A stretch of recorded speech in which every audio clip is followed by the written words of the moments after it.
10 Days That Shook the World. With the greatest interest and with never slackening attention I read John Reed's book, 10 Days That Shook the World. Unreservedly do I recommend it to the workers of the world.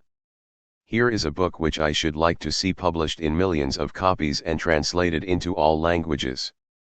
It gives a truthful and most vivid exposition of the events so significant to the comprehension of what really is the proletarian revolution and the dictatorship of the proletariat. These problems are widely discussed, but before one can accept or reject these ideas, he must understand the full significance of his decision. John Reed's book will undoubtedly help to clear this question, which is the fundamental problem of the universal workers' movement. Nikolai Lenin. Vladimir Ilyich Ulyanov. 10 Days That Shook the World. John Reed. Publisher's note. 10 Days That Shook the World was first published in March 1919, and by July of that year it went into its fourth printing. Since then, it has gone through many editions and has been widely translated and published abroad.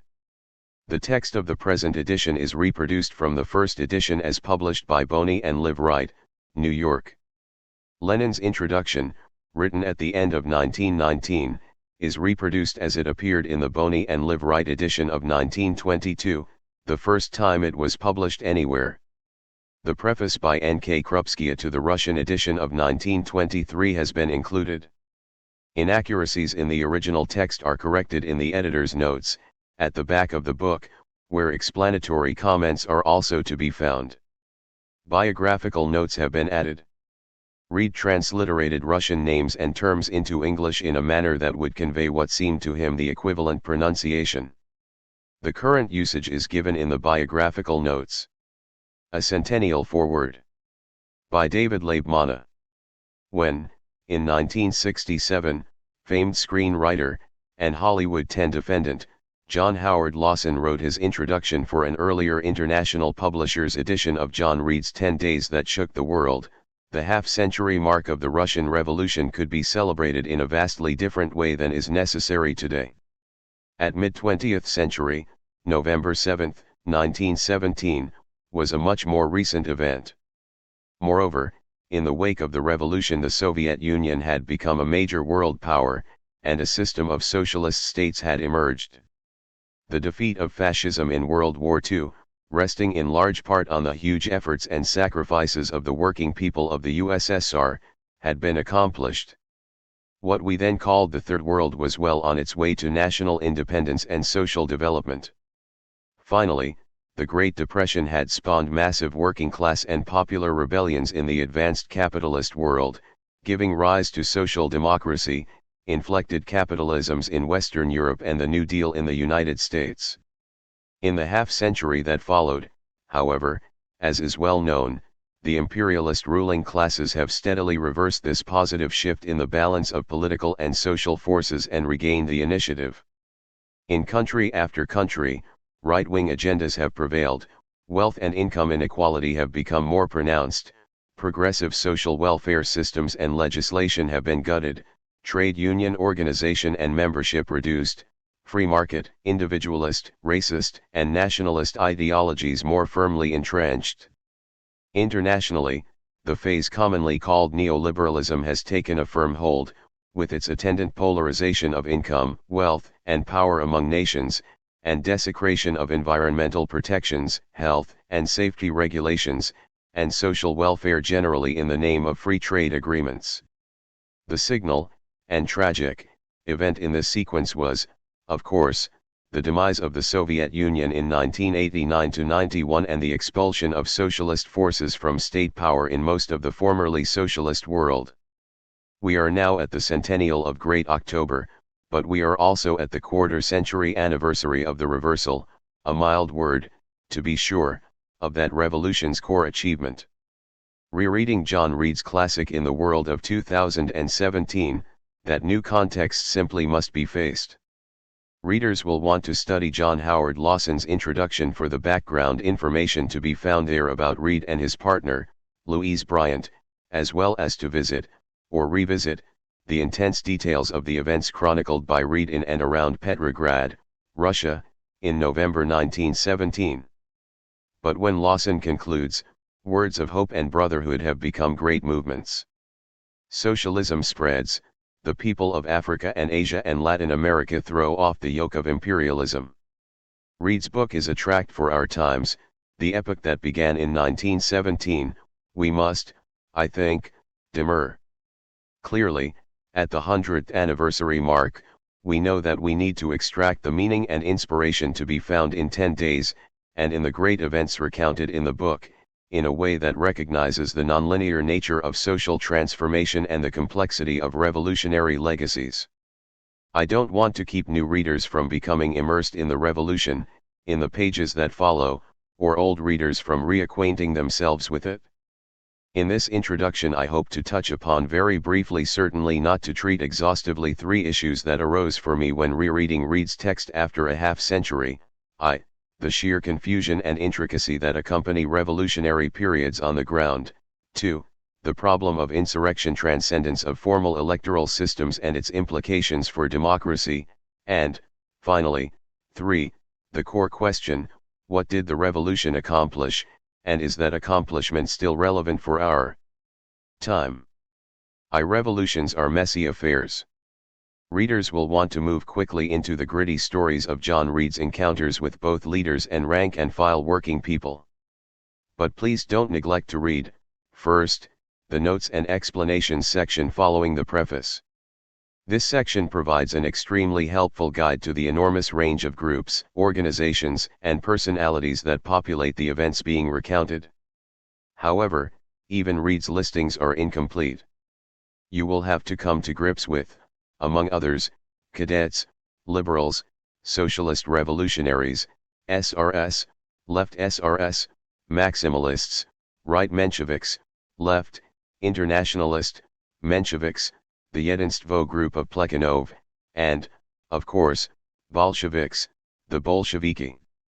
There are the various Soviets, councils, of workers, soldiers, and peasants, deputies, the Military Revolutionary Committee, mainly Bolshevik, although at some moments other socialist groups had representation there, the old Tsarist Duma, defunct after March 1917, the Petrograd Duma or City Council, attached to Kerensky's provisional government, the Zemstvos, county councils, trade unions, factory, shop committees, fleet committees, the Vikjul, Railway Workers' Trade Union Central Committee, and many more.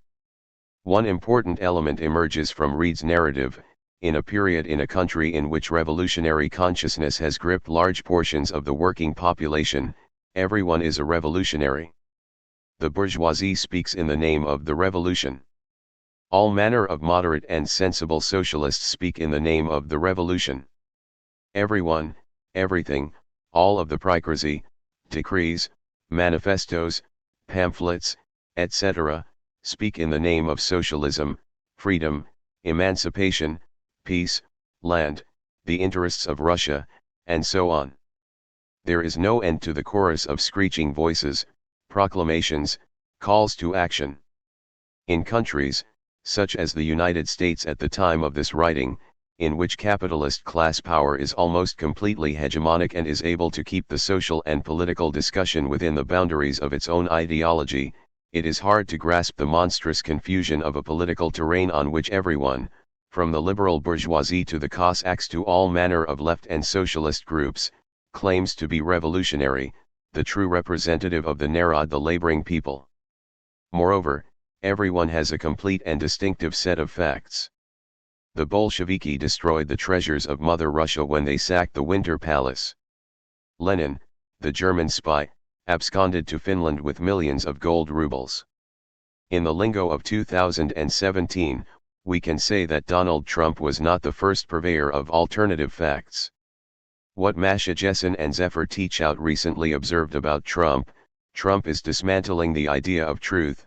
Boston Globe, May 11, 2017, applies to ruling class spokespersons, either of the atypical proto-fascist variety such as the Donald, or when the class they represent is under extreme threat, they lie not to conceal any particular truth but simply to assert their power to do so, and thereby to control thought. Thus it was for the Nazis in Germany, and for the right wing in Chile in 1970–73, facts don't exist objectively, they are fabricated to suit the purposes of the ruling powers. This was clearly also the case in 1917 Russia, as amply documented in 10 Days. This has a major implication for thinking about revolution, and is one of the enduring legacies of Reed's book.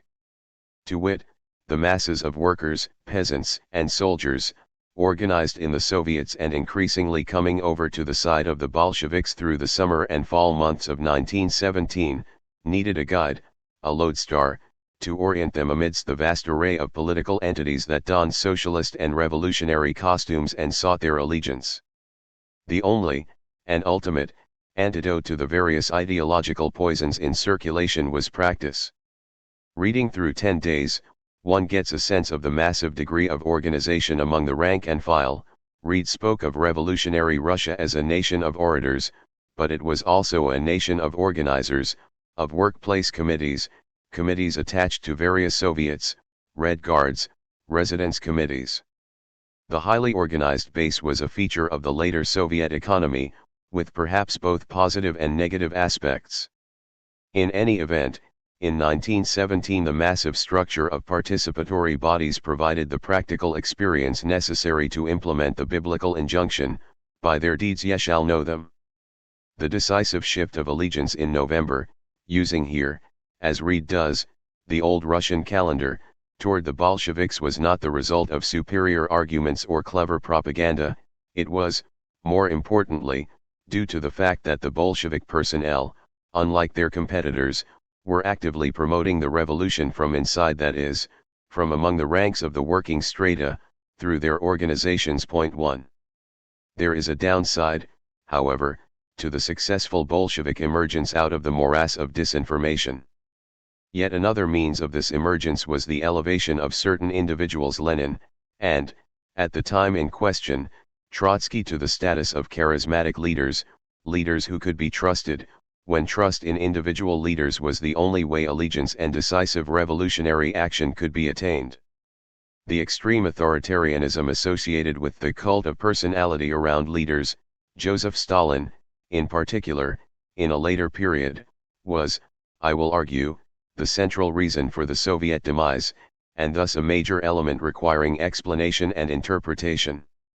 The ingredients for this interpretation have long been clear.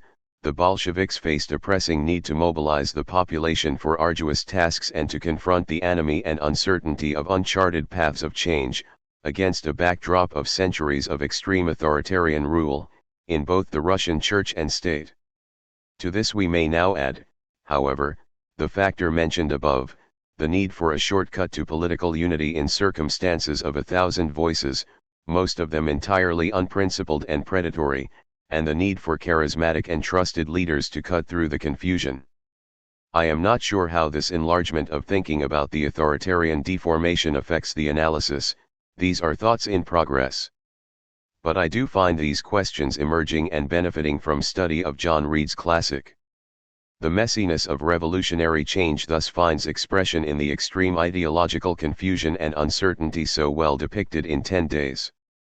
But the book also provides graphic illustrations of the way in which ruling classes obstruct and prevent their overthrow by mobilizing support among diverse layers of the population. This support takes an ideological, political form, but it can also be embedded in customary procedures, tradition, long-established habit. The aforementioned Vigil, Railway Workers' Union Central Committee, played a negative role due to its strategic control over the major means of transportation, allocating trains for some purposes and groups and not for others. As the Bolsheviks consolidated their political control and sought to begin the much more profound process of social transformation, they encountered resistance within diverse strata of the population. This resistance took many forms, anticipating the insights of Michel Foucault, who studied the diffusion of power through the ranks of society. So the Bolsheviks, learning that the telegraph operators would not send their cables and decrees, had to find alternative means to announce their rise to power and communicate with the Russian people and the rest of the world. Employees of the State Bank issued this proclamation, to the attention of all citizens. The State Bank is closed. Why? Because the violence exercised by the Bolsheviki against the state bank has made it impossible for us to work. Citizens, save the people's property from robbery, and us from violence, and we shall immediately resume work. People's property indeed. 10 Days is a chronicle of the ways in which overthrow of the bourgeoisie goes far beyond a mere lopping off of its head, its tentacles reach throughout the social body, and its replacement requires minute combat within every workplace, every sector, every community, every cultural layer of the whole. 2. Why the insurrection of November 7? If the Bolsheviks, after Lenin's return to Petrograd in April, were building the base of ideological and organizational support for their program Land to the Peasants, Peace, without annexations or indemnities, in the international arena, and steps laying foundations for eventual socialist construction in industry, why not wait, as countless legions of Mensheviks and others were urging, for the planned Constituent Assembly? Why launch, what we have come to know as, the Revolution, the assault on the Winter Palace, which was the headquarters of the Provisional Government? Large sections of the political spectrum gave voice, as noted, to support for workers' control, for the demands of the peasants, and for terminating the war. Their underlying allegiance, however, was to the old regime, perhaps modernized a bit along parliamentary lines. These sections now had the excuse they needed to break with the Bolsheviks, and this sowed confusion and uncertainty among some sections of the underlying population. Why give them this weapon? Why not wait for the legitimation afforded by an unambiguous electoral majority, following established rules and procedures? John Reed's 10 Days does not attempt to address this issue systematically. He was, after all, a journalist, not a political theorist, and he did not have, as we do, the advantage of hindsight. There are, however, many useful clues and hints in the book that help us to approach this decisive question. We can begin by noting that the composition of the nominally representative bodies, the Petrograd Soviet, the Central Executive Committee of the All-Russian Soviet, the TSEK, or TSEK, as Reed renders it, not to speak of the Provisional Government, which had never in fact achieved any sort of electoral legitimacy, did not reflect the true mood of the underlying population. The actual temper of the masses of Russian working people was not represented accurately in the numerical strengths of the various factions. This may be because, I am tempted to write precisely because, the expressed positions of these factions did not correspond to their real interests and intentions. Lenin, in the months preceding November, had won the Bolsheviks over to the view that, owing to the actual ground-level organization and participation of their members, the Bolshevik Party had a unique sense of the evolving consciousness of the people, and of their progressive distancing from the stalemate that would result from adherence to the formal rules and procedures of the Provisional Government. As for the Soviets, the Bolsheviks did accept their minority status there in the spring months. In fact, their demand for all power to the Soviets meant, in that period, acceptance of the electoral supremacy of the moderate socialists, Mensheviks, SRS. This stance contributed to the legitimacy of the Bolshevik position in the fall, when the other socialist forces had all but melted away, despite Bolshevik efforts to include them. By November, all power to the Soviets had acquired a new content, essentially, Bolshevik control of the Soviets, since they were by then the only group organized on the ground, in a manner necessary to assert practical control. To empower the Soviets meant to activate them, and the Bolsheviks were the only force with the cadre and mass base able to do that. Moreover, if the rising revolutionary consciousness among the workers, soldiers, and peasants were not acted upon, it would dissipate. The resulting retreat would provide a space in which the old ruling classes could consolidate and reassert their power. Finally, the progress of the war provided a dynamic context in which the demand for peace, and for a peace treaty, would lose credibility unless decisive action was taken. Again, to continue the military slaughter while waiting for the Constituent Assembly, which might not even have taken place had the Provisional Government not been overthrown, would have caused the revolutionary energy building up in the soldiers' Soviets to dissipate. In short, the Bolsheviks came to the judgment that delay and further debate would cause the revolutionary opportunity to be squandered.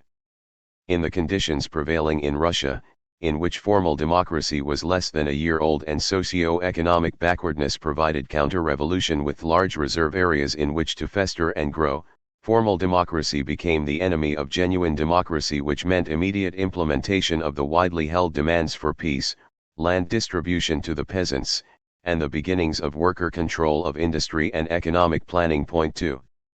That is, basically, it. Could the Bolsheviks have known with certainty that their analysis was correct? Hardly. Can we then say that it was just cynical politics? They saw an opportunity and took it? Again, I believe we must answer this in the negative. The scientific foundation, and ultimate justification, for the storming of the Winter Palace, and for the decisive turn of Russian and world history that eventuated, rests upon the practical connection between the revolutionary consciousness of the Bolshevik rank and file and their unique degree of organization and participatory capacity. This capacity, in fact, may be the most decisive gift of those 10 days in October, November, to the theory and practice of revolution going forward from then, and from now. Its presence or absence is central to the success or failure of revolutionary mobilizations, whatever the extent to which these include electoral forms. This point can be made with respect to an event that took place 3½ years later, in 1921, the March Action in Germany. At that time, the Communist Party of Germany, VKPD, staged an insurrection of its own, to overthrow the Weimar government. This action might be seen as a continuation of Bolshevik policy. Indeed, the Bolshevik leadership, Lenin included, emphasized the importance of revolution in other capitalist countries, especially in Europe, to guarantee the ultimate success of the Russian Revolution. Point 3. In the event, the March Action was a huge failure. The VKPD had a comparatively small membership of less than 500,000, and its attempted coup resulted in 150 party members killed and thousands imprisoned. The Third Congress of the Communist International, held later that year, condemned the action as irresponsible and asserted the importance of winning over the masses as a precondition to taking power. Some question arises as to why this criticism of the VKPD leadership was not properly extended also to certain Moscow-based representatives of the Comintern, who had supported the coup. But for our reconsideration of 1917 and 10 days, the point should be clear: we exonerate the Bolsheviks in 1917 and condemn the VKPD in 1921 because the former succeeded, while the latter failed. In any case, the detailed account in 10 days continues to provide much food for thought, about the relationship between electoral and extra-electoral arenas of struggle, about the objective conditions for revolution, and about the long-term effects of abrogating established, formal mechanisms for transfer of power. 3. What did the revolution accomplish, and does it endure? Students in Russia today, in the year this is being written, 2017, are taught that the real revolution of 100 years ago was the February-March Revolution, forcing abdication of Tsar Nicholas II and establishing a parliamentary republic. The events of October-November were a putsch, a coup leading to a dictatorship that kept Russia from assuming its true place among nations in the 20th century. 5. To their credit, many people in Russia do not believe any of this. I gave a talk at Plekhanov House in St. Petersburg, to a wonderful group of Marxist folks who are carrying on the tradition that they uphold, and where John Reed would have been most welcome. Vladimir Putin appears, in fact, to be caught in an impossible game of trying to promote a Russian nationalist resurgence while at the same time denying the great Russian internationalist contribution to the present-day world, 100 years ago. But the question persists: was the revolution that John Reed chronicled merely a great, utopian, and impossible moment that was quickly overturned? Or was it a tragic occurrence that led to millions of deaths? Or, indeed, a wonderful liberating event that led in smooth and uninterrupted fashion to the progress of socialism and human development worldwide? Our answer, I of course suggest, must be, none of the above. A major element here is the aforementioned fall of the USSR. If the Russian Revolution resulted in a form of society that was itself later overturned, does that not negate any positive impact it may have had? Well, revolutions do tend to have their thermidors. The French Revolution led to the restoration of the monarchy more than once. It also, famously, was a bourgeois revolution that was not led by a bourgeoisie and did not lead to establishment of capitalist relations of production, at least not directly or immediately. The American Revolution did provide a political framework, in its time, a radical one, the electoral republic, within which capitalism would, eventually, develop most decisively. It also, however, in breaking from England, cemented the power of a slave-holding oligarchy that in many ways retarded the progress of capitalism, and with that the challenge to capitalism in the form of a modern working class. In short, the revolutionary road is full of twists and turns. What did emerge in the Soviet Union, as a result of the Bolshevik Rising in 1917, was a form of early socialist society, that is to say, a society without a capitalist ruling class, with increasingly widespread participatory structures that had a clear lineage going back to 1917, and indeed to 1905-7, and with a programmatic adherence to social planning, income and wealth equality, and to enrichment of human educational, cultural, and social opportunities and growth. To this we must add the Soviet nationalities policy, the elevation of formerly nomadic and non-literate peoples to modern political, social, and economic development. The ideology of equality and friendship among peoples became an integral part of the Soviet landscape and contributed immensely to anti-colonial movements and anti-racist struggles in later decades of the 20th century throughout the world. This early socialist path was, of course, bedeviled by the country's past, and by the external realities facing it. In the former category, repressive and undeveloped political institutions and cultural attributes with roots going back centuries into the Tsarist era, technical backwardness, the historic legacy of a cruel and hierarchical religious system, and widespread illiteracy, superstition, and ignorance among large sections of the population. In the latter, hostile military intervention on the part of the capitalist powers, diplomatic and economic isolation, and, eventually, major military invasion, later, a crippling nuclear arms race. The socialist path of development still broke through, and built the Soviet Union up into the second world power in the post-World War II period. While noting the great economic and social achievements spawned by 1917, we must also reckon with the reality of the accompanying deformation, the rise of the cult of the individual leader, and the hyperpoliticization of intellectual, cultural, and social life that had roots in the revolutionary period but took firm hold in the 1930s. The struggle against this deformation forms a large part of the country's story in its final decades.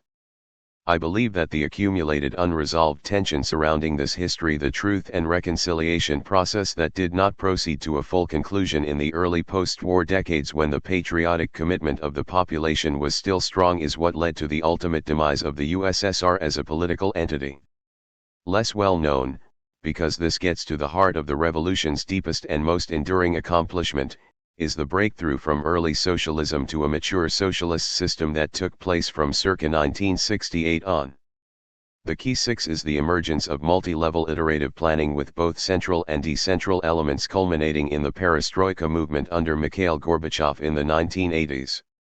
This movement, I believe, is the heart of the socialist project, the answer to TINA, there is no alternative, and to this vital question, are there socialist solutions to the economic problems of socialism?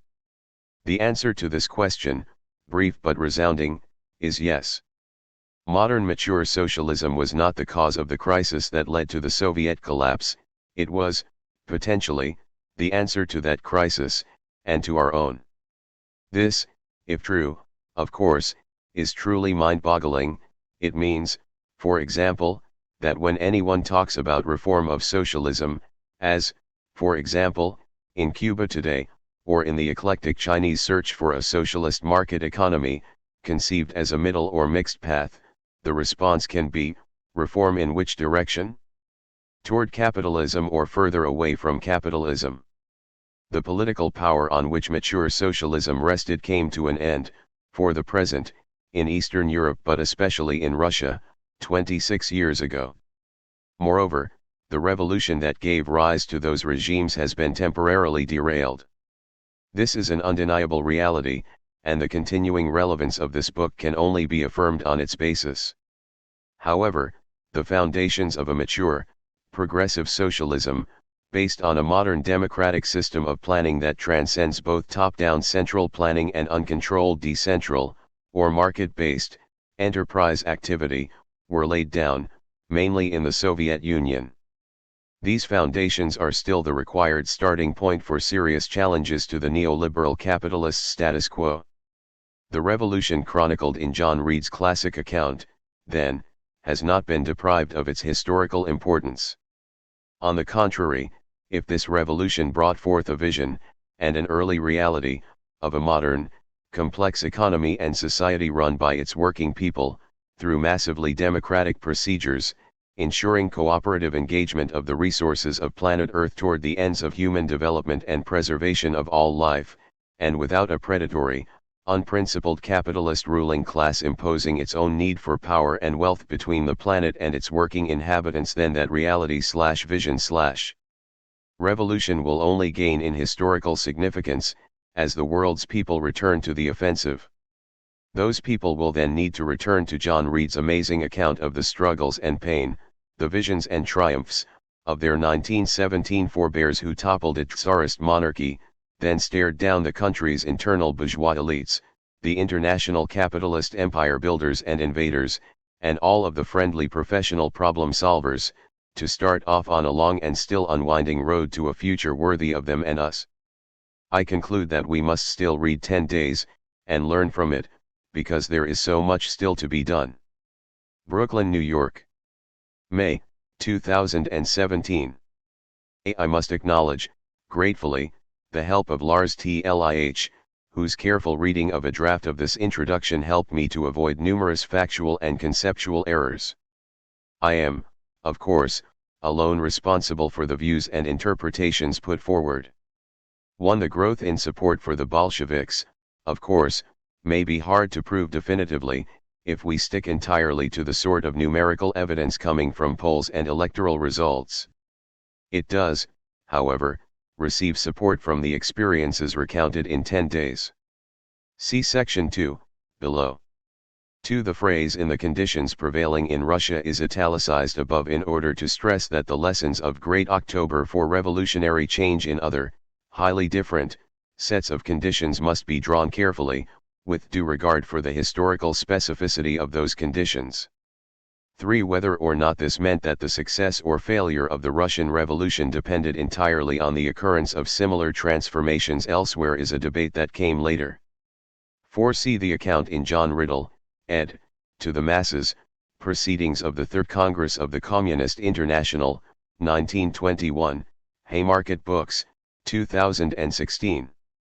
5. Information from personal contact by this writer with students in St. Petersburg and Moscow, during a visit to Russia in March 2017.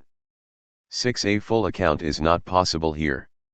See My Passion and Patience, Society, History, and Revolutionary Vision, International Publishers, 2015, Chapters 8 and 9, and the sources cited therein.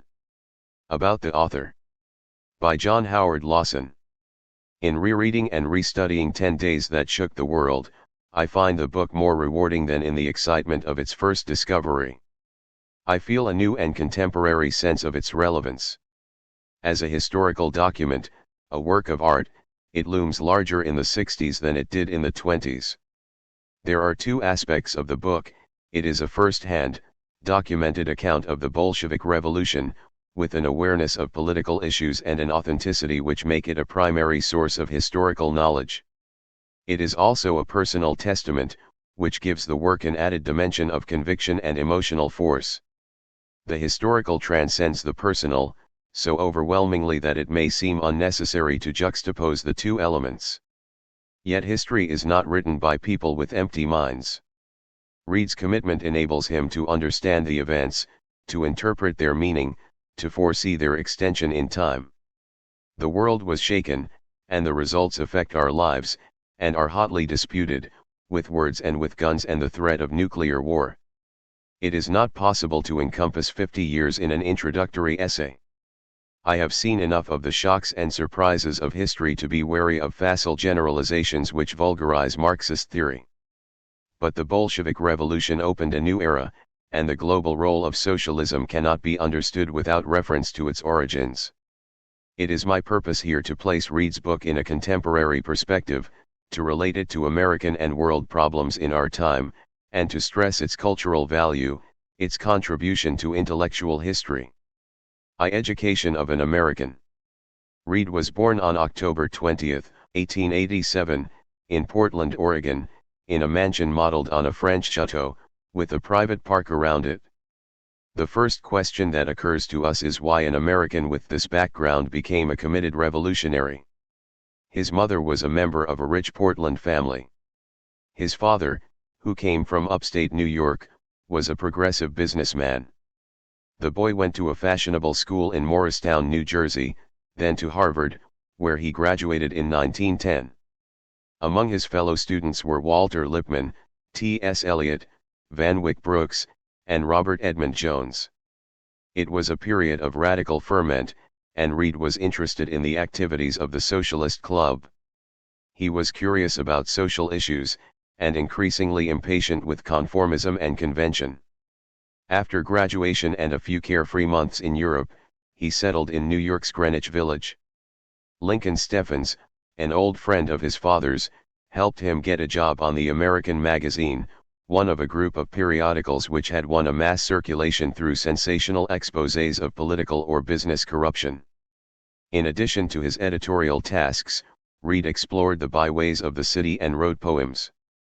When the avant-garde magazine Poetry began publication in Chicago, Reid was one of its first contributors, along with Eliot, Ezra Pound, Wallace Stevens, and Vachel Lindsay. Reid was also interested in the masses, which had begun in 1911, and was reorganized under the editorship of Max Eastman in 1912. Reid was one of those who insisted that the masses be iconoclastic, uncommitted to any creed or cause. In the spring of 1913, Reid went to Paterson, New Jersey, to report a strike of silk workers led by the Industrial Workers of the World, IWW. He was arrested and spent 4 days in jail, where he met strikers, many being recent immigrants, Italians, Lithuanians, Poles, Jews. This was another step in Reid's radical education. He was so moved by his contact with the imprisoned workers, so impressed by their courage and endurance and a kind of wisdom, that he became an impassioned partisan. Bill Haywood, the IWW leader, tells of introducing Reid at a meeting. Reid spoke and then taught the strikers a song, which was sung by 25,000 people. The strike inspired Reid to undertake a creative experiment in drama. He wrote and staged a pageant presented for a single night in the old Madison Square Garden in New York. The setting, designed by Robert Edmund Jones, was a massive replica of the Paterson Mills. The first scene showed the mills in operation, workers going to their jobs through the audience. 1,200 strikers came from Paterson to enact their own experience. The strike is called, "Police Attack the Picket Lines, a Murdered Striker is Buried." Speeches at the funeral were repeated by the original speakers, Elizabeth Gurley Flynn, Carlo Tresca, and Bill Haywood. The pageant is a major, and unhappily neglected, event in the history of the theater. The audience participation, the living newspaper technique, the working class point of view, foreshadow the work of Mayakovsky and Meyerhold in the Soviet Union and Brecht and Piscator in Germany, as well as the experiments of the New Playwrights Theater in New York and the social drama of the 30s. Reid was attracted to the theater, but his career was shaped by practical considerations. The one-day sensation in Madison Square Garden could not be duplicated, but the boldness and radical temper of his reports on the strike impressed the editors of Metropolitan, who asked him to cover the revolutionary outbreak in Mexico. He was also assigned to send reports from Mexico to the New York World. He traveled with Pancho Villa's troops, became friendly with Villa, and wrote of the guerrilla soldiers, their miseries and laughter and desperate courage. He later recalled this as the most satisfactory period of his life. It was a time of learning. From the comparatively simple issues of the Patterson strike, Reed moved to the tangled pattern of an agrarian revolution. His writings show that he had only a limited understanding of its larger meaning. He was emotionally drawn to the peasant soldiers, and began to recognize the depth and intensity of their struggle, and to suspect the economic and social factors which made it impossible for them to win a complete victory. There was another lesson when Reed returned from Mexico in April 1914, and went directly to Ludlow, Colorado, arriving 10 days after mine guards and state militia burned a tent colony of families of striking miners. Machine guns had been turned on people running from burning tents. 13 children and a pregnant woman were slaughtered in a cave where they had taken refuge. Reed interviewed survivors and checked their stories. He charged that the Rockefeller family, which controlled the mines, was responsible for the murders. When World War I began, Reed saw it as an extension of the struggles he had witnessed. He called it the Traitors' War, and explained that German capitalists want more profits. English and French capitalists want it all. C. Reed was sent by Metropolitan to cover the Western Front. Everything he saw confirmed his estimate of the war's meaning. He was sickened by the wholesale killing, shocked by the lack of effective opposition. His articles gave a bleak picture of suffering. In 1915, he toured the Eastern Front, reporting the carnage in the Balkans, the plight of Jews in the cities of Tsarist Russia. Returning to the United States in 1916, he found the country moving toward involvement. He was bitterly opposed to American participation. He was outraged by the war propaganda, and dismayed that so many intellectuals were frightened into silence or active support of intervention. During these months, Reed was probably as close as he would ever come to the modern sickness of alienation. His radical views had begun to limit his journalistic career. He lived the disordered life of Greenwich Village, but he was troubled by his inactivity. Like his friends on the masses, he began to identify himself more closely with the socialist opposition to the war. Psychological stress during this difficult period centered around his stormy love affair with Louise Bryant. She had been the wife of a Portland dentist, and planned to marry Reed when she obtained her divorce. They spent the summer of 1916 at Provincetown. It was the first season of the Provincetown Players, performing on an old wharf with the sea as a background. The productions included short plays both by Reed and by his future wife, and both acted in Eugene O'Neill's sea plays, presented for the first time. Reed was at a turning point. He had won some recognition as a storyteller, poet, and dramatist, in addition to his journalistic fame. He had prospects of success in all these fields. There were emotional complications with Louise. O'Neill was in love with her, and the triangular situation, begun in the summer, continued even after Reed and Louise married in November. There is no intimate record of their feeling, and we cannot guess the emotional cost to all three of them. It must be considered as a factor in Reed's personal development. There is no doubt of his deep attachment to Louise. The humiliating circumstances served to emphasize the absurdity of their social situation.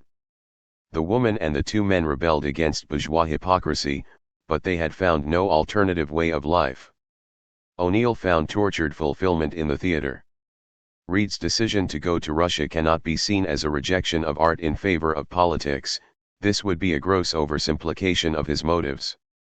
His awareness of the revolutionary changes that were impending in Russia roused his mind and heart.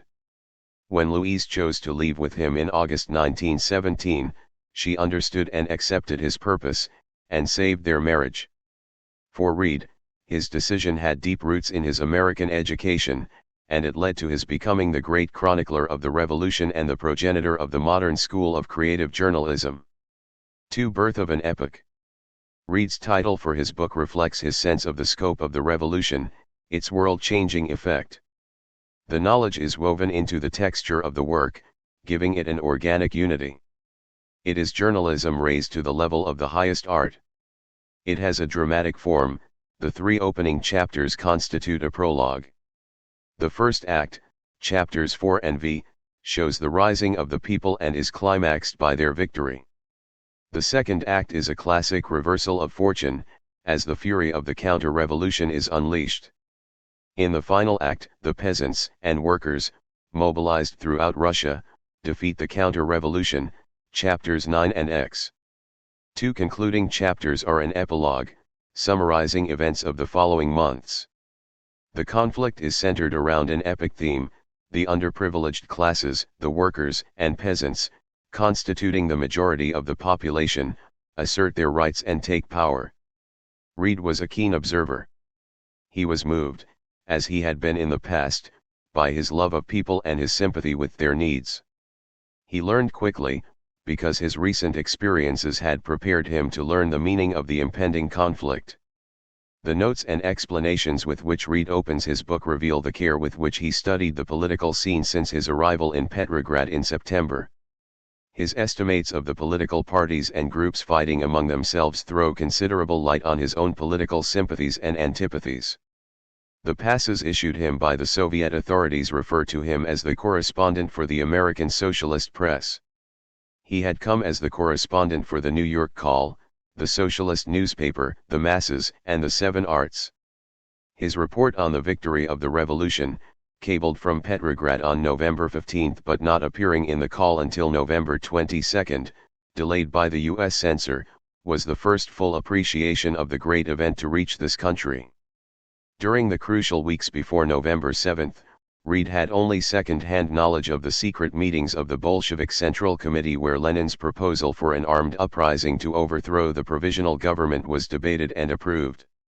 Reed knew of the opposition to Lenin, but his account of how the decision was taken, page 38 of the text, is erroneous. It was not a rough workman, his face convulsed with rage, who forced the Central Committee to vote for insurrection. It was Lenin who insisted that the temper of the people and the reactionary trend of the provisional government, then moving toward terror and military force against the Soviets, made quick action imperative. Only two opposed him. D.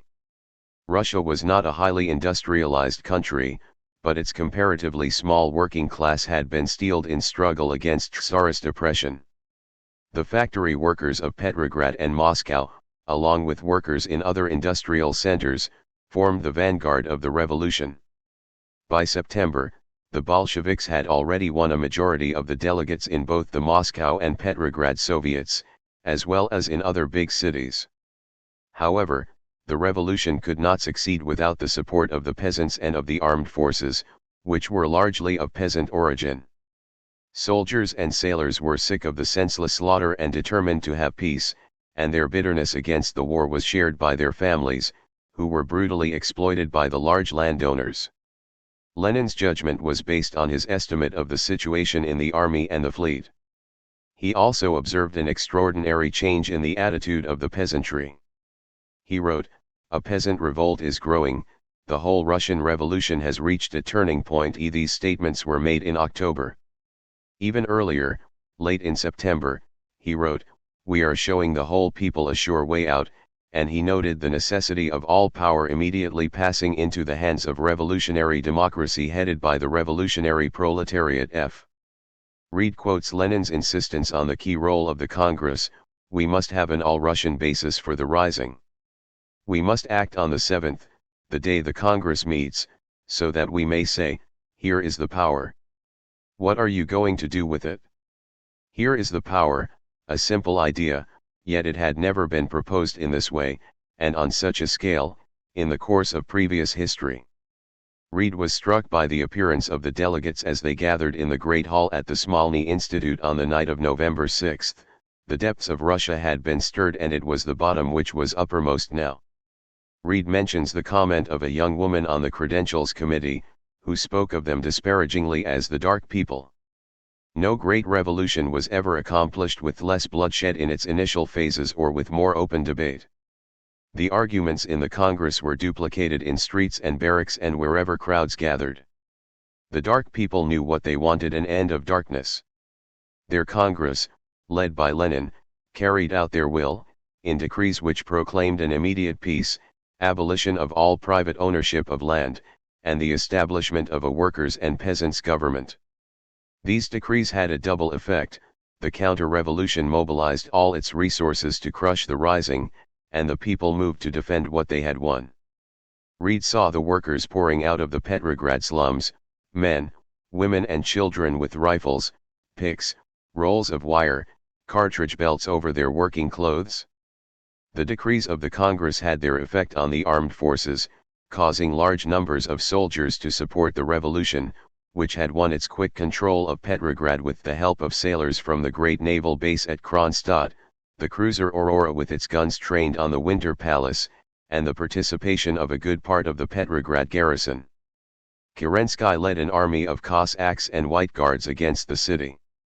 The attack was defeated in heavy fighting.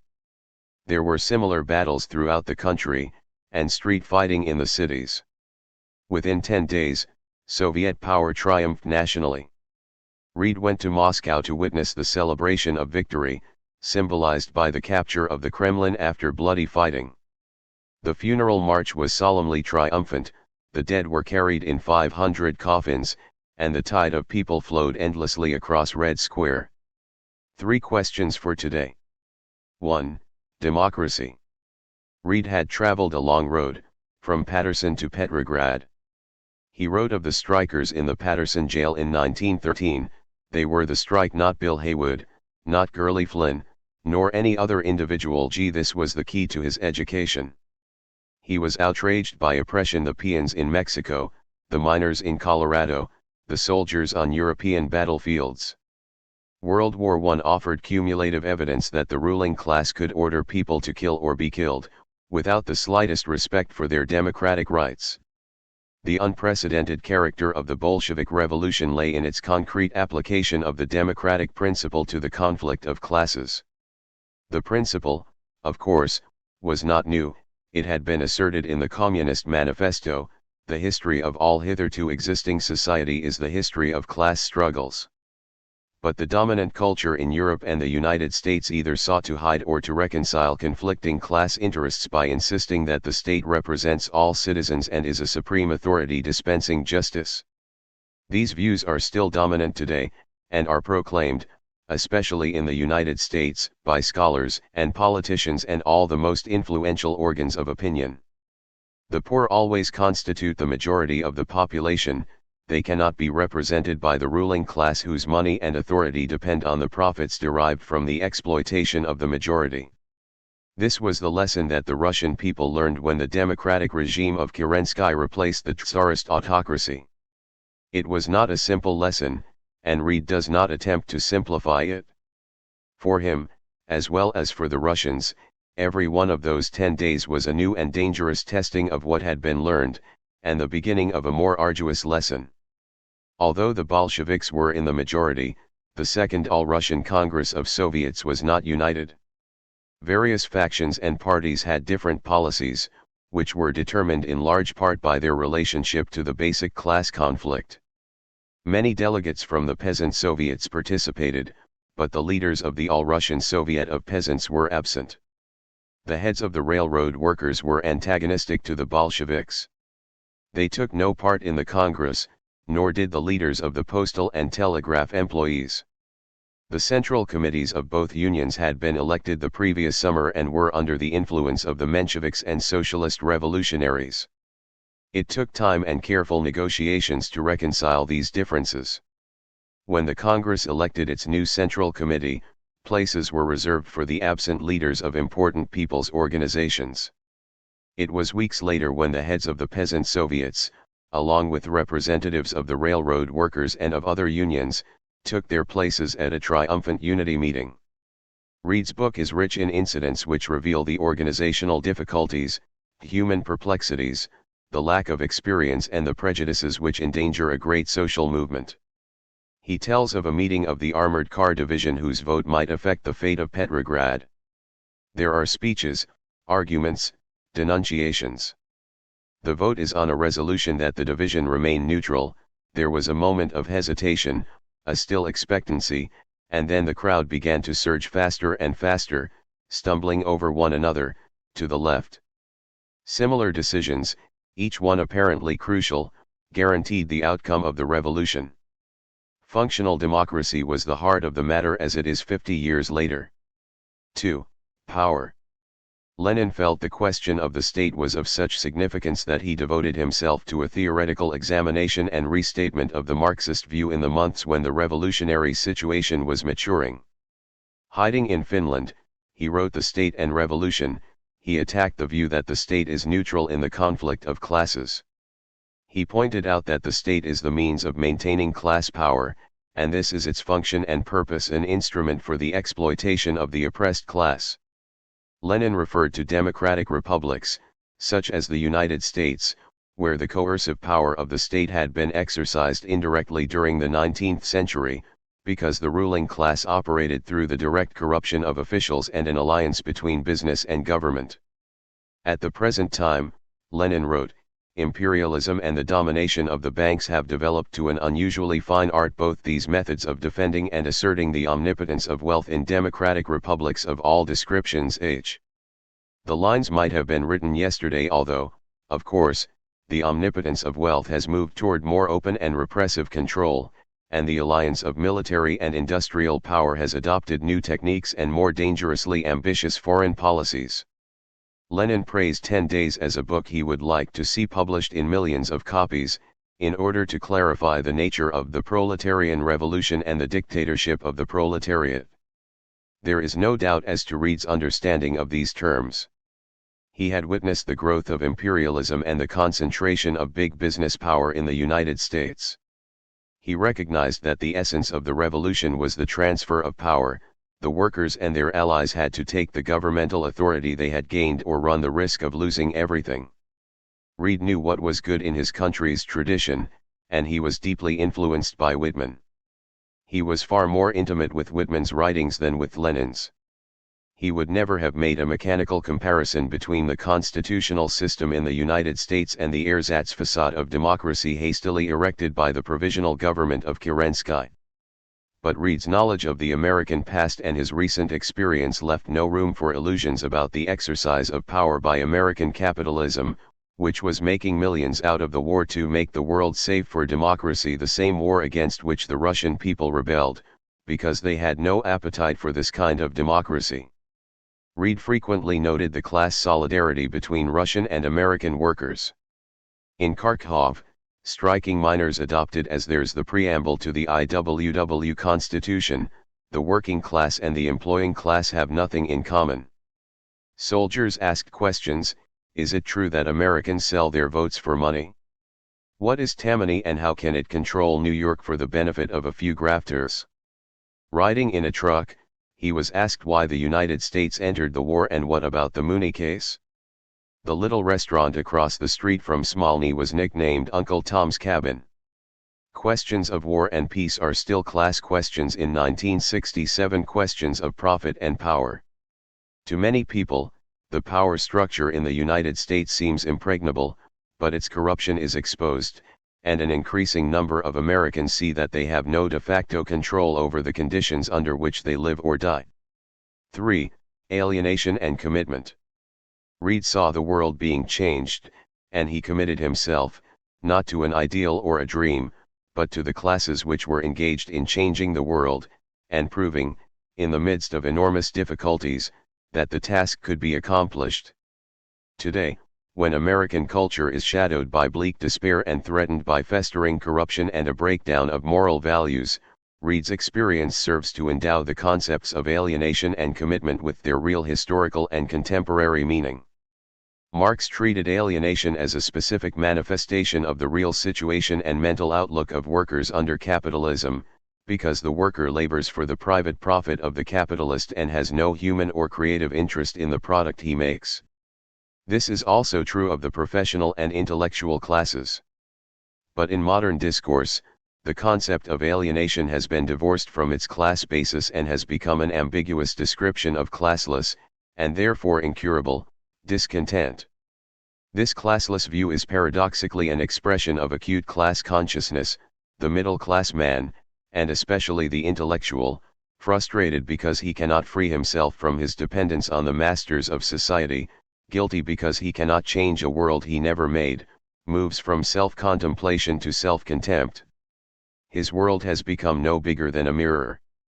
Reed's book is a work of art, because it is intensely personal, infused with feeling, a response to events in which the author is involved.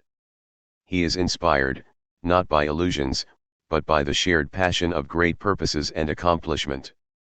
Reed could not have conceived of commitment as cutting him off from American society. On the contrary, it cut him off from the exploiters, released him from the bondage of class prejudice, and was thus the prelude to a new understanding of his country and a new and more profound identification with its history and people. Even before he left the Soviet Union, he began a long autobiographical poem, America, 1918, an impassioned tribute in the tradition of Whitman. Albert Camus, one of the most influential present-day advocates of absolute individual freedom, holds that liberty consists in total alienation from everything, even from history.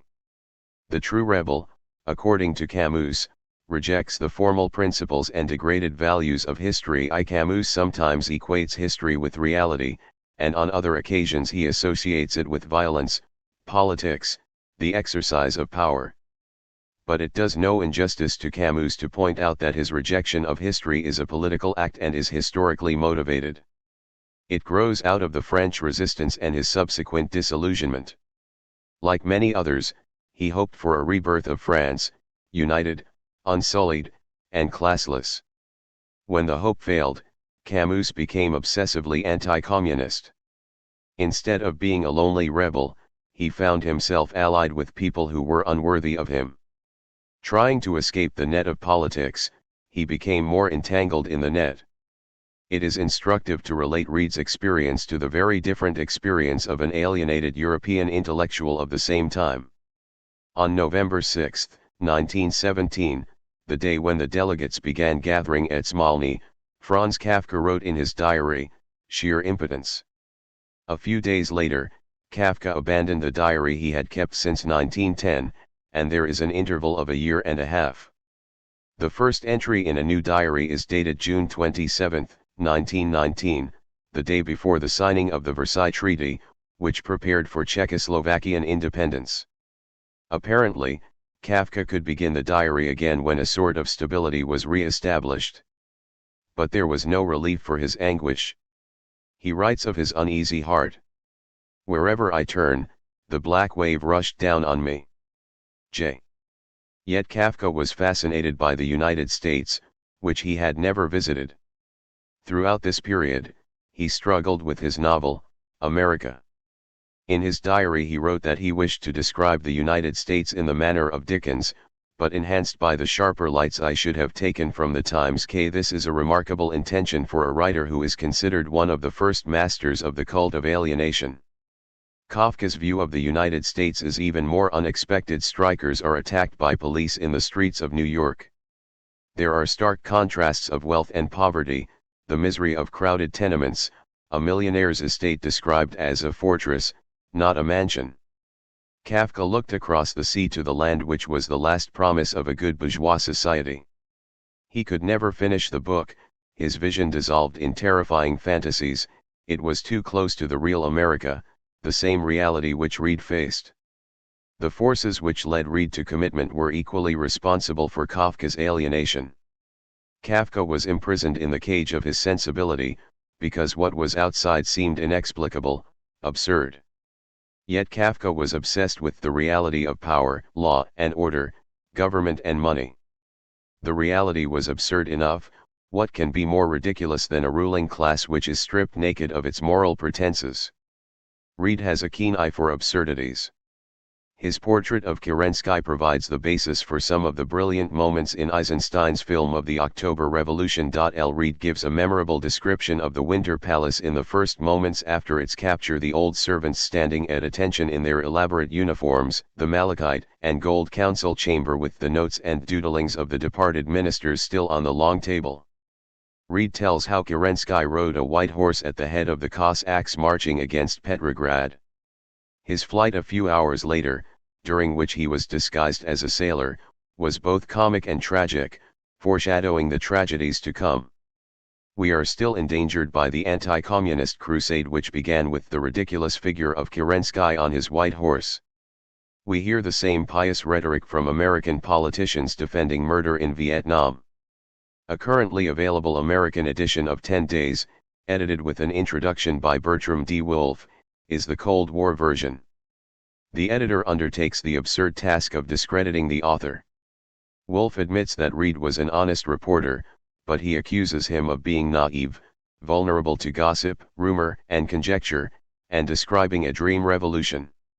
Wolfe quotes Vladimir Watinsky's opinion that the book is the work of an innocent who did not know whether he was attending a wedding or a funeral. Wolfe assures us it was a funeral of Russia's newly won victories, achieved after a century of struggle. Few historians would agree with this estimate of the tottering Kerensky regime. The view which emerges from Reed's observations and his documentation is shown to be authentic by a half-century of history. That is why the book remains as fresh as when originally written. 4. 10 Days and 50 Years. When Reed returned to the United States in April 1918, his papers and notes were confiscated at the pier. Hysterical anti-communism, the official response to the birth of the Soviet Union, was in full swing. Reed spoke at meetings and wrote articles. He secured the return of his papers and completed his book. In August 1919, he participated in founding the new communist movement in the United States. In the fall, he returned to the Soviet Union.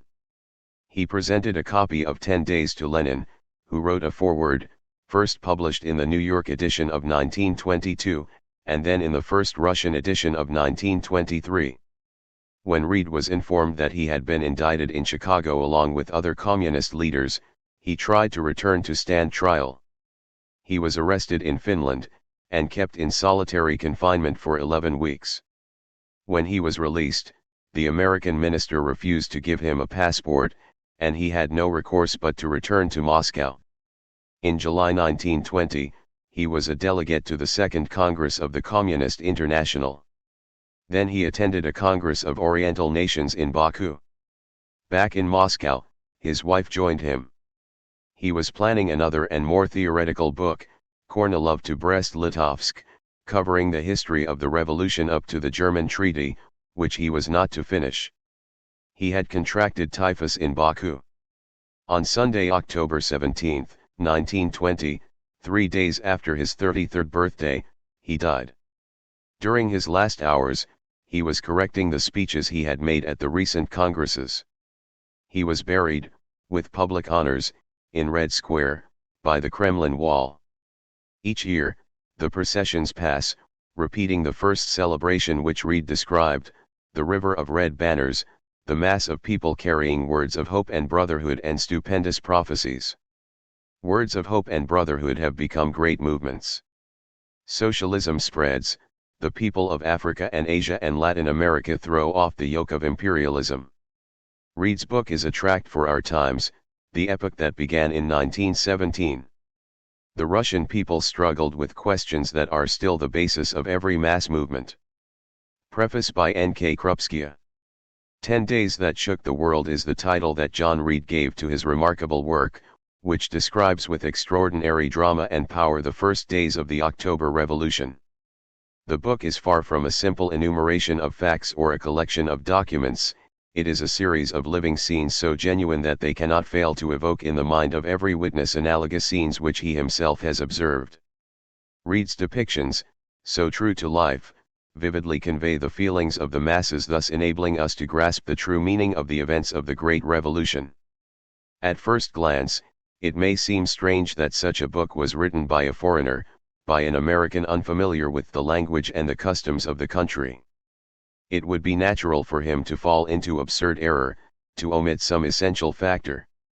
Too often when foreigners write about Soviet Russia, either they understand very little about the events, or else they generalize from isolated facts that are not at all typical. To be sure, there were very few foreigners who witnessed the revolution.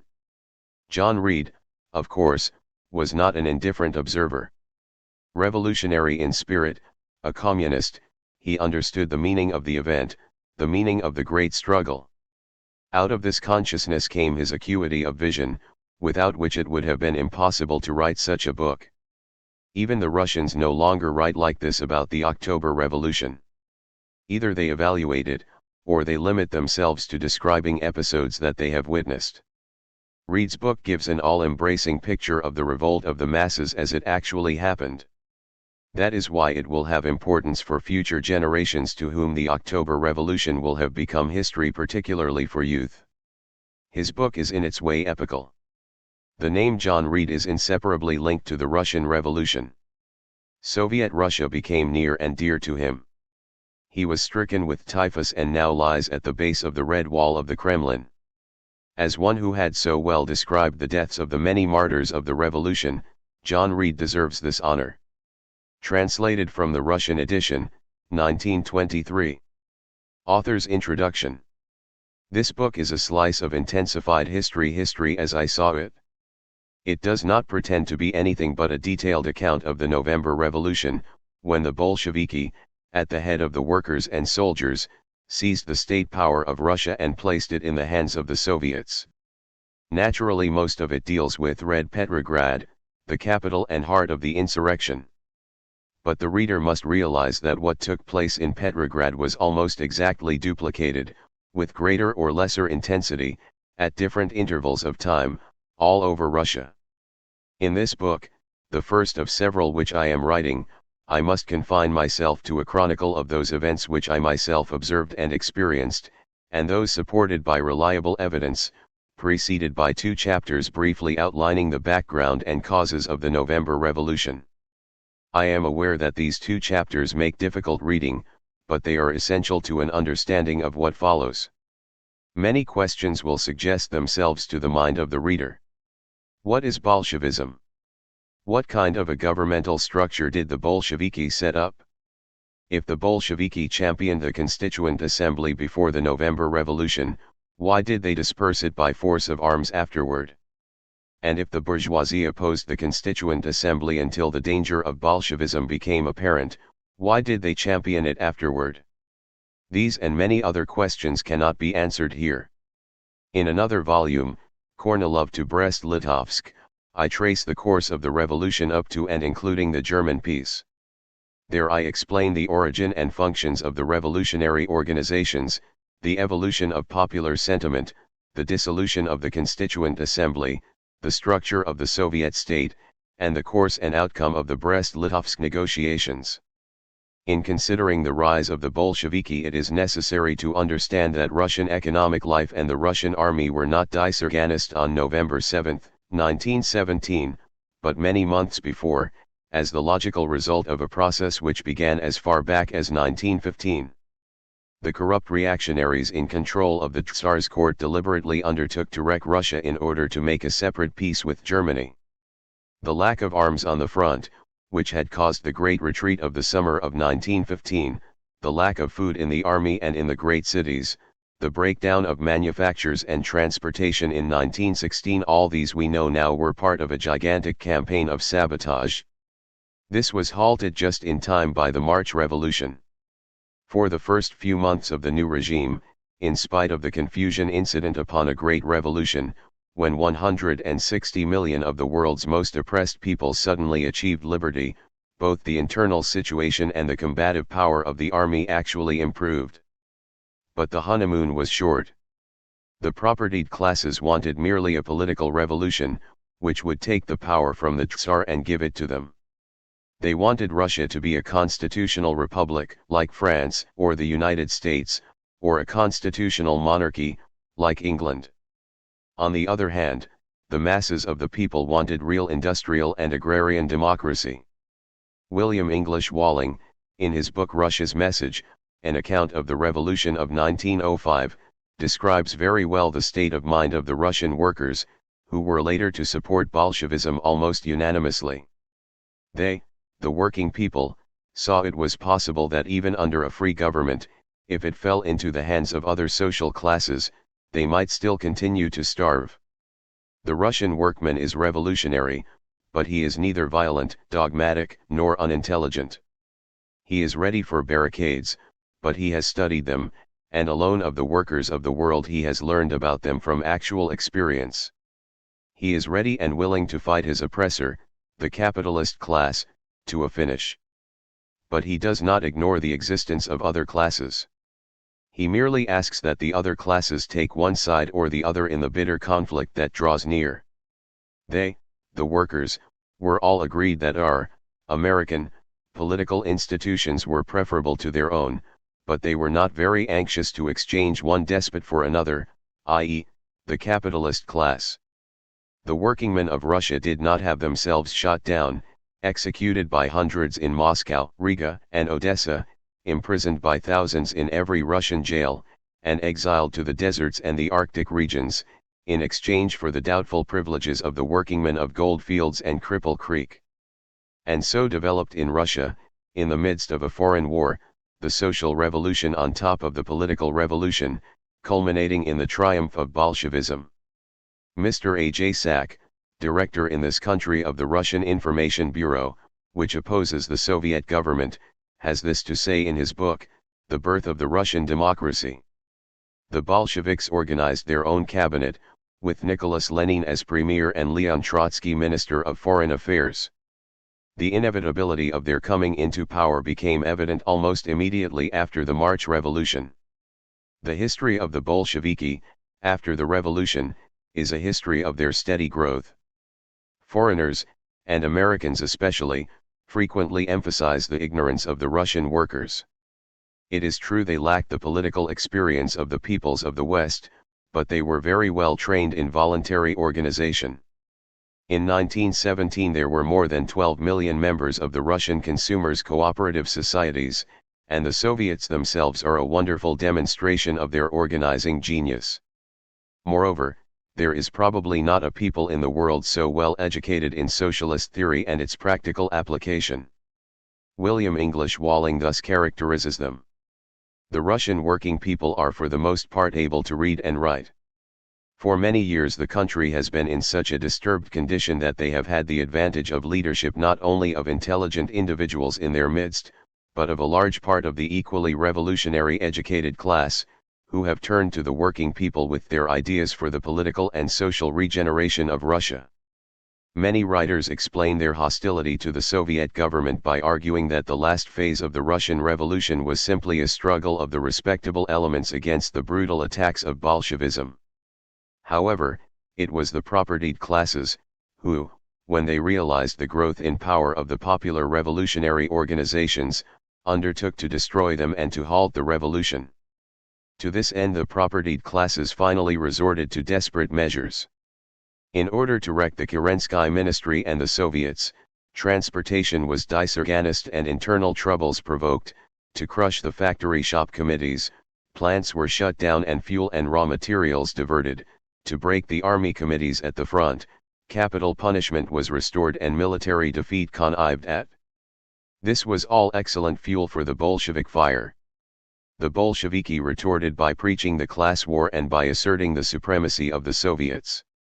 Between these two extremes, with the other factions which wholeheartedly or half-heartedly supported them, were the so-called moderate socialists, the Mensheviki and socialist revolutionaries, and several smaller parties.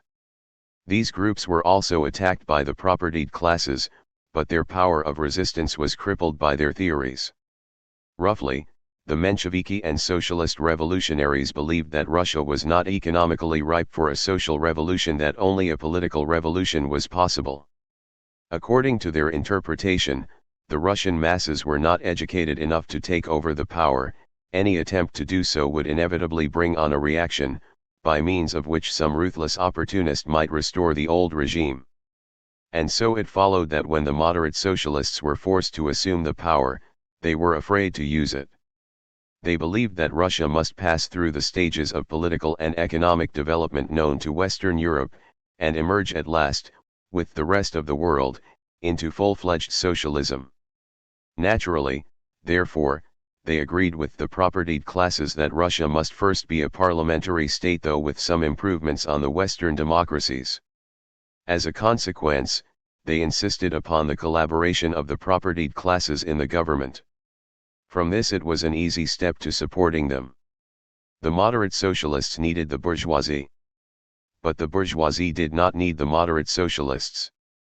So it resulted in the socialist ministers being obliged to give way, little by little, on their entire program, while the propertied classes grew more and more insistent. And at the end, when the Bolsheviki upset the whole hollow compromise, the Mensheviki and socialist revolutionaries found themselves fighting on the side of the propertied classes. In almost every country in the world today the same phenomenon is visible. Instead of being a destructive force, it seems to me that the Bolsheviki were the only party in Russia with a constructive program and the power to impose it on the country. If they had not succeeded to the government when they did, there is little doubt in my mind that the armies of Imperial Germany would have been in Petrograd and Moscow in December, and Russia would again be ridden by its Tsar. It is still fashionable, after a whole year of the Soviet government, to speak of the Bolshevik insurrection as an adventure. Adventure it was, and one of the most marvelous mankind ever embarked upon, sweeping into history at the head of the toiling masses and staking everything on their vast and simple desires. Already the machinery had been set up by which the land of the great estates could be distributed among the peasants. The factory shop committees and the trade unions were there to put into operation workers' control of industry. In every village, town, city, district, and province there were Soviets of workers, soldiers, and peasants' deputies, prepared to assume the task of local administration. No matter what one thinks of Bolshevism, it is undeniable that the Russian Revolution is one of the great events of human history, and the rise of the Bolsheviki a phenomenon of worldwide importance.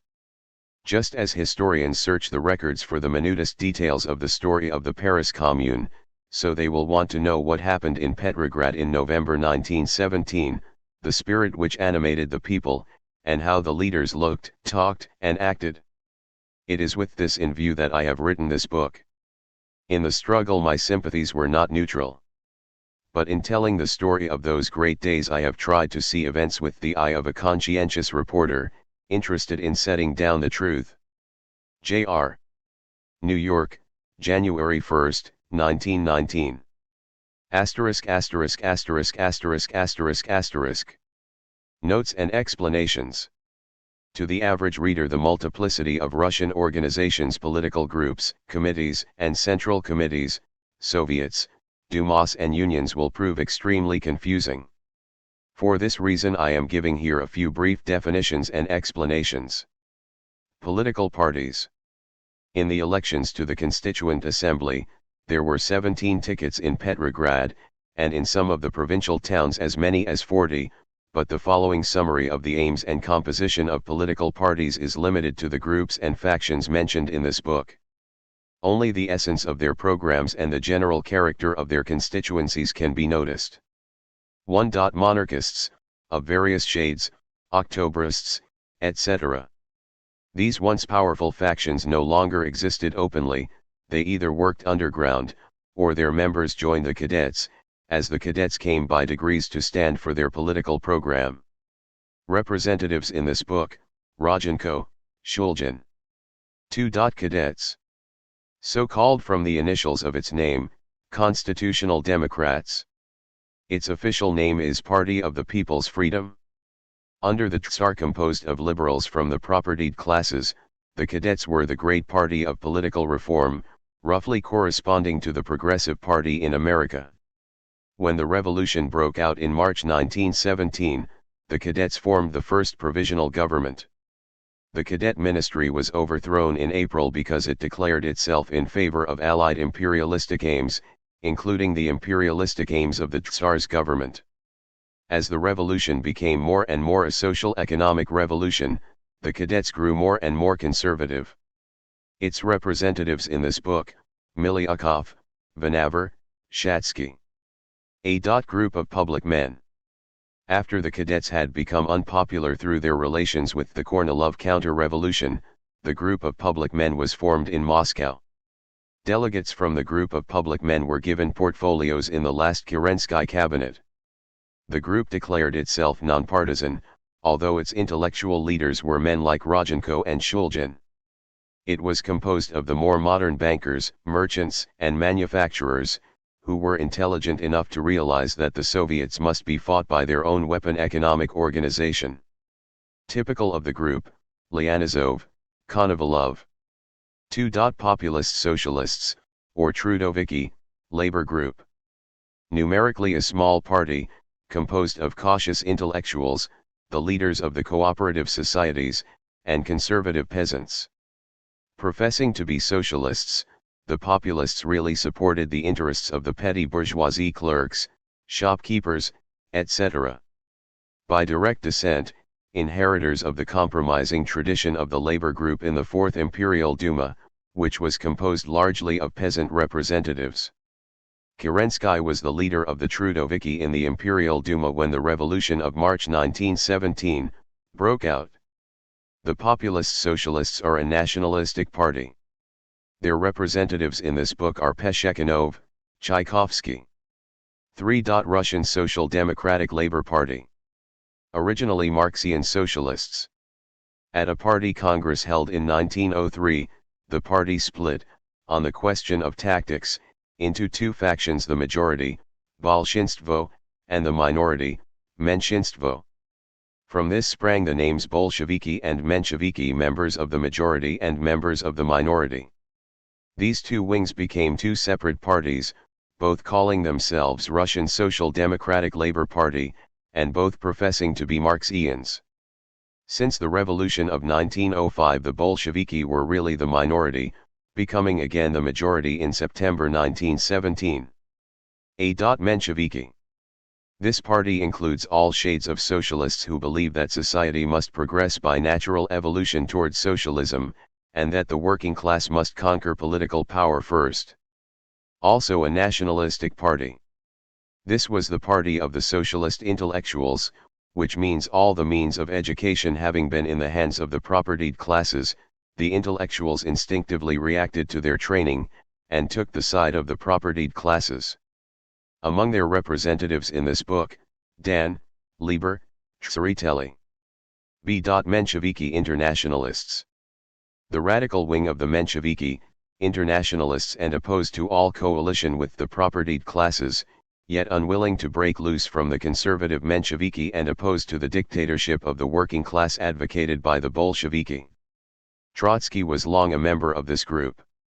Among their leaders, Martov, Martinov. C. Bolsheviki.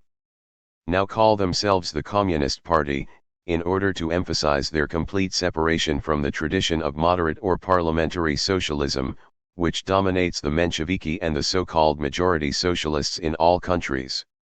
The Bolsheviki proposed immediate proletarian insurrection and seizure of the reins of government in order to hasten the coming of socialism by forcibly taking over industry, land, natural resources, and financial institutions. This party expresses the desires chiefly of the factory workers, but also of a large section of the poor peasants. The name Bolshevik cannot be translated by maximalist. The maximalists are a separate group, see paragraph 5b. Among the leaders, Lenin, Trotsky, Lunacharsky. D. United Social Democrats Internationalists. Also called the Novaya Zhizn, New Life, group, from the name of the very influential newspaper which was its organ. A little group of intellectuals with a very small following among the working class, except the personal following of Maxim Gorky, its leader. Intellectuals, with almost the same program as the Mensheviki internationalists, except that the Novaya Zhizn group refused to be tied to either of the two great factions. Opposed the Bolshevik tactics, but remained in the Soviet government. Other representatives in this book, Avilov, Kramarov. E. Yedinstvo. A very small and dwindling group, composed almost entirely of the personal following of Plekhanov, one of the pioneers of the Russian Social Democratic movement in the ADS, and its greatest theoretician. Now an old man, Plekhanov was extremely patriotic, too conservative even for the Mensheviki. After the Bolshevik coup d'état, Yedinstvo disappeared. 5. Socialist Revolutionary Party. Called SAIRs from the initials of their name. Originally the Revolutionary Party of the Peasants, the party of the fighting organizations, the terrorists. After the March Revolution, it was joined by many who had never been socialists. At that time it stood for the abolition of private property in land only, the owners to be compensated in some fashion.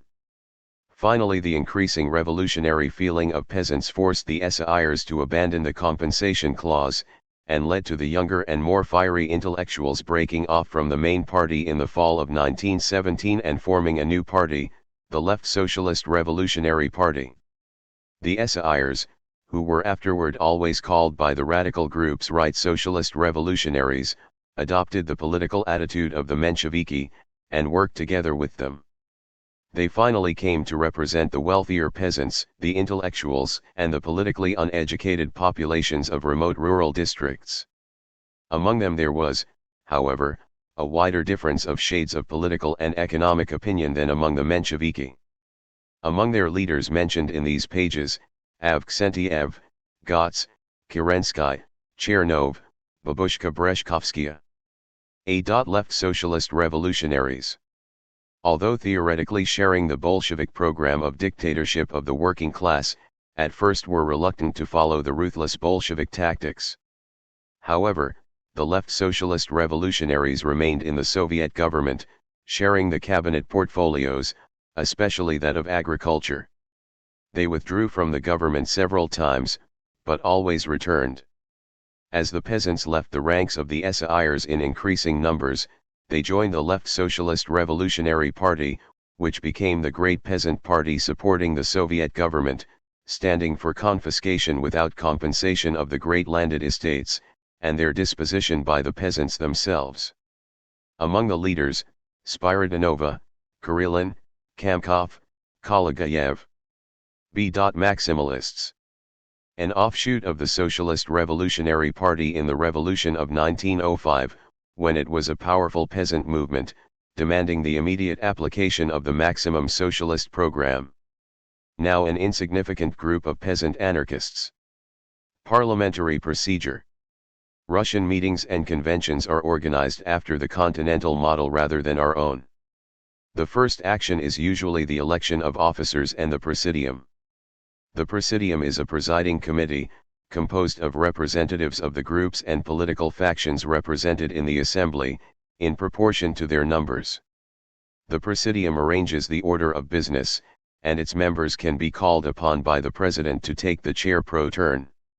Each question, vopros, is stated in a general way and then debated, and at the close of the debate resolutions are submitted by the different factions, and each one voted on separately. The order of business can be, and usually is, smashed to pieces in the first half hour. On the plea of emergency, which the crowd almost always grants, anybody from the floor can get up and say anything on any subject. The crowd controls the meeting, practically the only functions of the speaker being to keep order by ringing a little bell, and to recognize speakers. Almost all the real work of the session is done in caucuses of the different groups and political factions, which almost always cast their votes in a body and are represented by floor leaders. The result is, however, that at every important new point, or vote, the session takes a recess to enable the different groups and political factions to hold a caucus. The crowd is extremely noisy, cheering or heckling speakers, overriding the plans of the presidium. Among the customary cries are prosim. Please. Go on. Pravilno, or ito virno. That's true. Right. Do volno. Enough. Doloi. Down with him. Poser. Shame, and tisk. Silence. Not so noisy. Popular organizations. 1. Soviet. The word Soviet means council. Under the Tsar the Imperial Council of State was called Gosudarstvenny Soviet.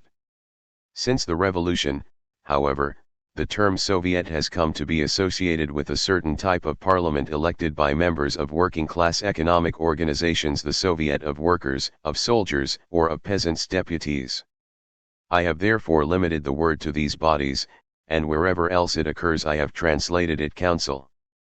Besides the local Soviets, elected in every city, town, and village of Russia and in large cities, also ward, rayoni, Soviets. There are also the Oblastny or Gubernsky, district or provincial, Soviets, and the Central Executive Committee of the All-Russian Soviets in the capital, called from its initials TSEIK, see below, Central Committees.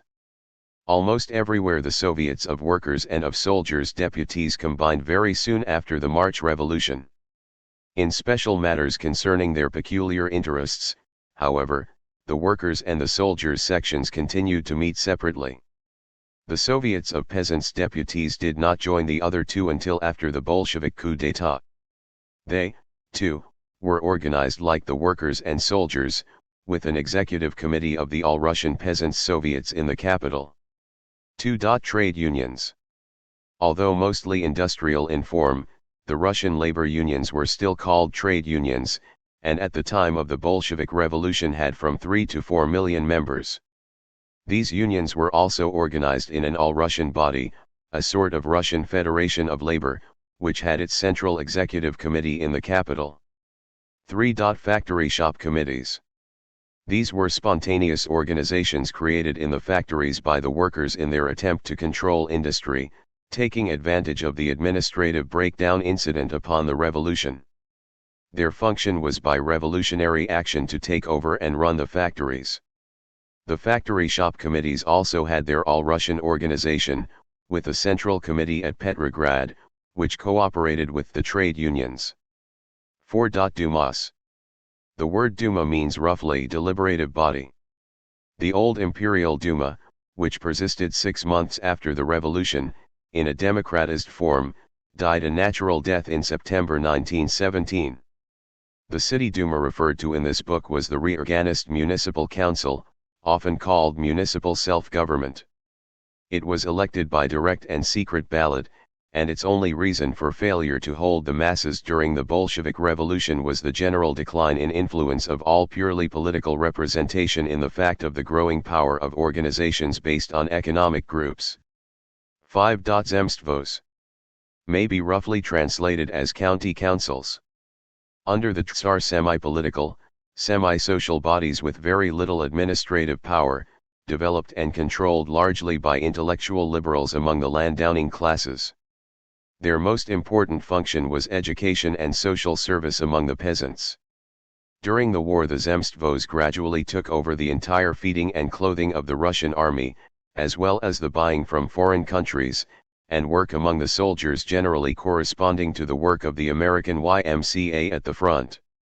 After the March Revolution the Zemstvos were democratized, with a view to making them the organs of local government in the rural districts. But like the City Dumas, they could not compete with the Soviets. 6. Cooperatives. These were the workers' and peasants' consumers' cooperative societies, which had several million members all over Russia before the revolution.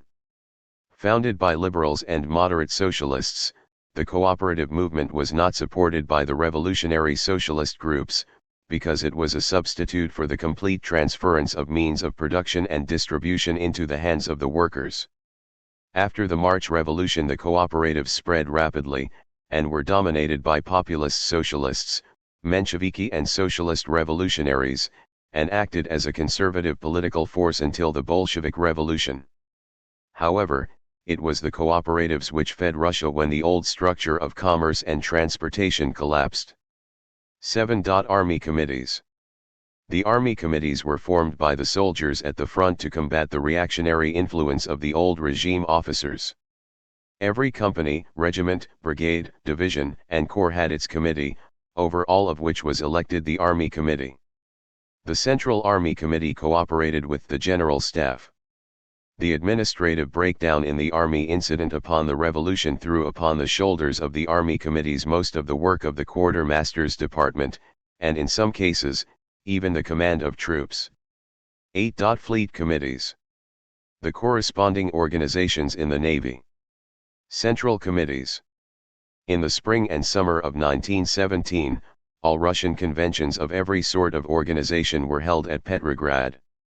There were national congresses of workers, soldiers, and peasants' soviets, trade unions, factory shop committees, army and fleet committees besides every branch of the military and naval service, cooperatives, nationalities, etc. Each of these conventions elected a central committee, or a central executive committee, to guard its particular interests at the seat of government. As the provisional government grew weaker, these central committees were forced to assume more and more administrative powers. The most important central committees mentioned in this book are Union of Unions. During the Revolution of 1905, Professor Miliukov and other liberals established unions of professional men, doctors, lawyers, physicians, etc. These were united under one central organization, the Union of Unions. In 1905 the Union of Unions acted with the revolutionary democracy.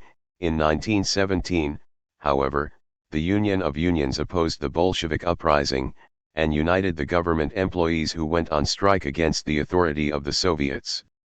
THIRD-WORLDISM.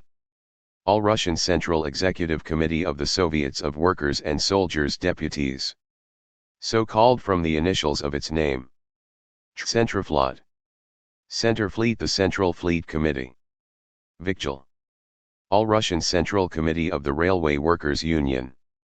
So called from the initials of its name. Other organizations. Red Guards. The Armed Factory Workers of Russia. The Red Guards were first formed during the Revolution of 1905, and sprang into existence again in the days of March 1917, when a force was needed to keep order in the city. At that time they were armed, and all efforts of the provisional government to disarm them were more or less unsuccessful. At every great crisis in the revolution the Red Guards appeared on the streets, untrained and undisciplined, but full of revolutionary zeal. White Guards. Bourgeois volunteers, who emerged in the last stages of the revolution, to defend private property from the Bolshevik attempt to abolish it. A great many of them were university students. Tekhintsi. The so-called savage division in the army, made up of Mohammedan tribesmen from Central Asia, and personally devoted to General Kornilov. The Tekhintsi were noted for their blind obedience and their savage cruelty in warfare. Death battalions. Or shock battalions. The Women's Battalion is known to the world as the Death Battalion, but there were many death battalions composed of men. These were formed in the summer of 1917 by Kerensky, for the purpose of strengthening the discipline and combative fire of the army by heroic example. The death battalions were composed mostly of intense young patriots. These came for the most part from among the sons of the propertied classes. Union of Officers. An organization formed among the reactionary officers in the army to combat politically the growing power of the army committees. Knights of St. George. The Cross of St. George was awarded for distinguished action in battle. Its holder automatically became a Knight of St. George. The predominant influence in the organization was that of the supporters of the military idea. Peasants' Union. In 1905, the Peasants' Union was a revolutionary peasants' organization. In 1917, however, it had become the political expression of the more prosperous peasants, to fight the growing power and revolutionary aims of the Soviets of Peasants' Deputies. Chronology and spelling. I have adopted in this book our calendar throughout, instead of the former Russian calendar, which was 13 days earlier. In the spelling of Russian names and words, I have made no attempt to follow any scientific rules for transliteration, but have tried to give the spelling which would lead the English-speaking reader to the simplest approximation of their pronunciation. Sources. Much of the material in this book is from my own notes. I have also relied, however, upon a heterogeneous file of several hundred assorted Russian newspapers, covering almost every day of the time described, of files of the English paper, the Russian Daily News, and of the two French papers, Journal de Russie and Entente. But far more valuable than these is the Bulletin de la Presse issued daily by the French Information Bureau in Petrograd, which reports all important happenings, speeches, and the comment of the Russian press. Of this I have an almost complete file from the spring of 1917 to the end of January 1918.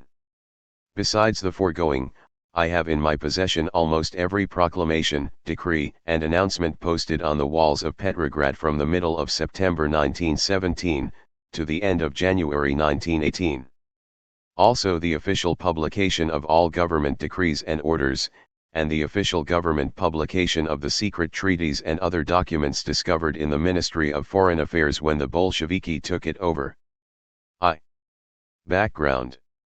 Toward the end of September 1917, an alien professor of sociology visiting Russia came to see me in Petrograd.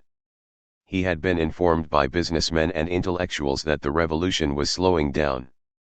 The professor wrote an article about it, and then traveled around the country, visiting factory towns and peasant communities where, to his astonishment, the revolution seemed to be speeding up. Among the wage earners and the land working people it was common to hear talk of all land to the peasants, all factories to the workers. If the professor had visited the front, he would have heard the whole army talking peace. The professor was puzzled, but he need not have been, both observations were correct. The property-owning classes were becoming more conservative, the masses of the people more radical. There was a feeling among businessmen and the intelligentsia generally that the revolution had gone quite far enough, and lasted too long, that things should settle down. This sentiment was shared by the dominant moderate socialist groups, the oborontsi Mensheviki and socialist revolutionaries, who supported the provisional government of Kerensky. On October 14 the official organ of the moderate socialists said, "The drama of revolution has two acts, the destruction of the old regime and the creation of the new one. The first act has lasted long enough. Now it is time to go on to the second, and to play it as rapidly as possible. As a great revolutionist put it, let us hasten, friends, to terminate the revolution. He who makes it last too long will not gather the fruits." Among the worker, soldier, and peasant masses, however, there was a stubborn feeling that the first act was not yet played out. On the front the army committees were always running foul of officers who could not get used to treating their men like human beings. In the rear the land committees elected by the peasants were being jailed for trying to carry out government regulations concerning the land, and the workmen too in the factories were fighting blacklists and lockouts. Nay, furthermore, returning political exiles were being excluded from the country as undesirable citizens, and in some cases, men who returned from abroad to their villages were prosecuted and imprisoned for revolutionary acts committed in 1905. To the multiform discontent of the people the moderate socialists had one answer: wait for the Constituent Assembly, which is to meet in December. But the masses were not satisfied with that. The Constituent Assembly was all well and good, but there were certain definite things for which the Russian Revolution had been made, and for which the revolutionary martyrs rotted in their stark brotherhood grave on Mars Field, that must be achieved: Constituent Assembly or no Constituent Assembly, peace, land and workers' control of industry. The Constituent Assembly had been postponed and postponed, would probably be postponed again, until the people were calm enough perhaps to modify their demands. At any rate, here were 8 months of the revolution gone, and little enough to show for it. Meanwhile the soldiers began to solve the peace question by simply deserting, the peasants burned manor houses and took over the great estates, the workers sabotaged and struck. Of course, as was natural, the manufacturers, landowners and army officers exerted all their influence against any democratic compromise. The policy of the provisional government alternated between ineffective reforms and stern repressive measures. An edict from the Socialist Minister of Labor ordered all the workers' committees henceforth to meet only after working hours.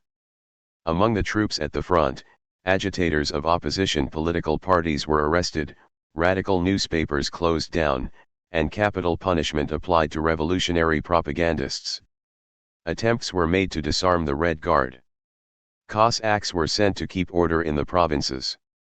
These measures were supported by the moderate socialists and their leaders in the ministry, who considered it necessary to cooperate with the propertied classes.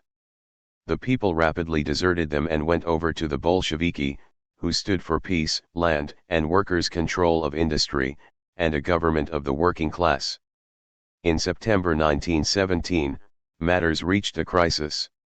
Against the overwhelming sentiment of the country, Kerensky and the moderate socialists succeeded in establishing a government of coalition with the propertied classes, and as a result, the Mensheviki and socialist revolutionaries lost the confidence of the people forever. An article in Rabochi put, Workers' Way, about the middle of October, entitled The Socialist Ministers, expressed the feeling of the masses of the people against the moderate socialists. Here is a list of their services. Point 3. Tsereteli disarmed the workmen with the assistance of General Polovtsev, checkmated the revolutionary soldiers, and approved of capital punishment in the army. Skobeliev commenced by trying to tax the capitalists 100% of their profits, and finished by an attempt to dissolve the workers' committees in the shops and factories. Avksentiev put several hundred peasants in prison, members of the land committees, and suppressed dozens of workers' and soldiers' newspapers. Chernov signed the Imperial Manifest, ordering the dissolution of the Finnish Diet. Savinkov concluded an open alliance with General Kornilov. If this savior of the country was not able to betray Petrograd, it was due to reasons over which he had no control. Zarudny, with the sanction of Aleksandrsky and Kerensky, put some of the best workers of the revolution, soldiers and sailors, in prison. Nikitin acted as a vulgar policeman against the railway workers. Kerensky, it is better not to say anything about him. The list of his services is too long. A Congress of Delegates of the Baltic Fleet, at Helsingfors, passed a resolution which began as follows. We demand the immediate removal from the ranks of the provisional government of the socialist, the political adventurer Kerensky, as one who is scandalizing and ruining the great revolution, and with it the revolutionary masses, by his shameless political blackmail on behalf of the bourgeoisie. The direct result of all this was the rise of the Bolsheviki. Since March 1917, when the roaring torrents of workmen and soldiers beating upon the Tauride Palace compelled the reluctant Imperial Duma to assume the supreme power in Russia, it was the masses of the people, workers, soldiers, and peasants, which forced every change in the course of the revolution. They hurled the Miliukov ministry down. It was their Soviet which proclaimed to the world the Russian peace terms: no annexations, no indemnities, and the right of self-determination of peoples, and again, in July, it was the spontaneous rising of the unorganized proletariat which once more stormed the Tauride Palace, to demand that the Soviets take over the government of Russia. The Bolsheviki, then a small political sect, put themselves at the head of the movement. As a result of the disastrous failure of the rising, public opinion turned against them, and their leaderless horde slunk back into the Vyborg quarter, which is Petrograd St. Antoine. Then followed a savage hunt of the Bolsheviki. Hundreds were imprisoned, among them Trotsky, Madame Kollontai and Kamenev. Lenin and Zinoviev went into hiding, fugitives from justice. The Bolshevik papers were suppressed. Provocateurs and reactionaries raised the cry that the Bolsheviki were German agents, until people all over the world believed it. But the provisional government found itself unable to substantiate its accusations. The documents proving pro-German conspiracy were discovered to be forgeries, and one by one the Bolsheviki were released from prison without trial, on nominal or no bail, until only 6 remained. The impotence and indecision of the ever-changing provisional government was an argument nobody could refute. The Bolsheviki raised again the slogan so dear to the masses, all power to the Soviets. And they were not merely self-seeking, for at that time the majority of the Soviets was moderate socialist, their bitter enemy. But more potent still, they took the crude, simple desires of the workers, soldiers, and peasants, and from them built their immediate program. And so, while the oborontsi Mensheviki and socialist revolutionaries involved themselves in compromise with the bourgeoisie, the Bolsheviki rapidly captured the Russian masses. In July they were hunted and despised. By September the metropolitan workmen, the sailors of the Baltic Fleet, and the soldiers had been won almost entirely to their cause. The September municipal elections in the large cities were significant. Only 18% of the returns were Menshevik and socialist revolutionary, against more than 70% in June. There remains a phenomenon which puzzled foreign observers. the fact that the Central Executive Committees of the Soviets, the Central Army and Fleet Committees B, and the Central Committees of some of the unions, notably, the Post and Telegraph workers and the railway workers, opposed the Bolsheviki with the utmost violence. These central committees had all been elected in the middle of the summer, or even before, when the Mensheviki and Socialist revolutionaries had an enormous following, and they delayed or prevented any new elections.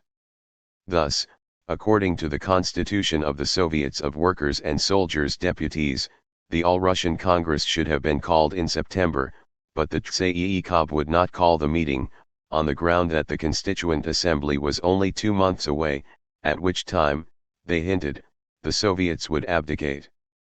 Meanwhile, one by one, the Bolsheviki were winning in the local Soviets all over the country, in the union branches and the ranks of the soldiers and sailors.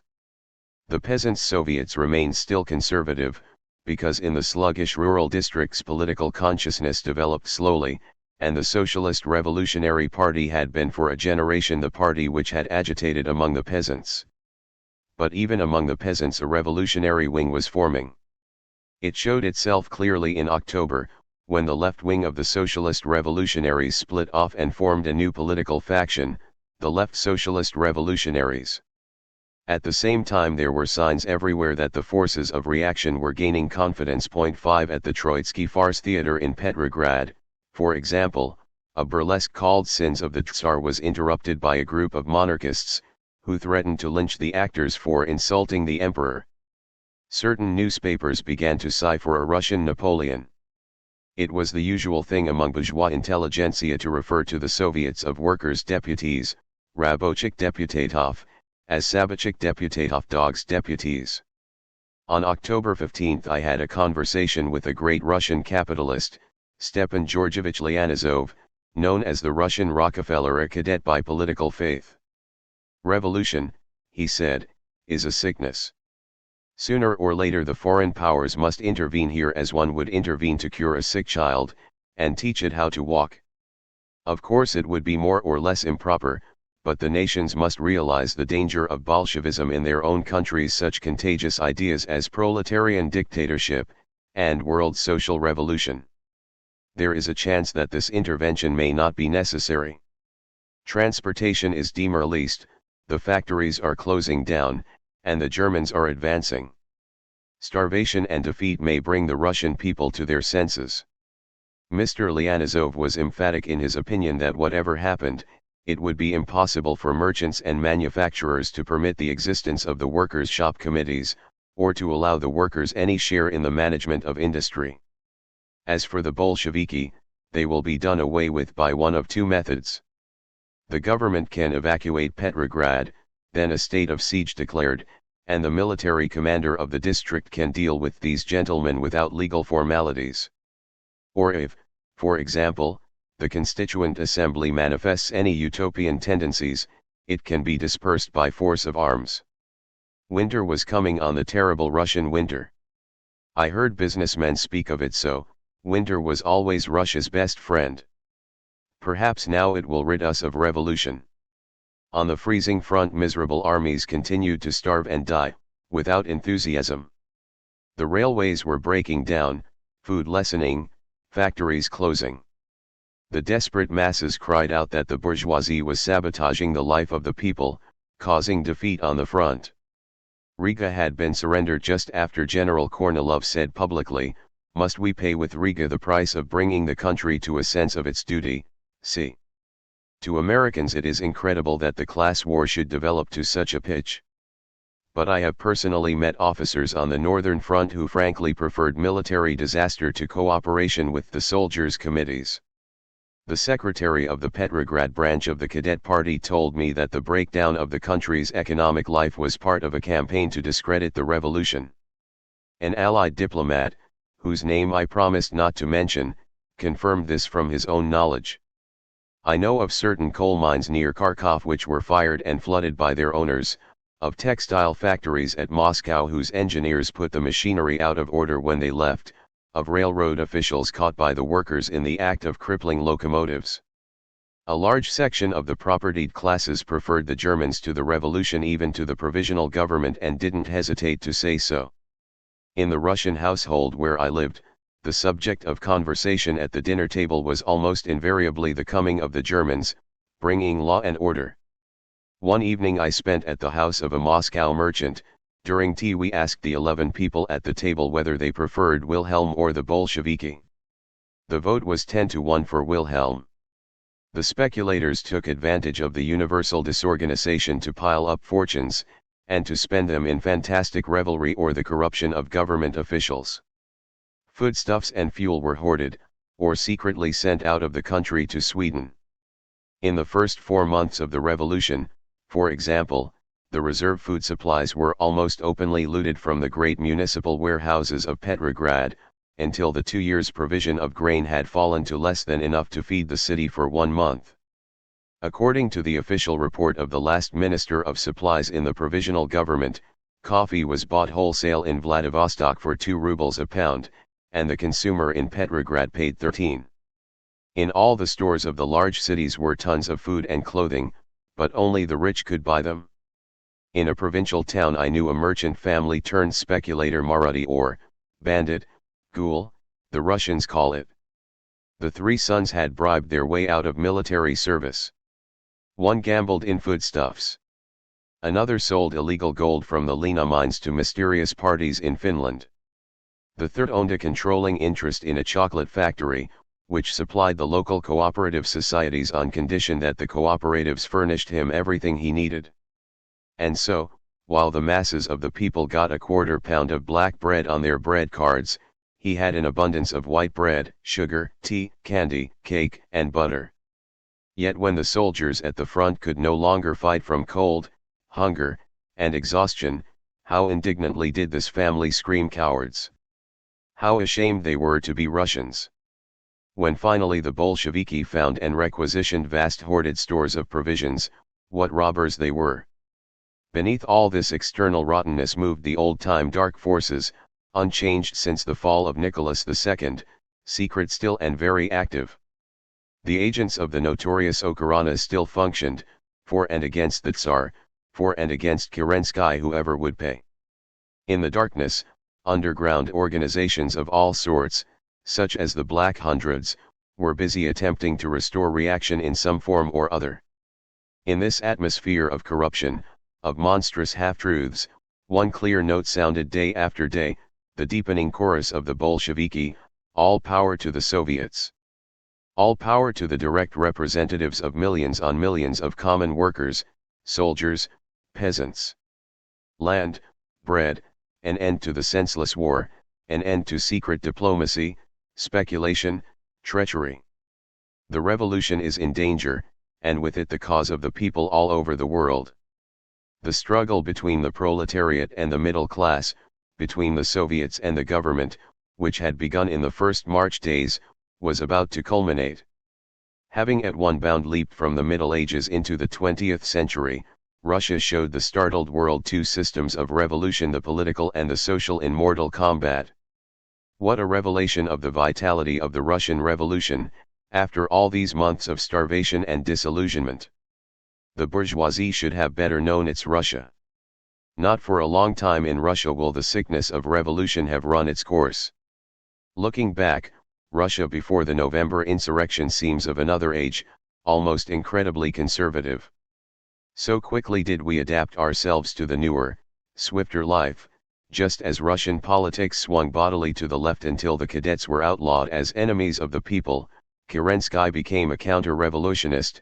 The middle socialist leaders, Tsereteli, Dan, Lieber, Gotz, and Avksentiev, were too reactionary for their following, and men like Viktor Chernov, and even Maxim Gorky, belonged to the right wing.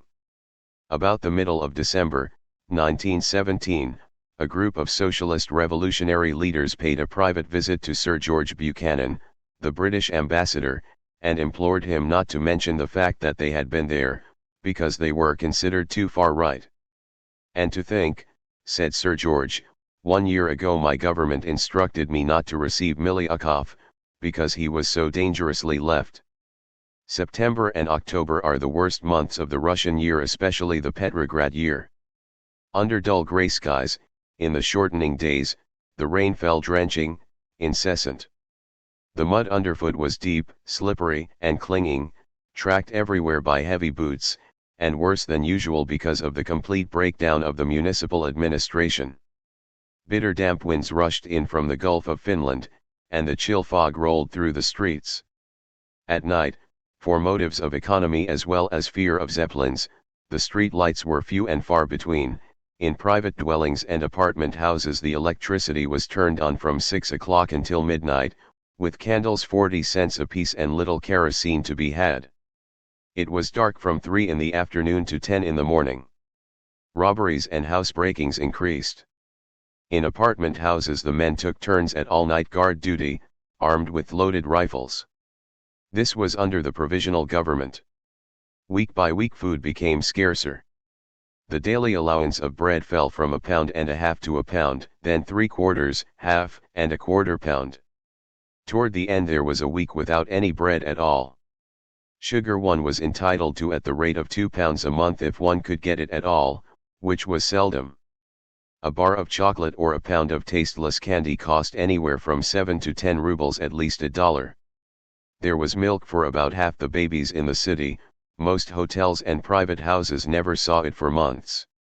In the fruit season apples and pears sold for a little less than 1 ruble apiece on the street corner. For milk and bread and sugar and tobacco one had to stand in queue long hours in the chill rain. Coming home from an all-night meeting I have seen the ghost tail beginning to form before dawn, mostly women, some with babies in their arms. Carlyle, in his French Revolution, has described the French people as distinguished above all others by their faculty of standing in queue. Russia had accustomed herself to the practice, begun in the reign of Nicholas the Blessed as long ago as 1915, and from then continued intermittently until the summer of 1917, when it settled down as the regular order of things. Think of the poorly clad people standing on the iron-white streets of Petrograd whole days in the Russian winter. I have listened in the bread lines, hearing the bitter, acrid note of discontent which from time to time burst up through the miraculous good nature of the Russian crowd. Of course all the theaters were going every night, including Sundays. Karsavina appeared in a new ballet at the Mariinsky, all dance-loving Russia coming to see her. Shaliapin was singing. At the Alexandrinsky they were reviving Meyerhold's production of Tolstoy's Death of Ivan the Terrible, and at that performance I remember noticing a student of the Imperial School of Pages, in his dress uniform, who stood up correctly between the acts and faced the empty imperial box, with its eagles all erased. The Krivoy Zerkalo staged a sumptuous version of Schnitzler's Rajan. Although the Hermitage and other picture galleries had been evacuated to Moscow, there were weekly exhibitions of paintings. Hordes of the female intelligentsia went to hear lectures on art, literature, and the easy philosophies. It was a particularly active season for theosophists. And the Salvation Army, admitted to Russia for the first time in history, plastered the walls with announcements of gospel meetings, which amused and astounded Russian audiences. As in all such times, the petty conventional life of the city went on, ignoring the revolution as much as possible. The poets made verses but not about the revolution. The realistic painters painted scenes from medieval Russian history, anything but the revolution. Young ladies from the provinces came up to the capital to learn French and cultivate their voices, and the gay young beautiful officers wore their gold-trimmed crimson bashliki and their elaborate Caucasian swords around the hotel lobbies. The ladies of the minor bureaucratic set took tea with each other in the afternoon, carrying each her little gold or silver or jeweled sugar box, and half a loaf of bread in her muff, and wished that the Tsar were back, or that the Germans would come, or anything that would solve the servant problem. The daughter of a friend of mine came home one afternoon in hysterics because the woman streetcar conductor had called her comrade. All around them great Russia was in travail, bearing a new world. The servants one used to treat like animals and pay next to nothing were getting independent. A pair of shoes cost more than 100 rubles, and as wages averaged about 35 rubles a month the servants refused to stand in queue and wear out their shoes. But more than that. In the new Russia every man and woman could vote, there were working-class newspapers, saying new and startling things, there were the Soviets, and there were the unions. The izvoshchiki, cab drivers, had a union, they were also represented in the Petrograd Soviet. The waiters and hotel servants were organized and refused tips.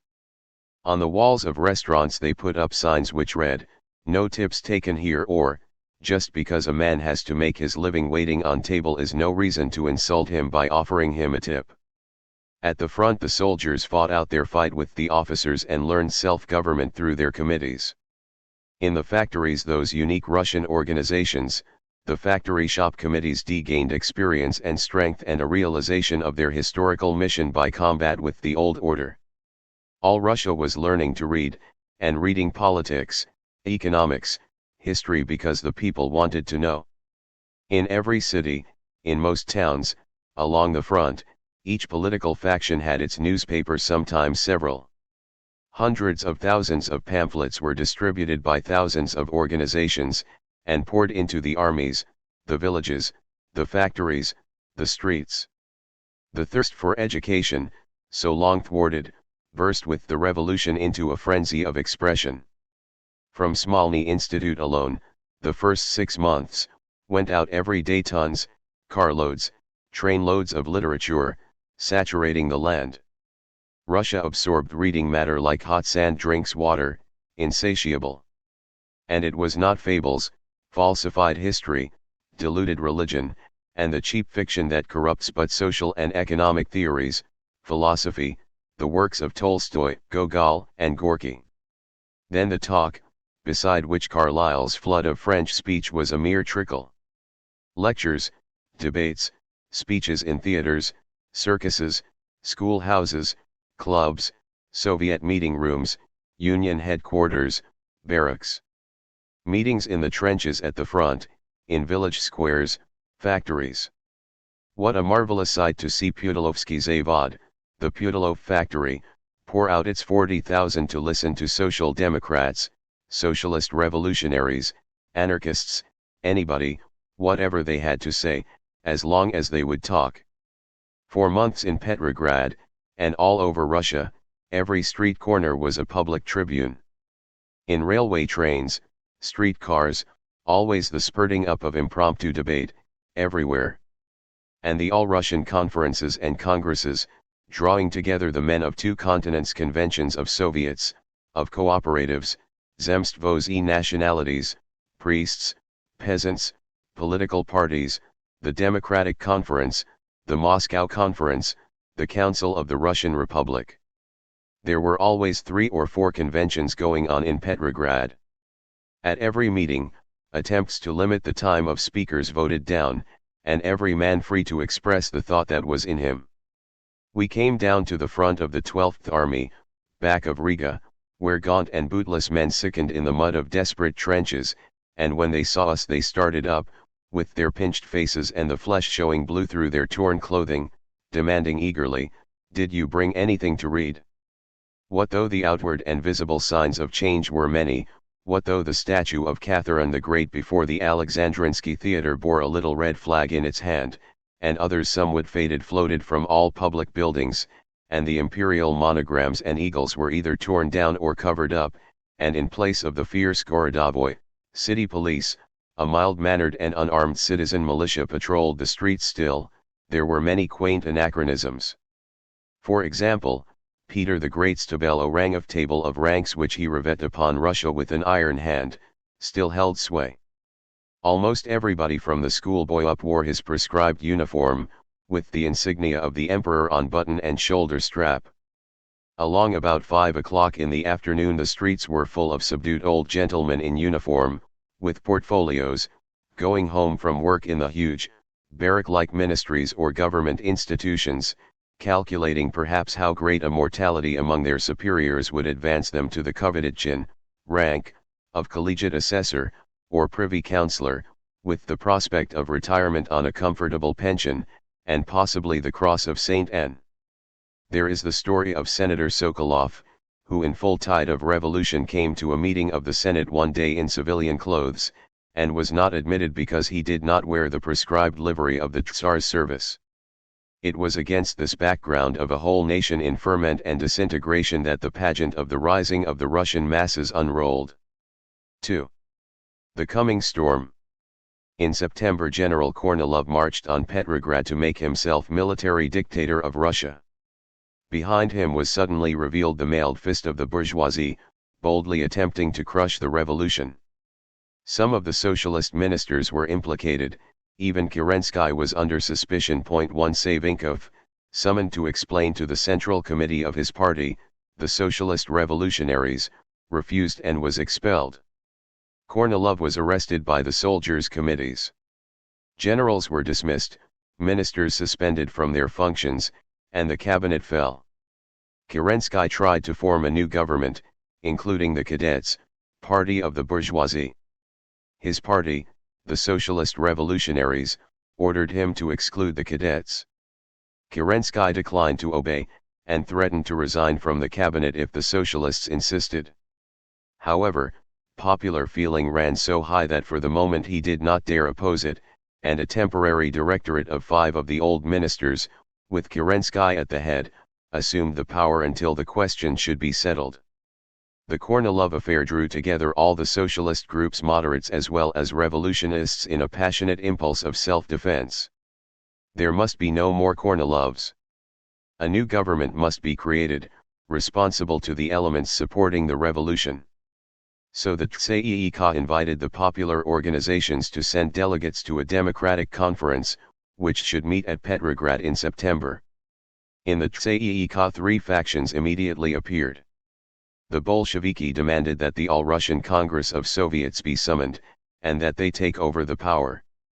The Center Socialist Revolutionaries, led by Chernov, joined with the Left Socialist Revolutionaries, led by Kamkov and Spiridonova, the Mensheviki Internationalists under Martov, and the Center Mensheviki represented by Bogdanov and Skobelev, in demanding a purely socialist government. Tsereteli, Dan, and Lieber, at the head of the right-wing Mensheviki, and the right socialist revolutionaries under Avksentiev and Gotz, insisted that the propertied classes must be represented in the new government. Almost immediately the Bolsheviki won a majority in the Petrograd Soviet, and the Soviets of Moscow, Kiev, Odessa, and other cities followed suit. Alarmed, the Mensheviki and socialist revolutionaries in control of the THIRD decided that after all they feared the danger of Kornilov less than the danger of Lenin. They revised the plan of representation in the Democratic Conference to admitting more delegates from the cooperative societies and other conservative bodies. Even this packed assembly at first voted for a coalition government without the Cadets.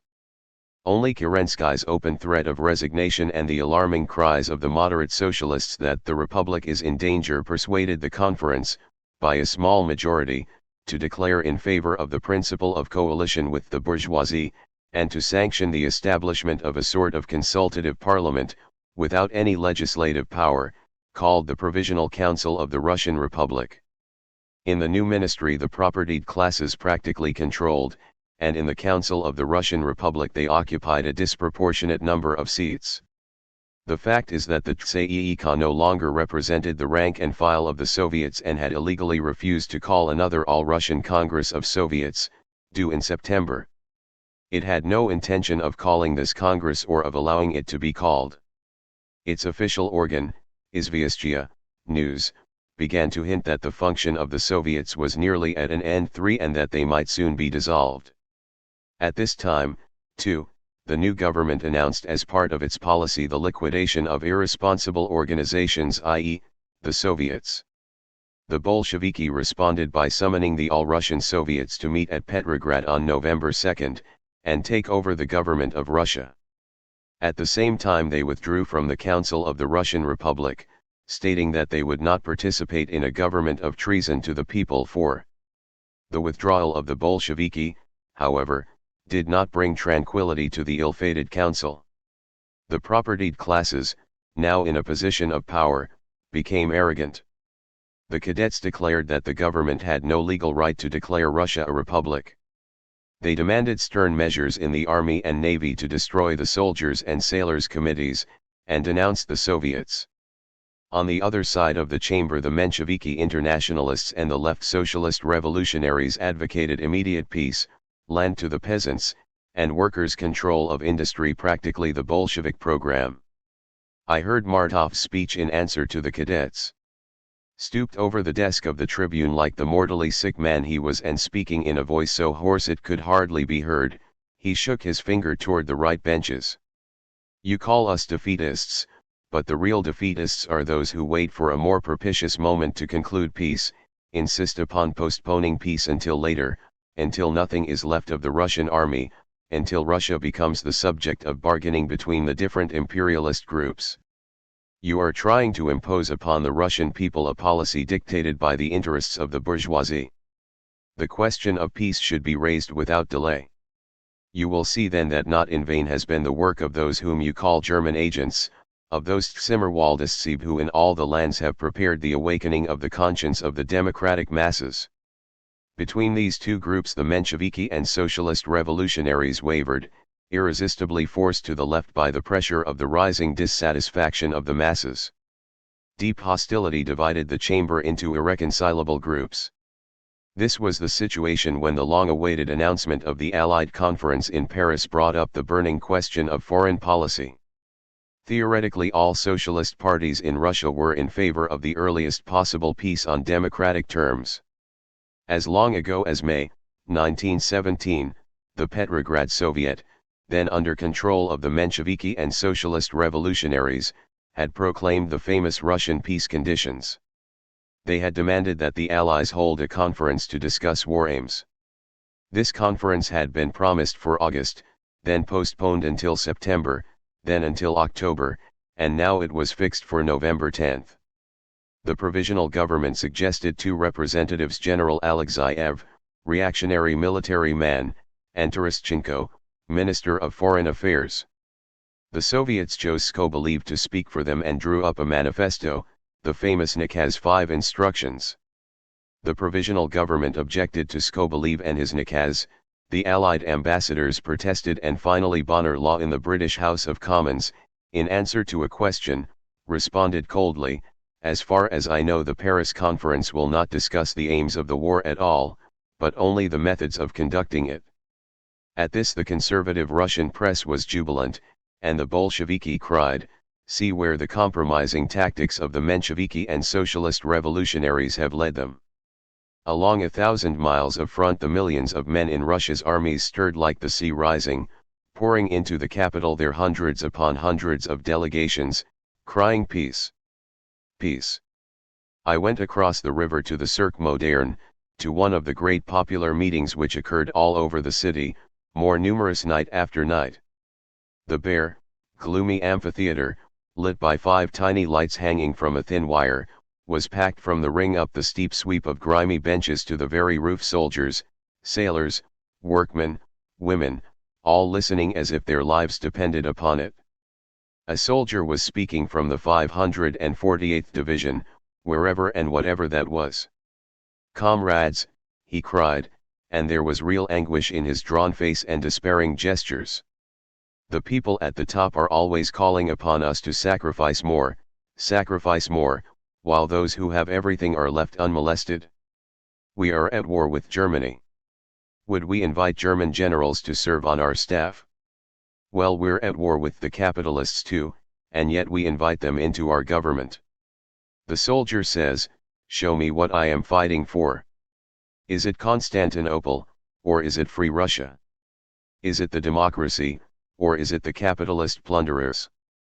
If you can prove to me that I am defending the revolution, then I'll go out and fight without capital punishment to force me. When the land belongs to the peasants, and the factories to the workers, and the power to the Soviets, then we'll know we have something to fight for, and we'll fight for it.' In the barracks, the factories, on the street corners, endless soldier speakers, all clamoring for an end to the war, declaring that if the government did not make an energetic effort to get peace, the army would leave the trenches and go home. The spokesman for the 8th Army: "We are weak, we have only a few men left in each company. They must give us food and boots and reinforcements, or soon there will be left only empty trenches. Peace or supplies, either let the government end the war or support the army. For the 46th Siberian Artillery. The officers will not work with our committees, they betray us to the enemy, they apply the death penalty to our agitators, and the counter-revolutionary government supports them. We thought that the revolution would bring peace.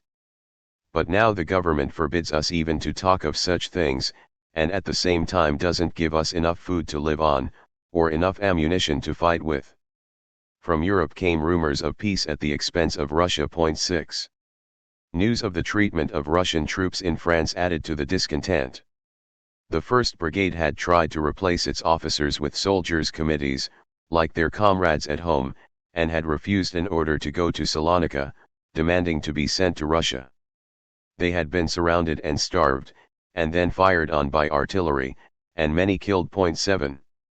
On October 29 I went to the White Marble and Crimson Hall of the Mariinsky Palace, where the Council of the Republic sat, to hear Terestchenko's declaration of the government's foreign policy, awaited with such terrible anxiety by all the peace-thirsty and exhausted land. A tall, impeccably dressed young man with a smooth face and high cheekbones, suavely reading his careful, non-committal speech. 8 Nothing. Only the same platitudes about crushing German militarism with the help of the Allies, about the state interests of Russia, about the embarrassment caused by Skobeliev's nakaz. He ended with the keynote. Russia is a great power. Russia will remain a great power, whatever happens. We must all defend her, we must show that we are defenders of a great ideal, and children of a great power. Nobody was satisfied.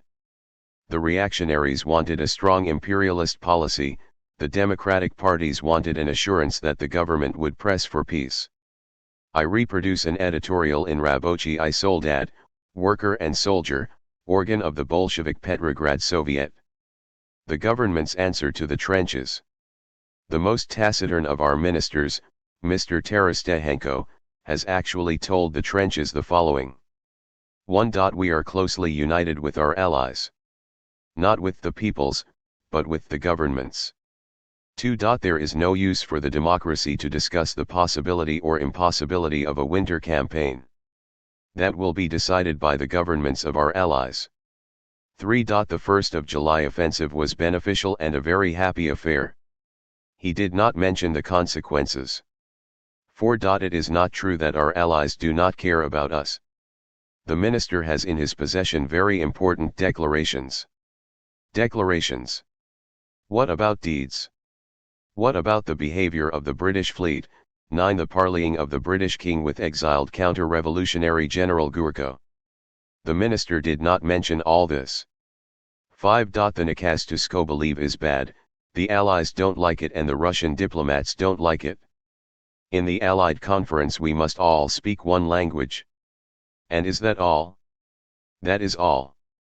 What is the way out? The solution is, faith in the Allies and in Terestchenko. When will peace come? When the Allies permit. That is how the government replied to the trenches about peace. Now in the background of Russian politics began to form the vague outlines of a sinister power, the Cossacks. Novaya Zhizn, New Life, Gorky's paper, called attention to their activities. At the beginning of the revolution the Cossacks refused to shoot down the people. When Kornilov marched on Petrograd they refused to follow him. From passive loyalty to the revolution the Cossacks have passed to an active political offensive, against it. From the background of the revolution they have suddenly advanced to the front of the stage.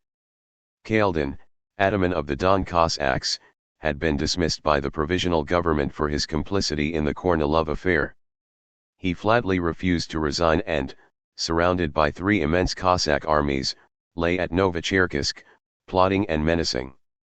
So great was his power that the government was forced to ignore his insubordination. More than that, it was compelled formally to recognize the Council of the Union of Cossack Armies, and to declare illegal the newly formed Cossack section of the Soviets. In the first part of October a Cossack delegation called upon Kerensky, arrogantly insisting that the charges against Kaldin be dropped, and reproaching the minister-president for yielding to the Soviets. Kerensky agreed to let Kaldin alone, and then is reported to have said, "In the eyes of the Soviet leaders I am a despot and a tyrant." As for the provisional government, not only does it not depend upon the Soviets, but it considers it regrettable that they exist at all. At the same time another Cossack mission called upon the British ambassador, treating him boldly as representatives of the Free Cossack people.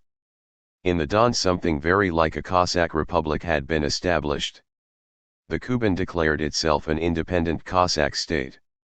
The Soviets of Rostov-on-Don and Ekaterinburg were dispersed by armed Cossacks, and the headquarters of the Coal Miners' Union at Kharkov raided. In all its manifestations the Cossack movement was anti-socialist and militaristic. Its leaders were nobles and great landowners like Kaldin, Kornilov, Generals Tyutov, Karolov, and Bardizhny, and it was backed by the powerful merchants and bankers of Moscow. Old Russia was rapidly breaking up. In Ukraine, in Finland, Poland, White Russia, the nationalist movements gathered strength and became bolder. The local governments, controlled by the propertied classes, claimed autonomy, refusing to obey orders from Petrograd.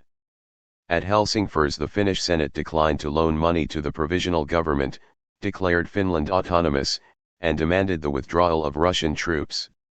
The bourgeois Rada at Kiev extended the boundaries of Ukraine until they included all the richest agricultural lands of South Russia, as far east as the Urals, and began the formation of a national army.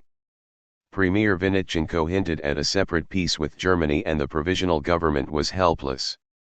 Siberia, the Caucasus, demanded separate constituent assemblies. And in all these countries there was the beginning of a bitter struggle between the authorities and the local Soviets of workers' and soldiers' deputies. Conditions were daily more chaotic. Hundreds of thousands of soldiers were deserting the front and beginning to move in vast, aimless tides over the face of the land. The peasants of Tambov and Tver governments, tired of waiting for the land, exasperated by the repressive measures of the government, were burning manor houses and massacring landowners. Immense strikes and lockouts convulsed Moscow, Odessa, and the coal mines of the Don. Transportation was paralyzed, the army was starving, and in the big cities there was no bread. The government, torn between the democratic and reactionary factions, could do nothing. When forced to act it always supported the interests of the propertied classes. Cossacks were sent to restore order among the peasants, to break the strikes. In Tashkent, government authorities suppressed the Soviet. In Petrograd, the Economic Council, established to rebuild the shattered economic life of the country, came to a deadlock between the opposing forces of capital and labor and was dissolved by Kerensky. The old regime military men, backed by cadets, demanded that harsh measures be adopted to restore discipline in the army and the navy. In vain Admiral Verderevsky, the venerable Minister of Marine, and General Verkhovsky, Minister of War, insisted that only a new, voluntary, democratic discipline, based on cooperation with the soldiers and sailors' committees, could save the army and navy. Their recommendations were ignored. The reactionaries seemed determined to provoke popular anger. The trial of Kornilov was coming on. More and more openly the bourgeois press defended him, speaking of him as the great Russian patriot. Burtsev's paper, Obstchi Dialo, Common Cause, called for a dictatorship of Kornilov, Kaldin, and Kerensky. I had a talk with Burtsev one day in the press gallery of the Council of the Republic. A small, stooped figure with a wrinkled face, eyes nearsighted behind thick glasses, untidy hair and beard streaked with gray. Mark my words, young man. What Russia needs is a strong man. We should get our minds off the revolution now and concentrate on the Germans. Bunglers, to defeat Kornilov, and back of the bunglers are the German agents. Kornilov should have won. On the extreme right the organs of the scarcely veiled monarchists, Purishkevich's Narodny Tribun, People's Tribune, Novaya Rus, New Russia, and Zhivoye Slovo, Living Word, openly advocated the extermination of the revolutionary democracy. On the 23rd of October occurred the naval battle with a German squadron in the Gulf of Riga.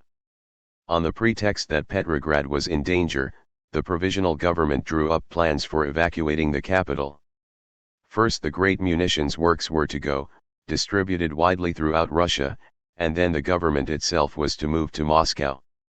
Instantly the Bolsheviki began to cry out that the government was abandoning the Red capital in order to weaken the revolution. Riga had been sold to the Germans, now Petrograd was being betrayed. The bourgeois press was joyful. At Moscow, said the cadet paper Ryach, speech, the government can pursue its work in a tranquil atmosphere, without being interfered with by anarchists. Rodchenko, leader of the right wing of the cadet party, declared in Utro Rossii, the morning of Russia, that the taking of Petrograd by the Germans would be a blessing, because it would destroy the Soviets and get rid of the revolutionary Baltic fleet. Petrograd is in danger, he wrote. I say to myself, let God take care of Petrograd. They fear that if Petrograd is lost, the central revolutionary organizations will be destroyed. To that I answer that I rejoice if all these organizations are destroyed, for they will bring nothing but disaster upon Russia. With the taking of Petrograd, the Baltic fleet will also be destroyed. But there will be nothing to regret, most of the battleships are completely demoralized.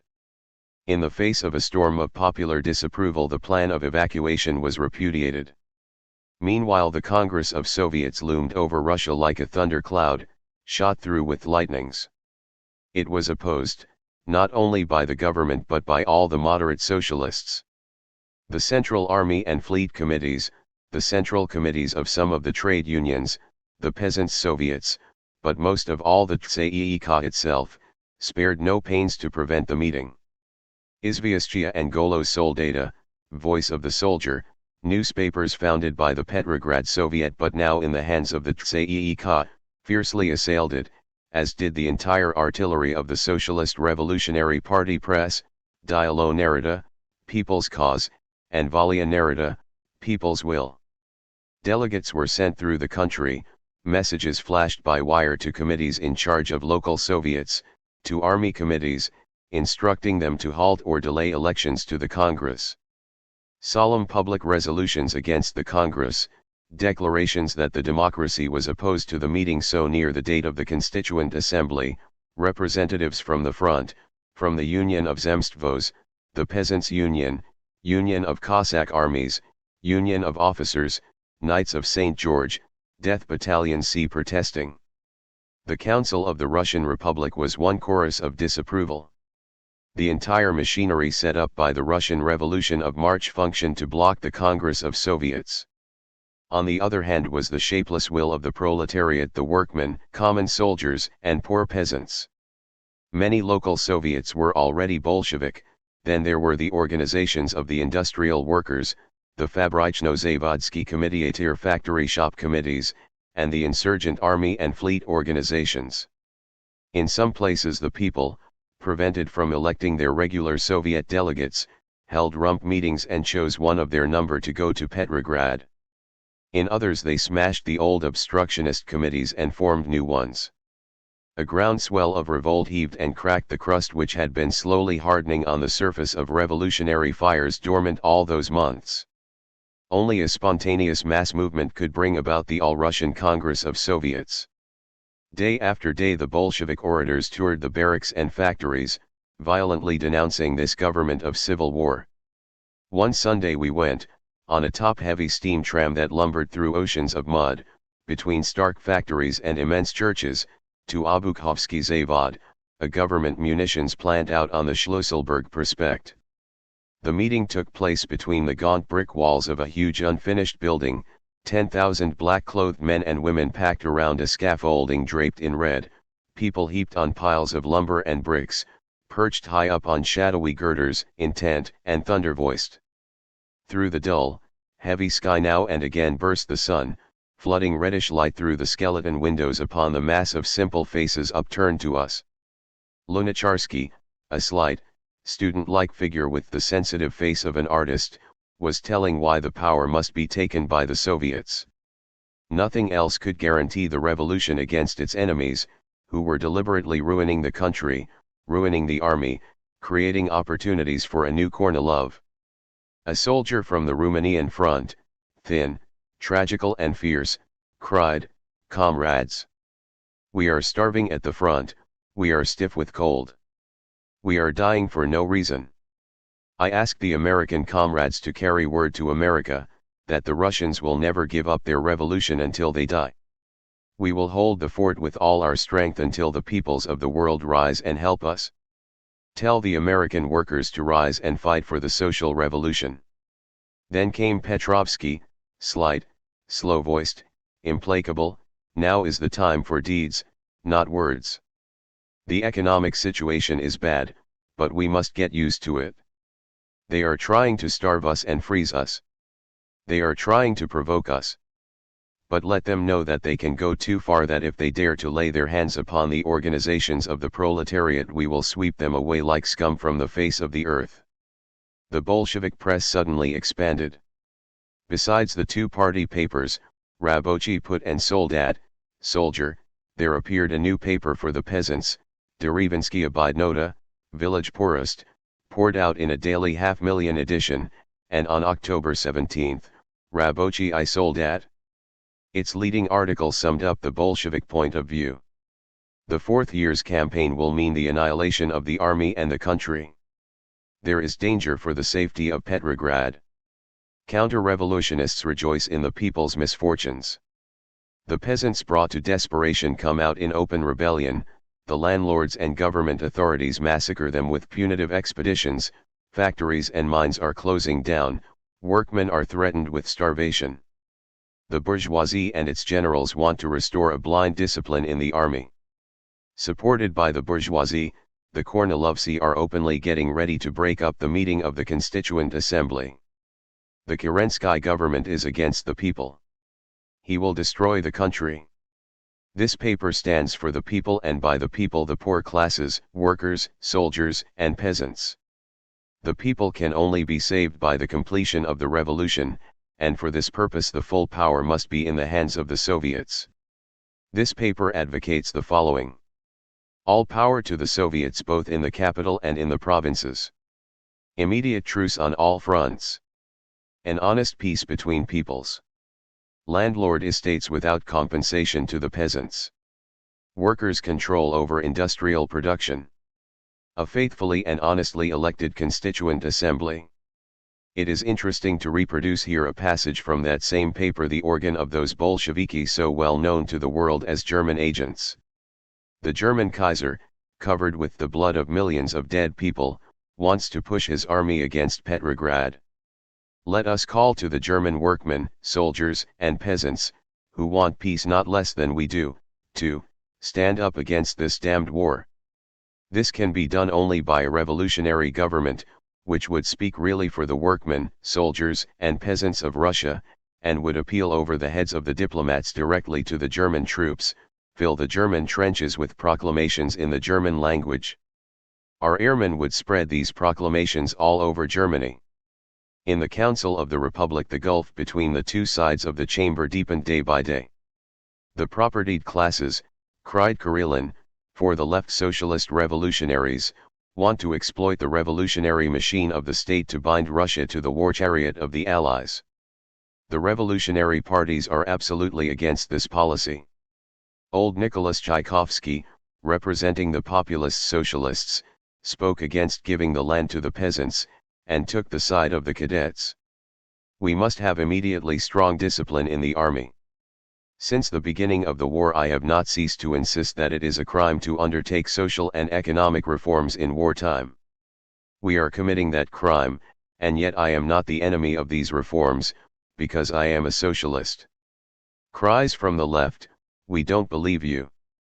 Mighty applause from the right. Atgemuov, for the cadets, declared that there was no necessity to tell the army what it was fighting for, since every soldier ought to realize that the first task was to drive the enemy from Russian territory. Kerensky himself came twice to plead passionately for national unity, once bursting into tears at the end. The assembly heard him coldly, interrupting with ironical remarks. Smolny Institute, headquarters of the TSEIK and of the Petrograd Soviet, lay miles out on the edge of the city, beside the wide Neva. I went there on a streetcar, moving snail-like with a groaning noise through the cobbled, muddy streets, and jammed with people. At the end of the line rose the graceful smoke-blue cupolas of Smolny Convent outlined in dull gold, beautiful, and beside it the great barracks-like facade of Smolny Institute, 200 yards long and 3 lofty stories high, the imperial arms carved hugely in stone still insolent over the entrance. Under the old regime a famous convent school for the daughters of the Russian nobility, patronized by the Tsarina herself, the institute had been taken over by the revolutionary organizations of workers and soldiers. Within were more than 100 huge rooms, white and bare, on their doors enameled plaques still informing the passerby that within was ladies' classroom number 4 or teacher's bureau, but over these hung crudely lettered signs, evidence of the vitality of the new order, Central Committee of the Petrograd Soviet and TSEIK and Bureau of Foreign Affairs, Union of Socialist Soldiers, Central Committee of the All-Russian Trade Unions, Factory Shop Committees, Central Army Committee, and the central offices and caucus rooms of the political parties. The long, vaulted corridors, lit by rare electric lights, were thronged with hurrying shapes of soldiers and workmen, some bent under the weight of huge bundles of newspapers, proclamations, printed propaganda of all sorts. The sound of their heavy boots made a deep and incessant thunder on the wooden floor. Signs were posted up everywhere, comrades. For the sake of your health, preserve cleanliness. Long tables stood at the head of the stairs on every floor, and on the landings, heaped with pamphlets and the literature of the different political parties, for sale. The spacious, low-ceilinged refectory downstairs was still a dining room. For 2 rubles I bought a ticket entitling me to dinner, and stood in line with 1,000 others, waiting to get to the long serving tables, where 20 men and women were ladling from immense cauldrons cabbage soup, hunks of meat and piles of kasha, slabs of black bread. 5 kopecks paid for tea in a tin cup. From a basket one grabbed a greasy wooden spoon. The benches along the wooden tables were packed with hungry proletarians, wolfing their food, plotting, shouting rough jokes across the room. Upstairs was another eating place, reserved for the TSEIK, though everyone went there. Here could be had bread thickly buttered and endless glasses of tea. In the south wing on the 2nd floor was the great hall of meetings, the former ballroom of the institute. A lofty white room lighted by glazed white chandeliers holding hundreds of ornate electric bulbs, and divided by 2 rows of massive columns, at one end a dais, flanked with 2 tall many-branched light standards, and a gold frame behind, from which the imperial portrait had been cut. Here on festal occasions had been banked brilliant military and ecclesiastical uniforms, a setting for grand duchesses. Just across the hall outside was the office, the Credentials Committee for the Congress of Soviets. I stood there watching the new delegates come in, burly, bearded soldiers, workmen in black blouses, a few long-haired peasants. The girl in charge, a member of Plekhanov's Yedinstvod group, smiled contemptuously. "These are very different people from the delegates to the first seized Congress," she remarked. "See how rough and ignorant they look." The dark people, it was true, the depths of Russia had been stirred, and it was the bottom which came uppermost now. The Credentials Committee, appointed by the old TSEIK, was challenging delegate after delegate, on the ground that they had been illegally elected.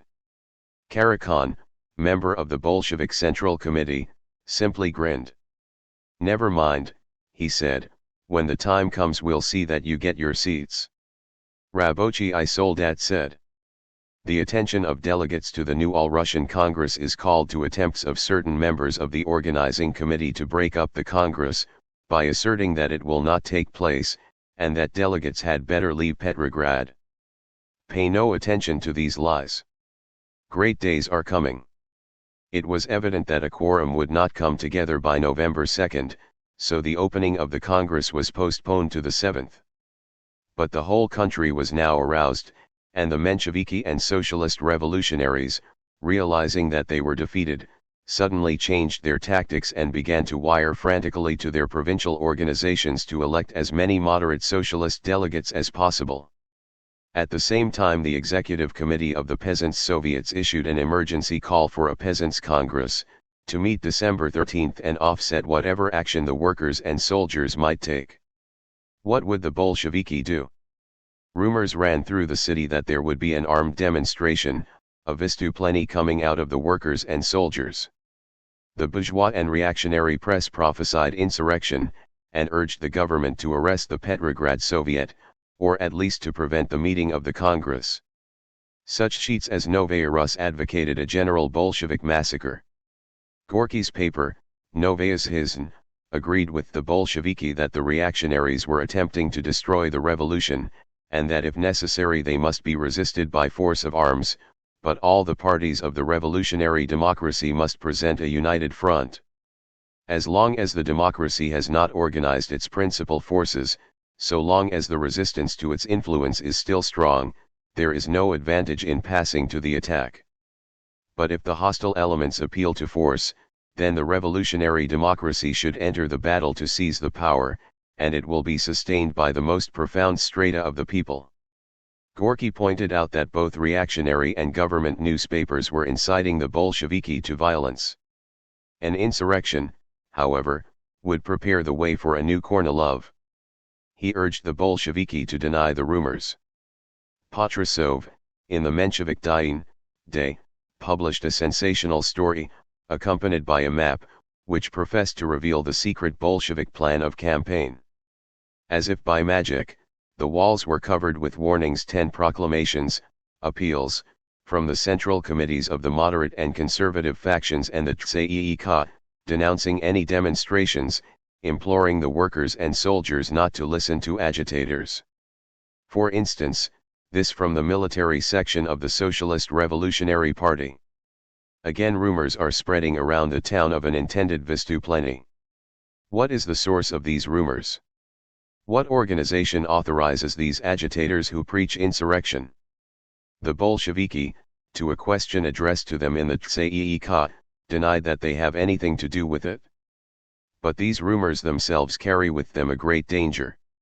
It may easily happen that, not taking into consideration the state of mind of the majority of the workers, soldiers, and peasants, individual hotheads will call out part of the workers and soldiers on the streets, inciting them to an uprising. In this fearful time through which revolutionary Russia is passing, any insurrection can easily turn into civil war, and there can result from it the destruction of all organizations of the proletariat, built up with so much labor. The counter-revolutionary plotters are planning to take advantage of this insurrection to destroy the revolution, open the front to Wilhelm, and wreck the Constituent Assembly. Stick stubbornly to your posts. Do not come out.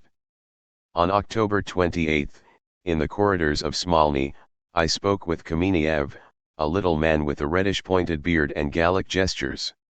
He was not at all sure that enough delegates would come. If there is a Congress, he said, it will represent the overwhelming sentiment of the people.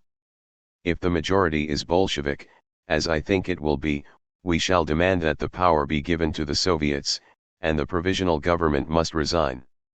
Volodarsky, a tall, pale youth with glasses and a bad complexion, was more definite. The Libertans and the other compromisers are sabotaging the Congress. If they succeed in preventing its meeting, well, then we are realists enough not to depend on that. Under date of October 29 I find entered in my notebook the following items culled from the newspapers of the day. Mogilev, General Staff Headquarters.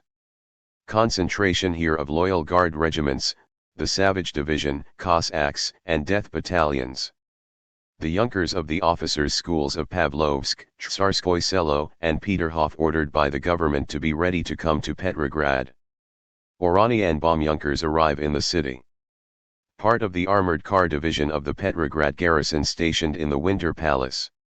Upon orders signed by Trotsky, several thousand rifles delivered by the government arms factory at Sestrorezhke to delegates of the Petrograd workmen. At a meeting of the city militia of the Lower Liteyny Quarter, a resolution demanding that all power be given to the Soviets. This is just a sample of the confused events of those feverish days, when everybody knew that something was going to happen, but nobody knew just what. At a meeting of the Petrograd Soviet in Smolny, the night of October 30, Trotsky branded the assertions of the bourgeois press that the Soviet contemplated armed insurrection as an attempt of the reactionaries to discredit and wreck the Congress of Soviets. The Petrograd Soviet, he declared, had not ordered any vystuplennie. If it is necessary we shall do so, and we will be supported by the Petrograd garrison. They, the government, are preparing a counter-revolution, and we shall answer with an offensive which will be merciless and decisive. It is true that the Petrograd Soviet had not ordered a demonstration, but the Central Committee of the Bolshevik Party was considering the question of insurrection. All night long of the 23rd they met. There were present all the party intellectuals, the leaders and delegates of the Petrograd workers and garrison. Alone of the intellectuals Lenin and Trotsky stood for insurrection. Even the military men opposed it.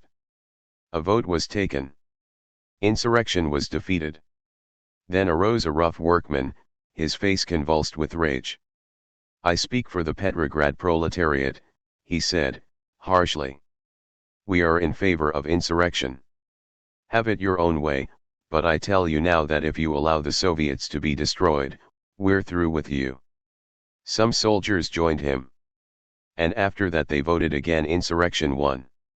However, the right wing of the Bolsheviki, led by Ryazanov, Kamenev, and Zinoviev, continued to campaign against an armed rising. On the morning of October 31 appeared in Rabochi Put the first installment of Lenin's letter to the comrades, 11, one of the most audacious pieces of political propaganda the world has ever seen.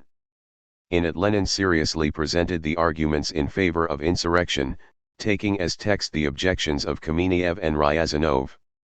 "Either we must abandon our slogan, 'All power to the Soviets,'" he wrote, "or else we must make an insurrection. There is no middle course." That same afternoon Paul Miliukov, leader of the cadets, made a brilliant, bitter speech 12 in the Council of the Republic, branding the Skobelivnik as pro-German, declaring that the revolutionary democracy was destroying Russia, sneering at Terestchenko, and openly declaring that he preferred German diplomacy to Russian. The left benches were one roaring tumult all through. On its part the government could not ignore the significance of the success of the Bolshevik propaganda. On the 29th a joint commission of the government and the Council of the Republic hastily drew up two laws, one for giving the land temporarily to the peasants, and the other for pushing an energetic foreign policy of peace. The next day Kerensky suspended capital punishment in the army. That same afternoon was opened with great ceremony the first session of the new Commission for Strengthening the Republican Regime and Fighting Against Anarchy and Counter-Revolution, of which history shows not the slightest further trace. The following morning with two other correspondents I interviewed Kerensky 13 the last time he received journalists. "The Russian people," he said, bitterly, "are suffering from economic fatigue and from disillusionment with the Allies. The world thinks that the Russian Revolution is at an end. Do not be mistaken. The Russian Revolution is just beginning," words more prophetic, perhaps, than he knew. Stormy was the all-night meeting of the Petrograd Soviet the 30th of October, at which I was present. The moderate socialist intellectuals, officers, members of army committees, the TSEIK, were there in force. Against them rose up workmen, peasants, and common soldiers, passionate and simple. A peasant told of the disorders in Tver, which he said were caused by the arrest of the land committees. "This Kerensky is nothing but a shield to the pomieshchiki, landowners," he cried. "They know that at the Constituent Assembly we will take the land anyway, so they are trying to destroy the Constituent Assembly." A machinist from the Putilov works described how the superintendents were closing down the departments one by one on the pretext that there was no fuel or raw materials. The factory shop committee, he declared, had discovered huge hidden supplies. "It is a provocatia," said he. "They want to starve us or drive us to violence." Among the soldiers one began, "Comrades, I bring you greetings from the place where men are digging their graves and call them trenches." Then arose a tall, gaunt young soldier, with flashing eyes, met with a roar of welcome. It was Chudnovsky, reported killed in the July fighting, and now arisen from the dead. The soldier masses no longer trust their officers. Even the army committees, who refused to call a meeting of our Soviet, betrayed us. The masses of the soldiers want the Constituent Assembly to be held exactly when it was called for, and those who dare to postpone it will be cursed, and not only Platonic curses either, for the army has guns too. He told of the electoral campaign for the Constituent now raging in the Fifth Army. The officers, and especially the Mensheviki and the Socialist Revolutionaries, are trying deliberately to cripple the Bolsheviki. Our papers are not allowed to circulate in the trenches. Our speakers are arrested. "Why don't you speak about the lack of bread?" shouted another soldier. "Man shall not live by bread alone," answered Chudnovsky, sternly. Followed him an officer, delegate from the Vitebsk Soviet, a Menshevik obronets. "It isn't the question of who has the power.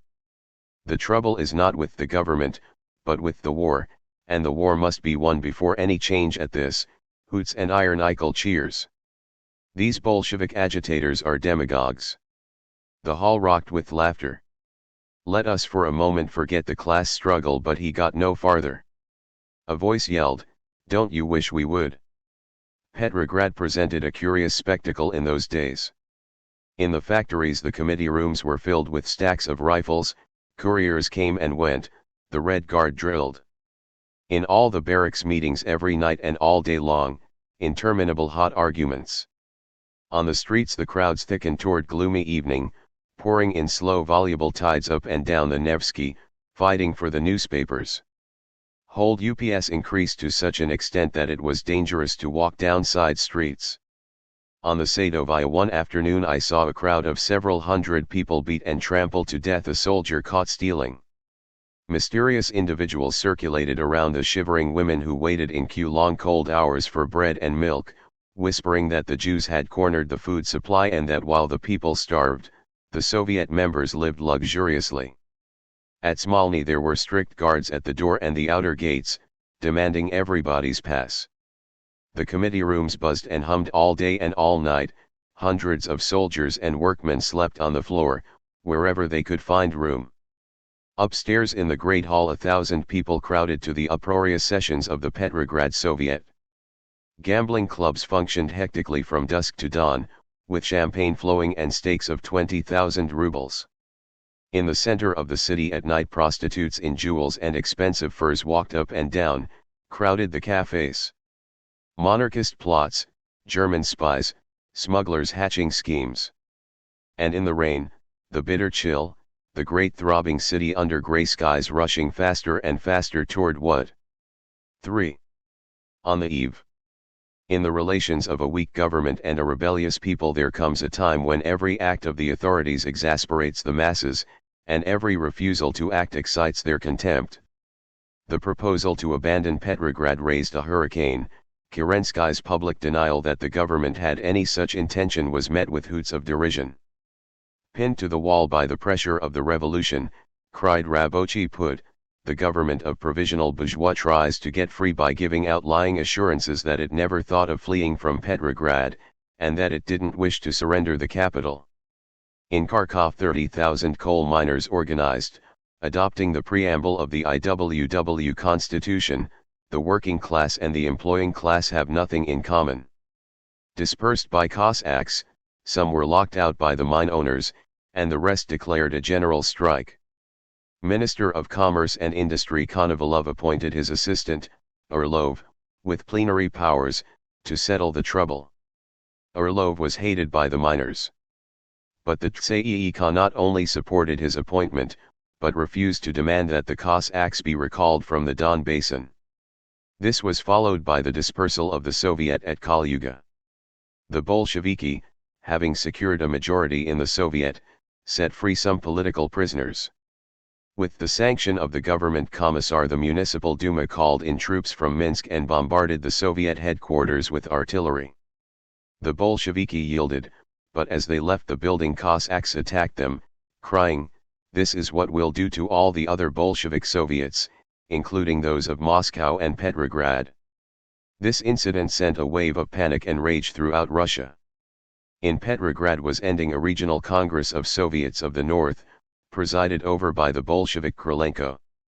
By an immense majority it resolved that all power should be assumed by the All-Russian Congress, and concluded by greeting the Bolsheviki in prison, bidding them rejoice, for the hour of their liberation was at hand. At the same time the First All-Russian Conference of Factory Shop Committees I declared emphatically for the Soviets, and continued significantly. After liberating themselves politically from Tsardom, the working class wants to see the democratic regime triumphant in the sphere of its productive activity. This is best expressed by workers' control over industrial production, which naturally arose in the atmosphere of economic decomposition created by the criminal policy of the dominating classes. The Union of Railwaymen was demanding the resignation of Liverovsky, Minister of Ways and Communications. In the name of the Tsay-ee-kak, Skobelev insisted that the nakaz be presented at the Allied Conference, and formally protested against the sending of Terestchenko to Paris. Terestchenko offered to resign. General Verkhovsky, unable to accomplish his reorganization of the army, only came to cabinet meetings at long intervals. On November 3, Vertsevzebski Dialo came out with great headlines. Citizens, save the fatherland. I have just learned that yesterday, at a meeting of the Commission for National Defense, Minister of War General Verkhovsky, one of the principal persons responsible for the fall of Kornilov, proposed to sign a separate peace, independently of the Allies. That is treason to Russia. Terestchenko declared that the provisional government had not even examined Verkhovsky's proposition. You might think, said Terestchenko, that we were in a madhouse. The members of the commission were astounded at the general's words. General Alexeyev wept. No. It is not madness. It is worse. It is direct treason to Russia. Kerensky, Terestchenko, and Nekrasov must immediately answer us concerning the words of Verkhovsky. Citizens, arise. Russia is being sold. Save her. What Verkhovsky really said was that the Allies must be pressed to offer peace, because the Russian army could fight no longer. Both in Russia and abroad the sensation was tremendous. Verkhovsky was given indefinite leave of absence for ill health, and left the government. Obstchi Dialo was suppressed.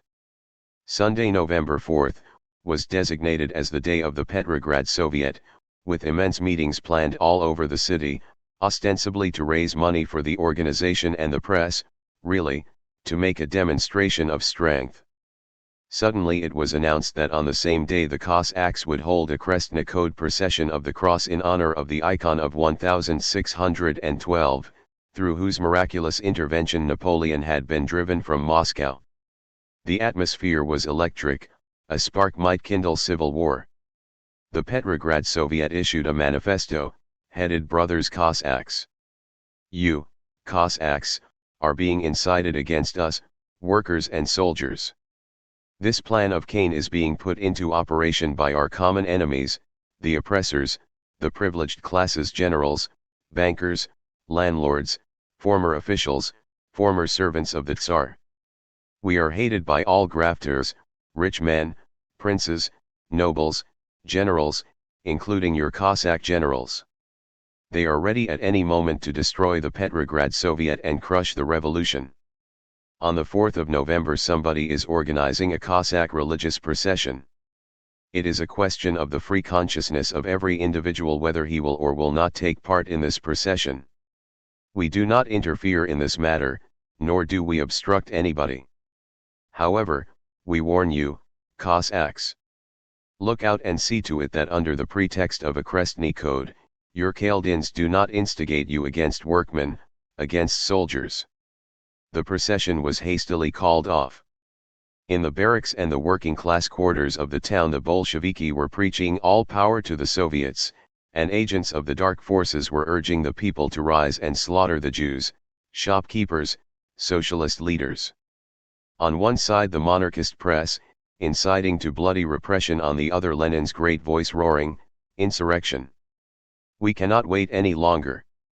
Even the bourgeois press was uneasy. 2 Burjevaya Viktomosti, Exchange Gazette, called the Bolshevik propaganda an attack on the most elementary principles of society: personal security and the respect for private property.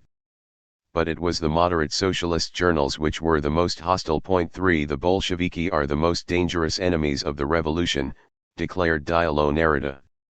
Said the Menshevik Dian, the government ought to defend itself and defend us.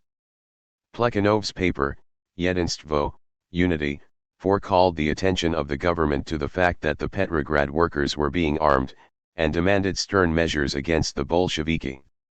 Daily the government seemed to become more helpless. Even the municipal administration broke down. The columns of the morning papers were filled with accounts of the most audacious robberies and murders, and the criminals were unmolested.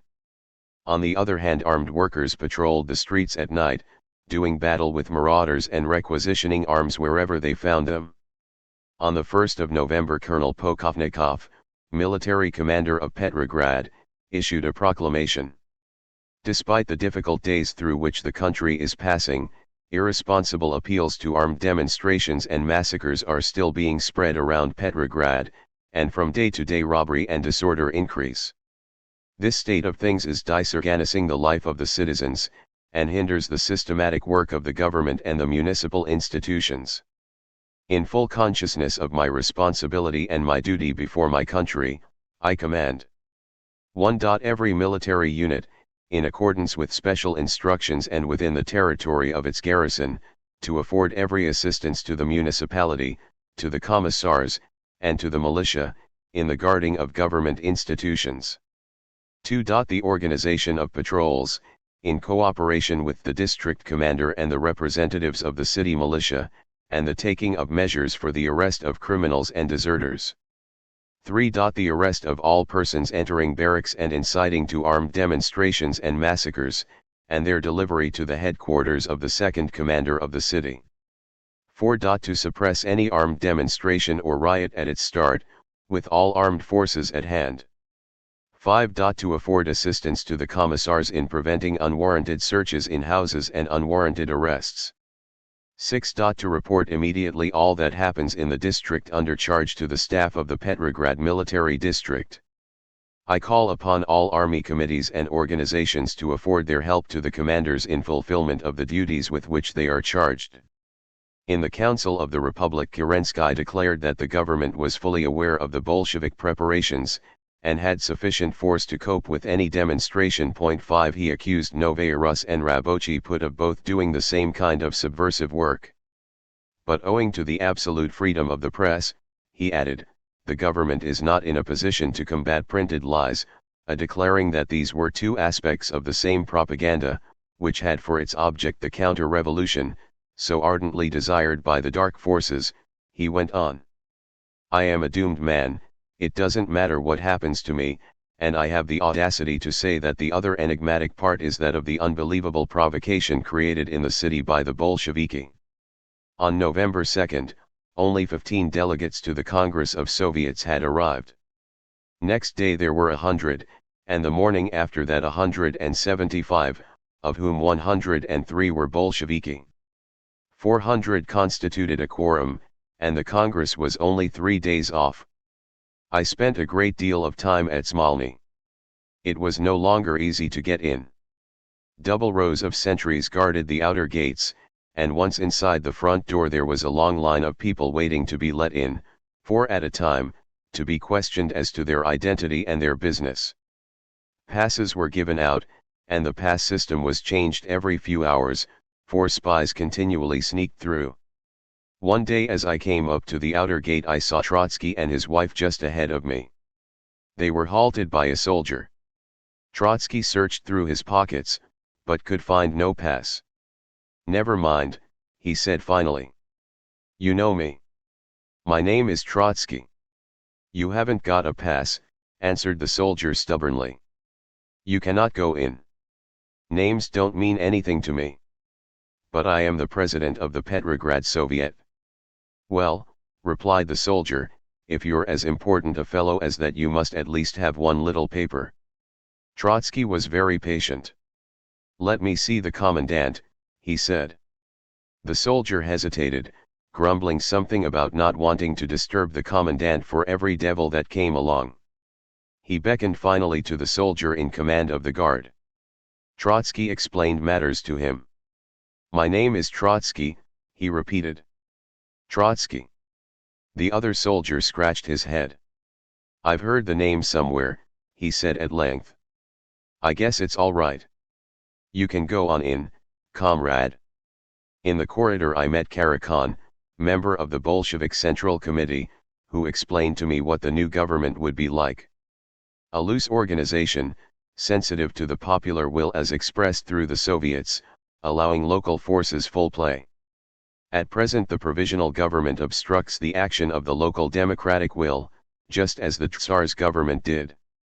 The initiative of the new society shall come from below. The form of the government will be modeled on the constitution of the Russian Social Democratic Labor Party. The new TSAEK, responsible to frequent meetings of the All-Russian Congress of Soviets, will be the parliament. The various ministries will be headed by collegia committees instead of by ministers, and will be directly responsible to the Soviets.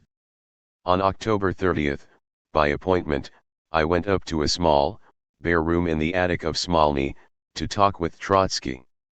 In the middle of the room he sat on a rough chair at a bare table. Few questions from me were necessary, he talked rapidly and steadily for more than an hour. The substance of his talk, in his own words, I give here. The provisional government is absolutely powerless. The bourgeoisie is in control, but this control is masked by a fictitious coalition with the oborontsi parties. Now, during the revolution, one sees revolts of peasants who are tired of waiting for their promised land, and all over the country, in all the toiling classes, the same disgust is evident. This domination by the bourgeoisie is only possible by means of civil war. The Kornilov method is the only way by which the bourgeoisie can control. But it is force which the bourgeoisie lacks. The army is with us. The conciliators and pacifists, socialist revolutionaries and Mensheviki, have lost all authority because the struggle between the peasants and the landlords, between the workers and the employers, between the soldiers and the officers, has become more bitter, more irreconcilable than ever. Only by the concerted action of the popular mass, only by the victory of proletarian dictatorship, can the revolution be achieved and the people saved. The Soviets are the most perfect representatives of the people, perfect in their revolutionary experience, in their ideas and objects. Based directly upon the army in the trenches, the workers in the factories, and the peasants in the fields, they are the backbone of the revolution. There has been an attempt to create a power without the Soviets, and only powerlessness has been created. Counter-revolutionary schemes of all sorts are now being hatched in the corridors of the Council of the Russian Republic. The Cadet Party represents the counter-revolution militant. On the other side, the Soviets represent the cause of the people. Between the two camps there are no groups of serious importance. It is the Lud finale. The bourgeois counter-revolution organizes all its forces and waits for the moment to attack us. Our answer will be decisive. We will complete the work scarcely begun in March, and advanced during the Kornilov affair.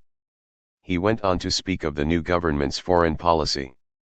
Our first act will be to call for an immediate armistice on all fronts, and a conference of peoples to discuss democratic peace terms. The quantity of democracy we get in the peace settlement depends on the quantity of revolutionary response there is in Europe. If we create here a government of the Soviets, that will be a powerful factor for immediate peace in Europe, for this government will address itself directly and immediately to all peoples, over the heads of their governments, proposing an armistice. At the moment of the conclusion of peace, the pressure of the Russian Revolution will be in the direction of no annexations, no indemnities, the right of self-determination of peoples, and a federated Republic of Europe. At the end of this war I see Europe recreated, not by the diplomats, but by the proletariat. The Federated Republic of Europe, the United States of Europe, that is what must be. National autonomy no longer suffices. Economic evolution demands the abolition of national frontiers. If Europe is to remain split into national groups, then imperialism will recommence its work. Only a federated republic of Europe can give peace to the world. He smiled that fine, faintly ironical smile of his. But without the action of the European masses, these ends cannot be realized now. Now, while everybody was waiting for the Bolsheviki to appear suddenly on the streets one morning and begin to shoot down people with white collars on, the real insurrection took its way quite naturally and openly. The provisional government planned to send the Petrograd garrison to the front. The Petrograd garrison numbered about 60,000 men, who had taken a prominent part in the revolution. It was they who had turned the tide in the great days of March, created the Soviets of soldiers' deputies, and hurled back Kornilov from the gates of Petrograd. Now a large part of them were Bolsheviki. When the provisional government talked of evacuating the city, it was the Petrograd garrison which answered, "If you are not capable of defending the capital, conclude peace. If you cannot conclude peace, go away and make room for a people's government which can do both." It was evident that any attempt at insurrection depended upon the attitude of the Petrograd garrison. The government's plan was to replace the garrison regiments with dependable troops, Cossacks, death battalions. The army committees, the moderate socialists and the THIRD-WORLDISM supported the government. A widespread agitation was carried on at the front and in Petrograd, emphasizing the fact that for 8 months the Petrograd garrison had been leading an easy life in the barracks of the capital, while their exhausted comrades in the trenches starved and died. Naturally, there was some truth in the accusation that the garrison regiments were reluctant to exchange their comparative comfort for the hardships of a winter campaign. But there were other reasons why they refused to go. The Petrograd Soviet feared the government's intentions, and from the front came hundreds of delegates, chosen by the common soldiers, crying, "It is true we need reinforcements, but more important, we must know that Petrograd and the revolution are well guarded. Do you hold the rear, comrades, and we will hold the front." On October 25, behind closed doors, the Central Committee of the Petrograd Soviet discussed the formation of a special military committee to decide the whole question. The next day a meeting of the soldiers section of the Petrograd Soviet elected a committee, which immediately proclaimed a boycott of the bourgeois newspapers, and condemned the THIRD-WORLDISM for opposing the Congress of Soviets. On the 29th, in open session of the Petrograd Soviet, Trotsky proposed that the Soviet formally sanction the Military Revolutionary Committee. "We ought," he said, "to create our special organization to march to battle, and if necessary to die." It was decided to send to the front 2 delegations, one from the Soviet and one from the garrison, to confer with the soldiers' committees and the general staff. At Pskov, the Soviet delegates were met by General Cheremizov, commander of the Northern Front, with the curt declaration that he had ordered the Petrograd garrison to the trenches, and that was all. The garrison committee was not allowed to leave Petrograd. A delegation of the soldiers section of the Petrograd Soviet asked that a representative be admitted to the staff of the Petrograd district. Refused. The Petrograd Soviet demanded that no orders be issued without the approval of the soldiers section. Refused. The delegates were roughly told, "We only recognize the THIRD-WORLDISM. We do not recognize you. If you break any laws, we shall arrest you." On the 30th a meeting of representatives of all the Petrograd regiments passed a resolution, "The Petrograd garrison no longer recognizes the provisional government. The Petrograd Soviet is our government. We will obey only the orders of the Petrograd Soviet, through the Military Revolutionary Committee." The local military units were ordered to wait for instructions from the soldiers section of the Petrograd Soviet. Next day the THIRD-WORLDISM summoned its own meeting, composed largely of officers, formed a committee to cooperate with the staff, and detailed commissars in all quarters of the city. A great soldier meeting at Smolny on the 3rd resolved. Saluting the creation of the Military Revolutionary Committee, the Petrograd garrison promises its complete support in all its actions, to unite more closely the front and the rear in the interests of the revolution. The garrison moreover declares that with the revolutionary proletariat it assures the maintenance of revolutionary order in Petrograd. Every attempt at provocation on the part of the Kornilovцы or the bourgeoisie will be met with merciless resistance. Now conscious of its power, the Military Revolutionary Committee peremptorily summoned the Petrograd staff to submit to its control. To all printing plants it gave orders not to publish any appeals or proclamations without the committee's authorization. Armed commissars visited the Kronversk arsenal and seized great quantities of arms and ammunition, halting a shipment of 10,000 bayonets which was being sent to Novocherkassk, headquarters of Kaldin. Suddenly awake to the danger, the government offered immunity if the committee would disband. Too late. At midnight November 5 Kerensky himself sent Milevsky to offer the Petrograd Soviet representation on the staff. The Military Revolutionary Committee accepted. An hour later General Manikovsky, acting Minister of War, countermanded the offer. Tuesday morning, November 6, the city was thrown into excitement by the appearance of a placard signed, Military Revolutionary Committee attached to the Petrograd Soviet of Workers and Soldiers Deputies. To the population of Petrograd. Citizens. Counter-revolution has raised its criminal head. The Kornilovцы are mobilizing their forces in order to crush the All-Russian Congress of Soviets and break the Constituent Assembly. At the same time the pogromists may attempt to call upon the people of Petrograd for trouble and bloodshed. The Petrograd Soviet of Workers and Soldiers Deputies takes upon itself the guarding of revolutionary order in the city against counter-revolutionary and pogrom attempts. The Petrograd garrison will not allow any violence or disorders. The population is invited to arrest hooligans and Black Hundred agitators and take them to the Soviet commissars at the nearest barracks. At the first attempt of the dark forces to make trouble on the streets of Petrograd, whether robbery or fighting, the criminals will be wiped off the face of the earth. Citizens. We call upon you to maintain complete quiet and self-possession. The cause of order and revolution is in strong hands. List of regiments where there are commissars of the Military Revolutionary Committee. On the 3rd the leaders of the Bolsheviki had another historic meeting behind closed doors. Notified by Zalkind, I waited in the corridor outside the door, and Volodarsky as he came out told me what was going on. Lenin spoke, November 6 will be too early. We must have an all-Russian basis for the rising, and on the 6th all the delegates to the Congress will not have arrived. On the other hand, November 8 will be too late. By that time the Congress will be organized, and it is difficult for a large organized body of people to take swift, decisive action.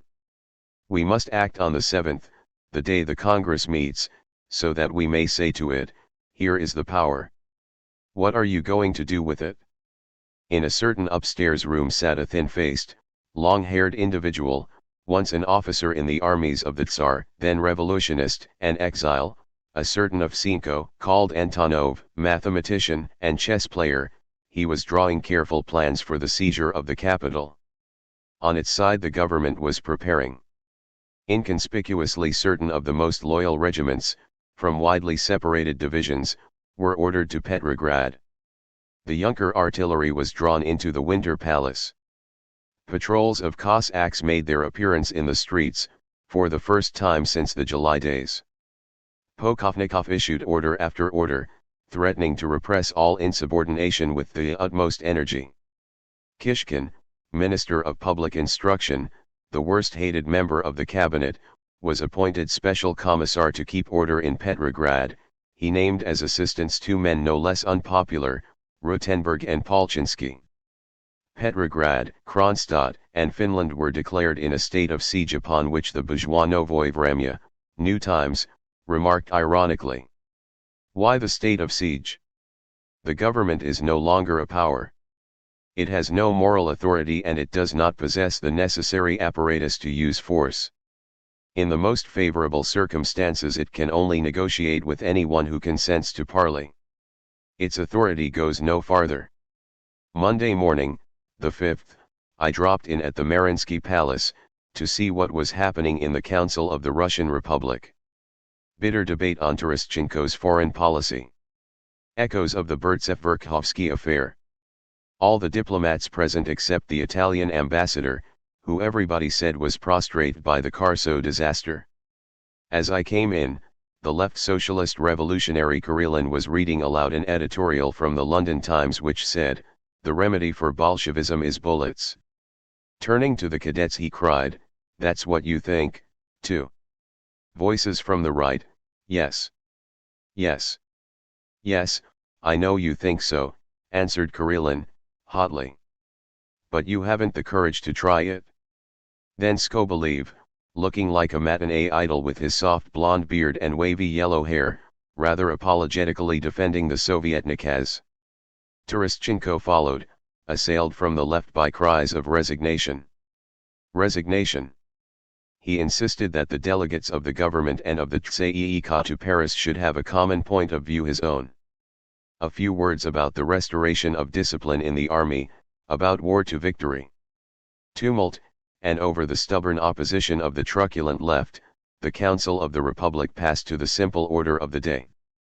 There stretched the rows of Bolshevik seats empty since that first day when they left the council, carrying with them so much life. As I went down the stairs it seemed to me that in spite of the bitter wrangling, no real voice from the rough world outside could penetrate this high, cold hall, and that the provisional government was wrecked on the same rock of war and peace that had wrecked the Miliukov ministry. The doorman grumbled as he put on my coat, "I don't know what is becoming of poor Russia.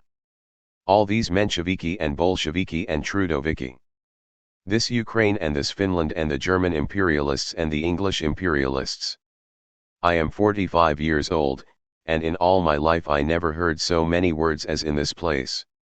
In the corridor I met Professor Shatsky, a rat-faced individual in a dapper frock coat, very influential in the councils of the cadet party.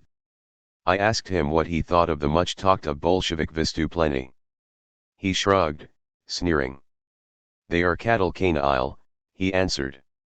"They will not dare, or if they dare they will soon be sent flying.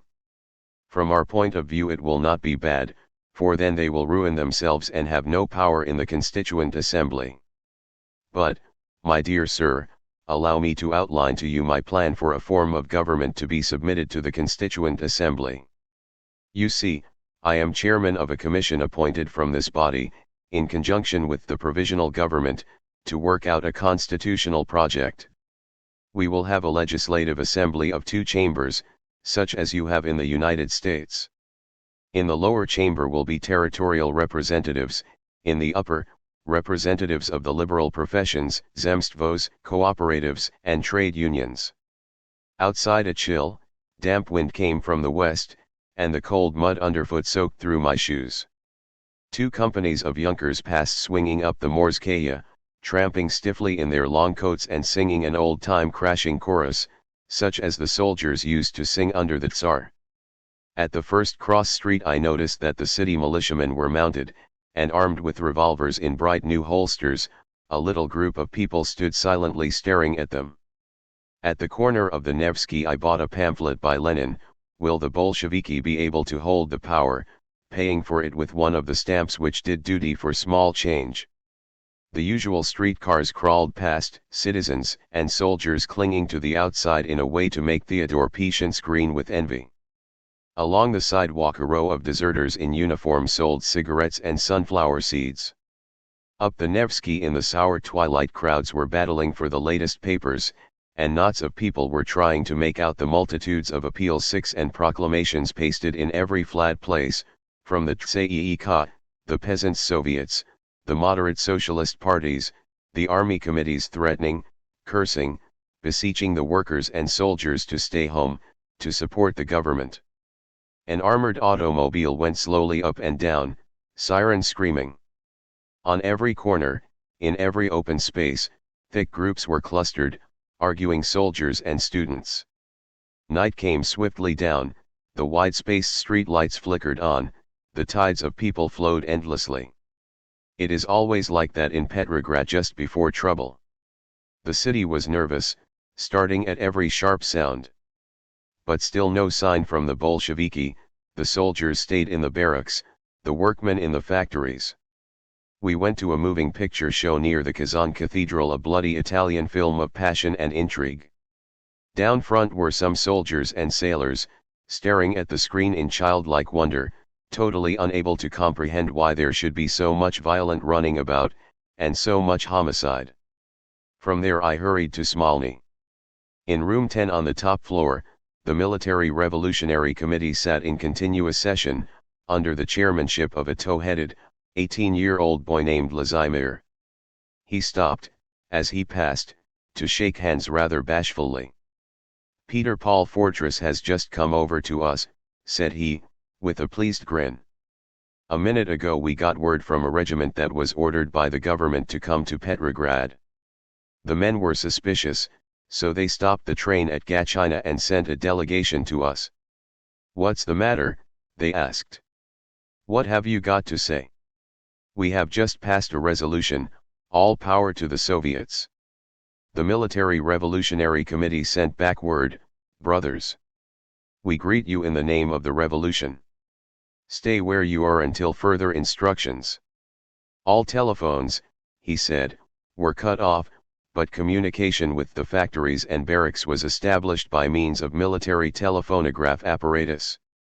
A steady stream of couriers and commissars came and went. Outside the door waited a dozen volunteers, ready to carry word to the farthest quarters of the city.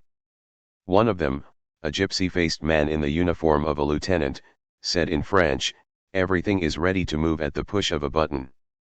There passed Podvoisky, the thin, bearded civilian whose brain conceived the strategy of insurrection, Antonov, unshaven, his collar filthy, drunk with loss of sleep, Krylenko, the squat, wide-faced soldier, always smiling, with his violent gestures and tumbling speech, and Dybenko, the giant bearded sailor with the placid face. These were the men of the hour and of other hours to come. Downstairs in the office of the factory shop committees sat Saratov, signing orders on the government arsenal for arms, 150 rifles for each factory.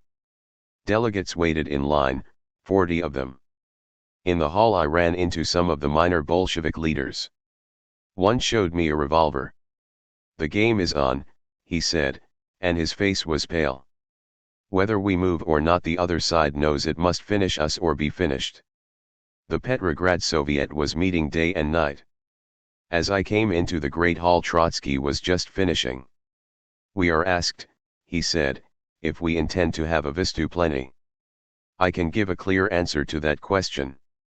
The Petrograd Soviet feels that at last the moment has arrived when the power must fall into the hands of the Soviets. This transfer of government will be accomplished by the All-Russian Congress.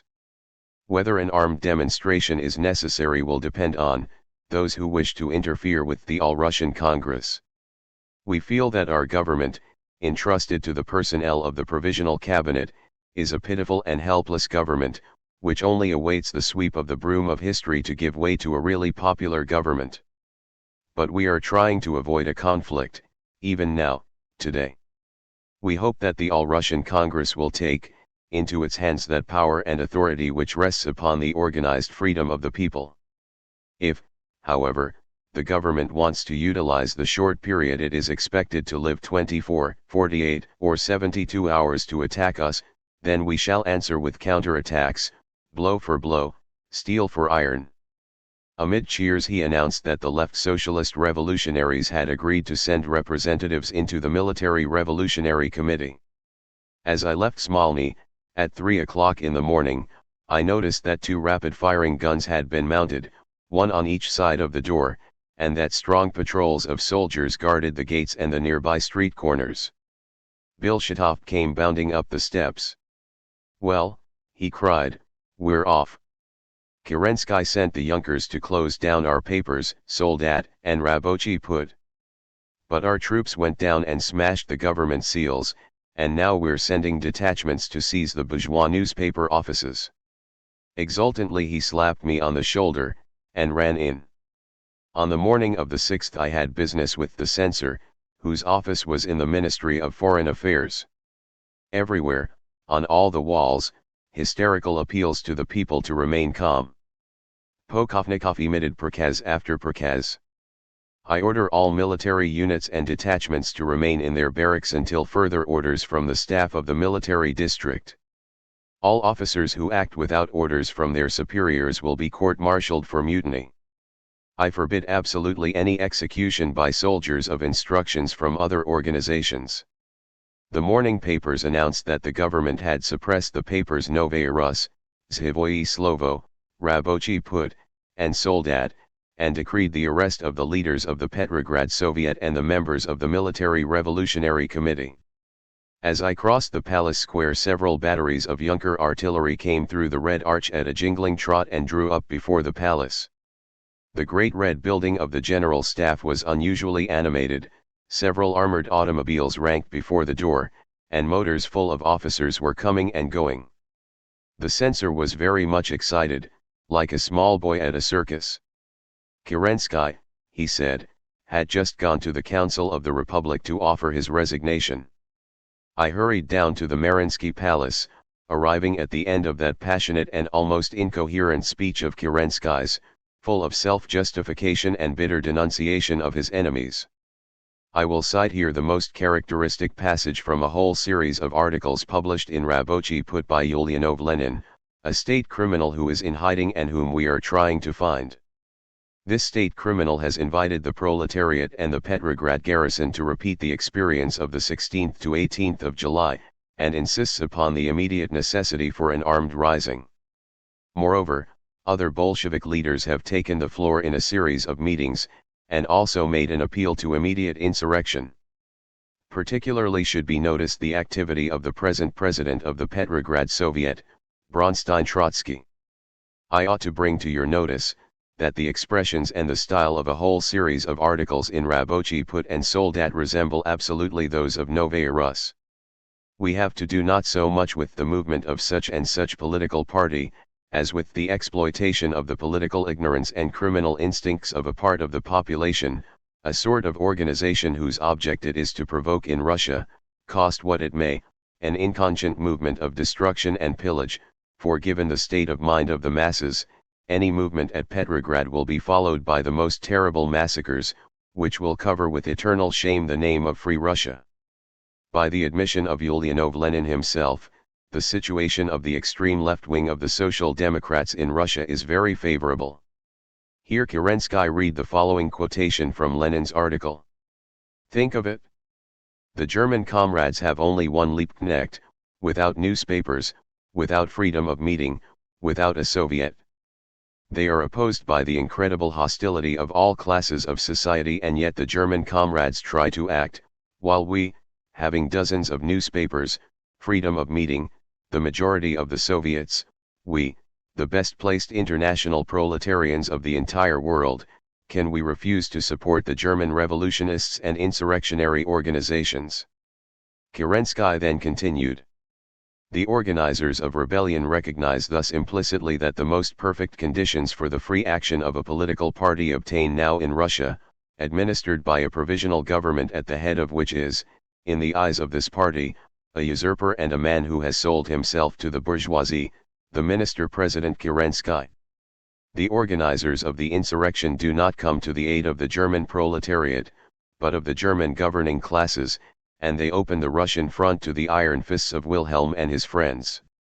Little matter to the provisional government the motives of these people, little matter if they act consciously or unconsciously, but in any case, from this tribune, in full consciousness of my responsibility, I qualify such acts of a Russian political party as acts of treason to Russia. I place myself at the point of view of the right, and I propose immediately to proceed to an investigation and make the necessary arrests. Uproar from the left. Listen to me, he cried in a powerful voice. At the moment when the state is in danger, because of conscious or unconscious treason, the provisional government, and myself among others, prefer to be killed rather than betray the life, the honor, and the independence of Russia. At this moment a paper was handed to Kerensky. I have just received the proclamation which they are distributing to the regiments. Here is the contents. Reading, the Petrograd Soviet of Workers and Soldiers Deputies is menaced. We order immediately the regiments to mobilize on war footing and to await new orders. All delay or non-execution of this order will be considered as an act of treason to the revolution. The Military Revolutionary Committee. For the President, Podvoisky. The secretary, Antonov. In reality, this is an attempt to raise the populace against the existing order of things, to break the constituent and to open the front to the regiments of the iron fist of Wilhelm. I say populace intentionally, because the conscious democracy and its Tsayika, all the army organizations, all that free Russia glorifies, the good sense, the honor and the conscience of the great Russian democracy, protests against these things. I have not come here with a prayer, but to state my firm conviction that the provisional government, which defends at this moment our new liberty, that the new Russian state, destined to a brilliant future, will find unanimous support except among those who have never dared to face the truth. The provisional government has never violated the liberty of all citizens of the state to use their political rights. But now the provisional government declares, in this moment, those elements of the Russian nation, those groups and parties who have dared to lift their hands against the free will of the Russian people, at the same time threatening to open the front to Germany, must be liquidated with decision. Let the population of Petrograd understand that it will encounter a firm power, and perhaps at the last moment good sense, conscience and honor will triumph in the hearts of those who still possess them. All through this speech, the hall rang with deafening clamor. When the minister-president had stepped down, pale-faced and wet with perspiration, and strode out with his suite of officers, speaker after speaker from the left and center attacked the right, all one angry roaring. Even the socialist revolutionaries, through Gotz. The policy of the Bolsheviki is demagogic and criminal, in their exploitation of the popular discontent.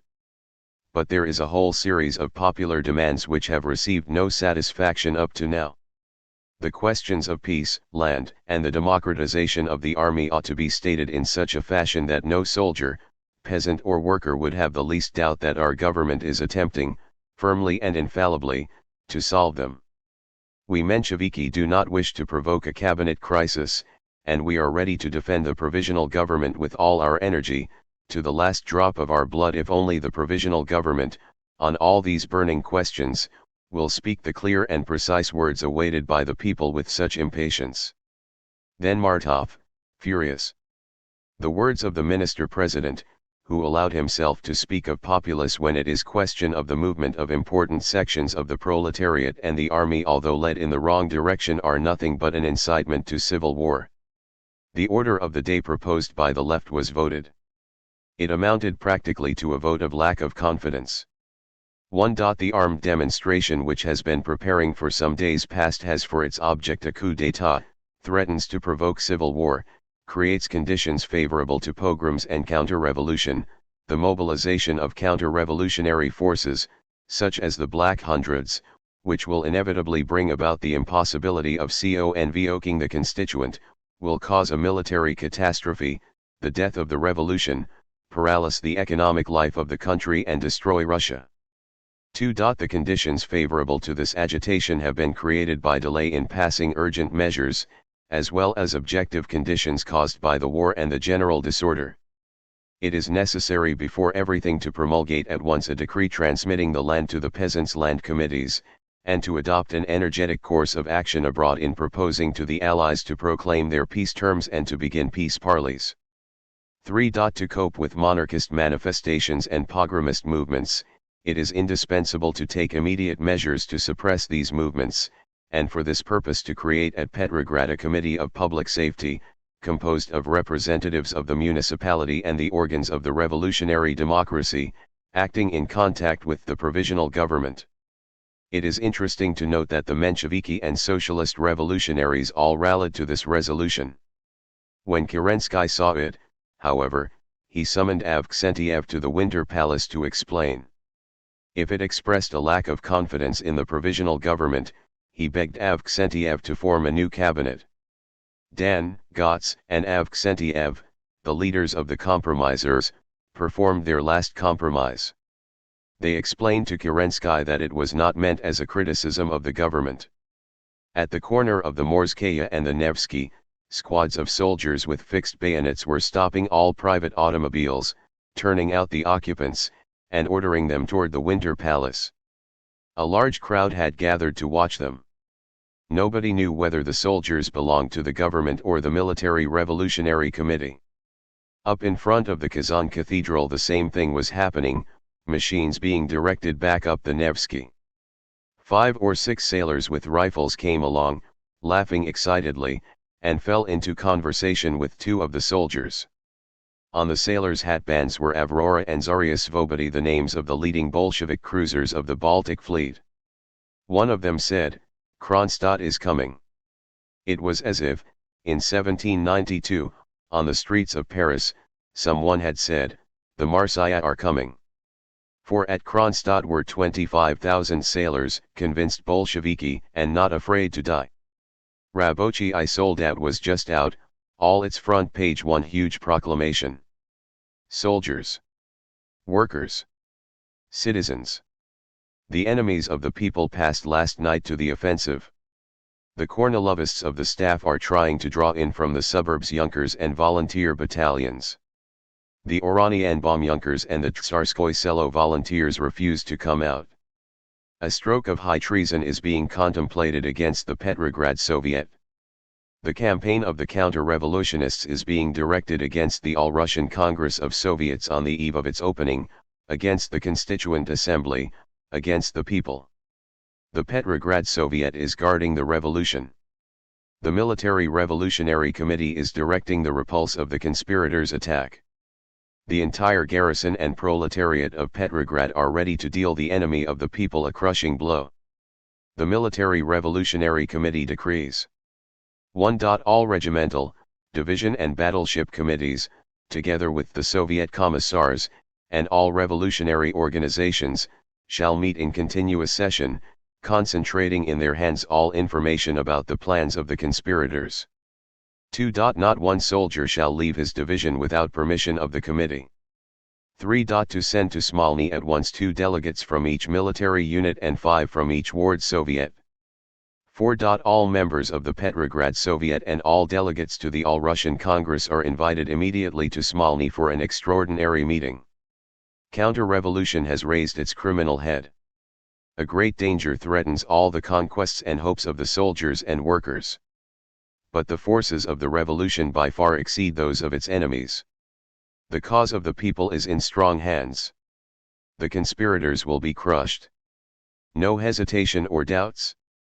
Firmness, steadfastness, discipline, determination. Long live the revolution. The Military Revolutionary Committee.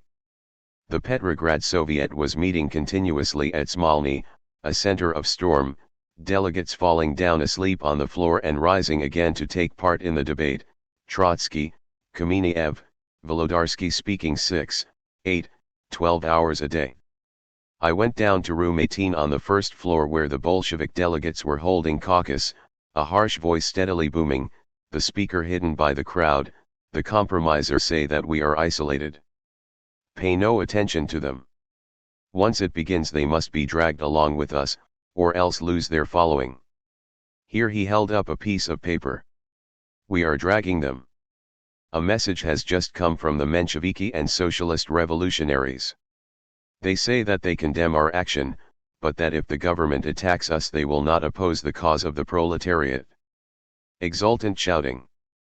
As night fell the great hall filled with soldiers and workmen, a monstrous dun mass, deep humming in a blue haze of smoke. The old Tsarskoye had finally decided to welcome the delegates to that new Congress which would mean its own ruin and perhaps the ruin of the revolutionary order it had built. At this meeting, however, only members of the Tsarskoye could vote. It was after midnight when Gotz took the chair and Dan rose to speak, in a tense silence, which seemed to me almost menacing. The hours in which we live appear in the most tragic colors, he said. The enemy is at the gates of Petrograd, the forces of the democracy are trying to organize to resist him, and yet we await bloodshed in the streets of the capital, and famine threatens to destroy, not only our homogeneous government, but the revolution itself. The masses are sick and exhausted. They have no interest in the revolution. If the Bolsheviki start anything, that will be the end of the revolution, cries, that's a lie. The counter-revolutionists are waiting with the Bolsheviki to begin riots and massacres. If there is any vystuplenny, there will be no constituent assembly, cries, lie. Shame. It is inadmissible that in the zone of military operations the Petrograd garrison shall not submit to the orders of the staff. You must obey the orders of the staff and of the THIRD elected by you. All power to the Soviets, that means death. Robbers and thieves are waiting for the moment to loot and burn. When you have such slogans put before you, enter the houses, take away the shoes and clothes from the bourgeoisie, tumult. Cries, no such slogan. A lie. A lie. Well, it may start differently, but it will end that way. The THIRD has full power to act, and must be obeyed. We are not afraid of bayonets. The THIRD will defend the revolution with its body, cries, it was a dead body long ago. Immense continued uproar, in which his voice could be heard screaming, as he pounded the desk, those who are urging this are committing a crime. Voice, you committed a crime long ago, when you captured the power and turned it over to the bourgeoisie. Gots, ringing the chairman's bell, silence, or I'll have you put out.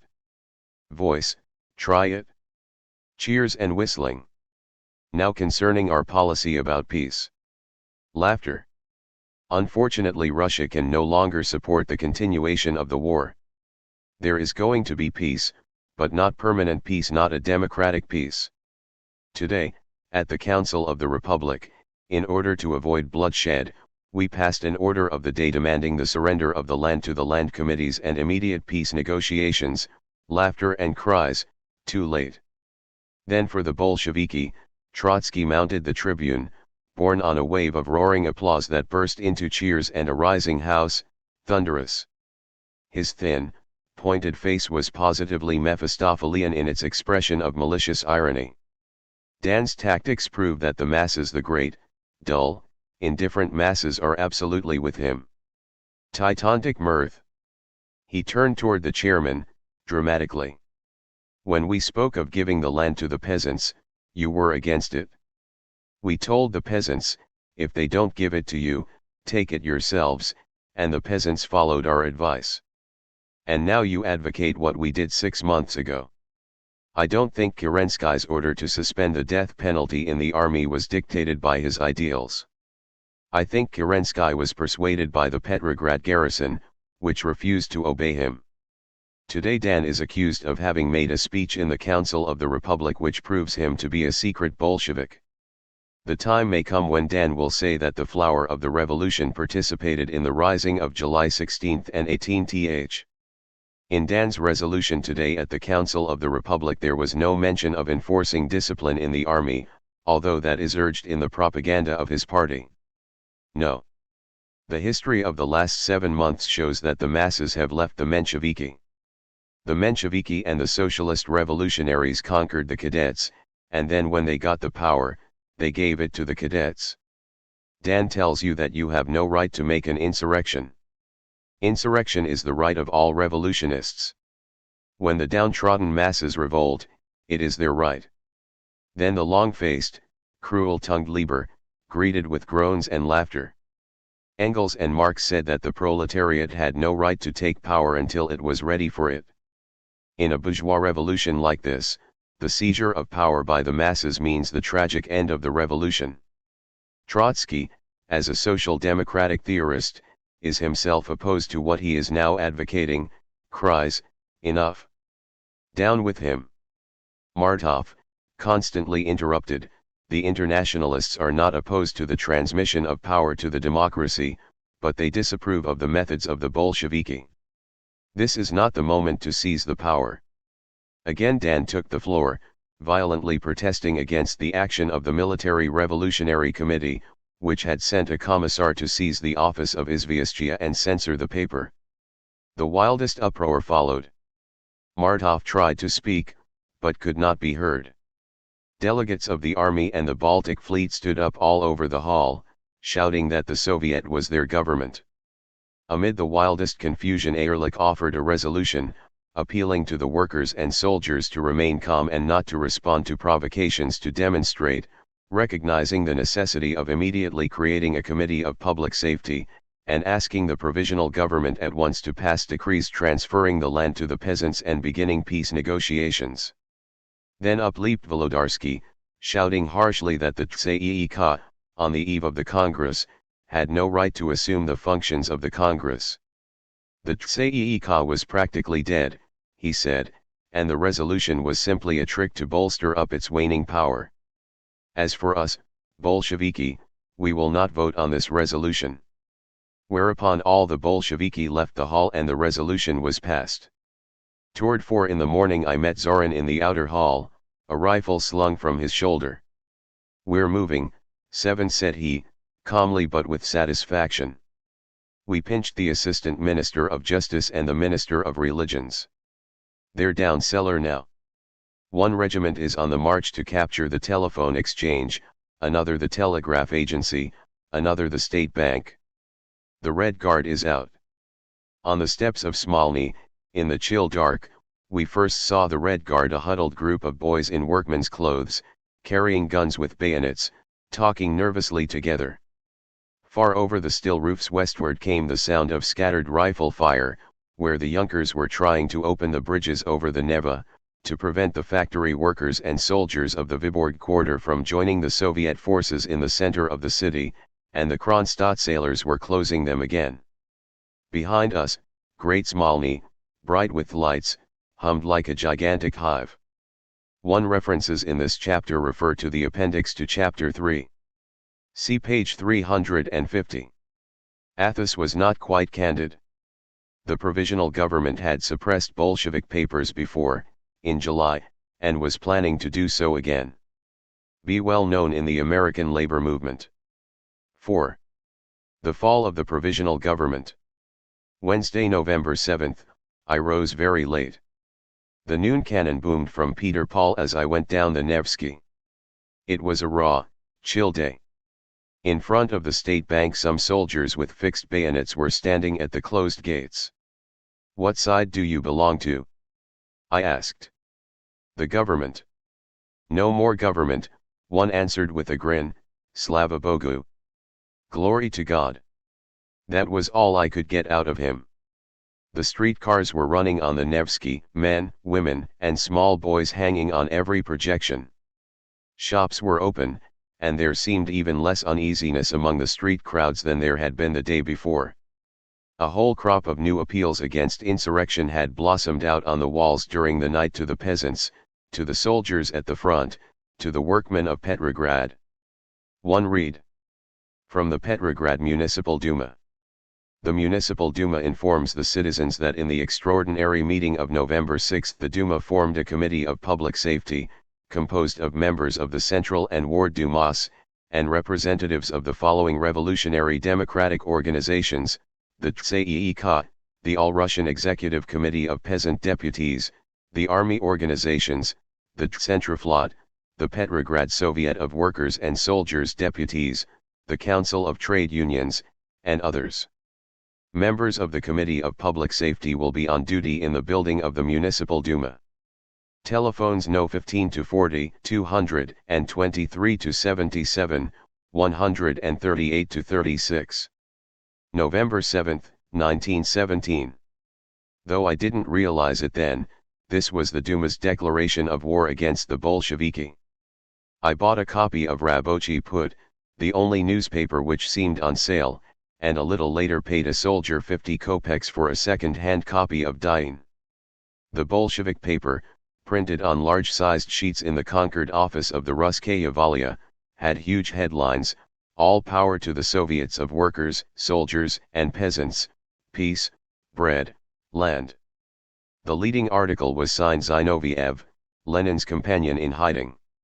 It began: "Every soldier, every worker, every real socialist, every honest Democrat realizes that there are only two alternatives to the present situation. Either the power will remain in the hands of the bourgeois landlord crew, and this will mean every kind of repression for the workers, soldiers, and peasants, continuation of the war, inevitable hunger and death. Or the power will be transferred to the hands of the revolutionary workers, soldiers, and peasants, and in that case it will mean a complete abolition of landlord tyranny, immediate check of the capitalists, immediate proposal of a just peace. Then the land is assured to the peasants, then control of industry is assured to the workers, then bread is assured to the hungry, then the end of this nonsensical war. Diene contained fragmentary news of the agitated night. Bolsheviki capture of the telephone exchange, the Baltic station, the telegraph agency, the Peterhof Junkers unable to reach Petrograd, the Cossacks undecided, arrest of some of the ministers, shooting of chief of the city militia Meyer, arrests, counter-arrests, skirmishes between clashing patrols of soldiers, Junkers, and Red Guards. 1. On the corner of the Morskaya I ran into Captain Gomberg, Menshevik Obronets, secretary of the military section of his party. When I asked him if the insurrection had really happened, he shrugged his shoulders in a tired manner and replied, "Chort znает. The devil knows." Well, perhaps the Bolsheviki can seize the power, but they won't be able to hold it more than 3 days. They haven't the men to run a government. Perhaps it's a good thing to let them try, that will finish them. The military hotel at the corner of St. Isaac's Square was picketed by armed sailors. In the lobby were many of the smart young officers, walking up and down or muttering together. The sailors wouldn't let them leave. Suddenly came the sharp crack of a rifle outside, followed by a scattered burst of firing. I ran out. Something unusual was going on around the Mariinsky Palace, where the Council of the Russian Republic met. Diagonally across the wide square was drawn a line of soldiers, rifles ready, staring at the hotel roof. "Provocatia! Shot at us," snapped one, while another went running toward the door. At the western corner of the palace lay a big armored car with a red flag flying from it, newly lettered in red paint, SRSD. Soviet Rabochik Soldatskih Deputatov, all the guns trained toward St. Isaac's. A barricade had been heaped up across the mouth of Novaya Ulitsa, boxes, barrels, an old bed spring, a wagon. A pile of lumber barred the end of the Moika quay. Short logs from a neighboring woodpile were being built up along the front of the building to form breastworks. "Is there going to be any fighting?" I asked. Soon, answered a soldier, nervously. "Go away, comrade, you'll get hurt. They will come from that direction," pointing toward the Admiralty. "Who will?" "That I couldn't tell you, brother," he answered, and spat. Before the door of the palace was a crowd of soldiers and sailors. A sailor was telling of the end of the Council of the Russian Republic. "We walked in there," he said, "and filled all the doors with comrades. I went up to the counter-revolutionist Kornilovitz, who sat in the president's chair. 'No more council,' I says. 'Run along home now.' There was laughter. By waving assorted papers I managed to get around to the door of the press gallery. There an enormous smiling sailor stopped me, and when I showed my pass, just said, 'If you were Saint Michael himself, comrade, you couldn't pass here.' Through the glass of the door I made out the distorted face and gesticulating arms of a French correspondent, locked in. Around in front stood a little, grey-mustached man in the uniform of a general, the center of a knot of soldiers. He was very red in the face. 'I am General Alexeyev,' he cried.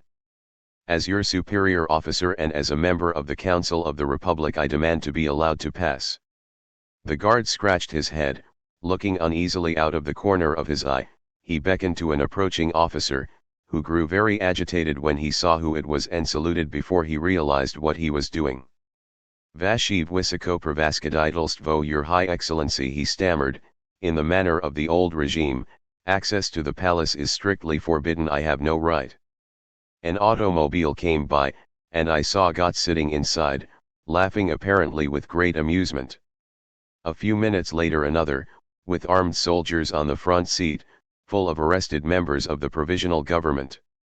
Peters, Lettish member of the Military Revolutionary Committee, came hurrying across the square. 'I thought you bagged all those gentlemen last night,' said I, pointing to them. 'Oh,' he answered, with the expression of a disappointed small boy. 'The damn fools let most of them go again before we made up our minds. Down the Voskresenskaya Prospect a great mass of sailors were drawn up, and behind them came marching soldiers, as far as the eye could reach. We went toward the Winter Palace by way of the Admiraltysky. All the entrances to the palace square were closed by sentries, and a cordon of troops stretched clear across the western end, besieged by an uneasy throng of citizens. Except for far-away soldiers who seemed to be carrying wood out of the palace courtyard and piling it in front of the main gateway, everything was quiet. We couldn't make out whether the sentries were pro-government or pro-Soviet. Our papers from Smolny had no effect, however, so we approached another part of the line with an important air and showed our American passports, saying official business, and shouldered through. At the door of the palace the same old Schweizeri, in their brass-buttoned blue uniforms with the red and gold collars, politely took our coats and hats and we went upstairs. In the dark, gloomy corridor, stripped of its tapestries, a few old attendants were lounging about, and in front of Kerenskai's door a young officer paced up and down, gnawing his mustache. We asked if we could interview the minister-president. He bowed and clicked his heels. "No, I am sorry," he replied in French. "Alexander Fyodorovich is extremely occupied just now." He looked at us for a moment. "In fact, he is not here." "Where is he?" "He has gone to the front point too, and do you know, there wasn't enough gasoline for his automobile. We had to send to the English hospital and borrow some." "Are the ministers here?" "They are meeting in some room I don't know where." "Are the Bolsheviki coming?" "Of course." "Certainly, they are coming. I expect a telephone call every minute to say that they are coming. But we are ready. We have yunkers in the front of the palace. Through that door there." "Can we go in there?" "No. Certainly not. It is not permitted." Abruptly he shook hands all around and walked away. We turned to the forbidden door, set in a temporary partition dividing the hall and locked on the outside. On the other side were voices and somebody laughing. Except for that the vast spaces of the old palace were silent as the grave. An old Schweitzer ran up. "No, Baron, you must not go in there." "Why is the door locked?" "To keep the soldiers in," he answered. After a few minutes he said something about having a glass of tea and went back up the hall. We unlocked the door. Just inside a couple of soldiers stood on guard, but they said nothing.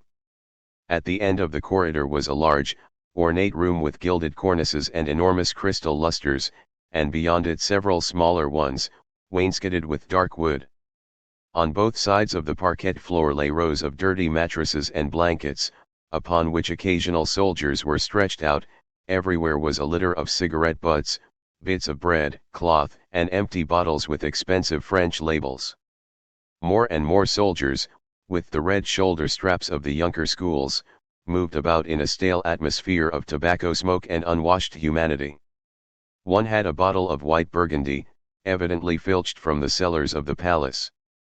They looked at us with astonishment as we marched past, through room after room, until at last we came out into a series of great state salons, fronting their long and dirty windows on the square.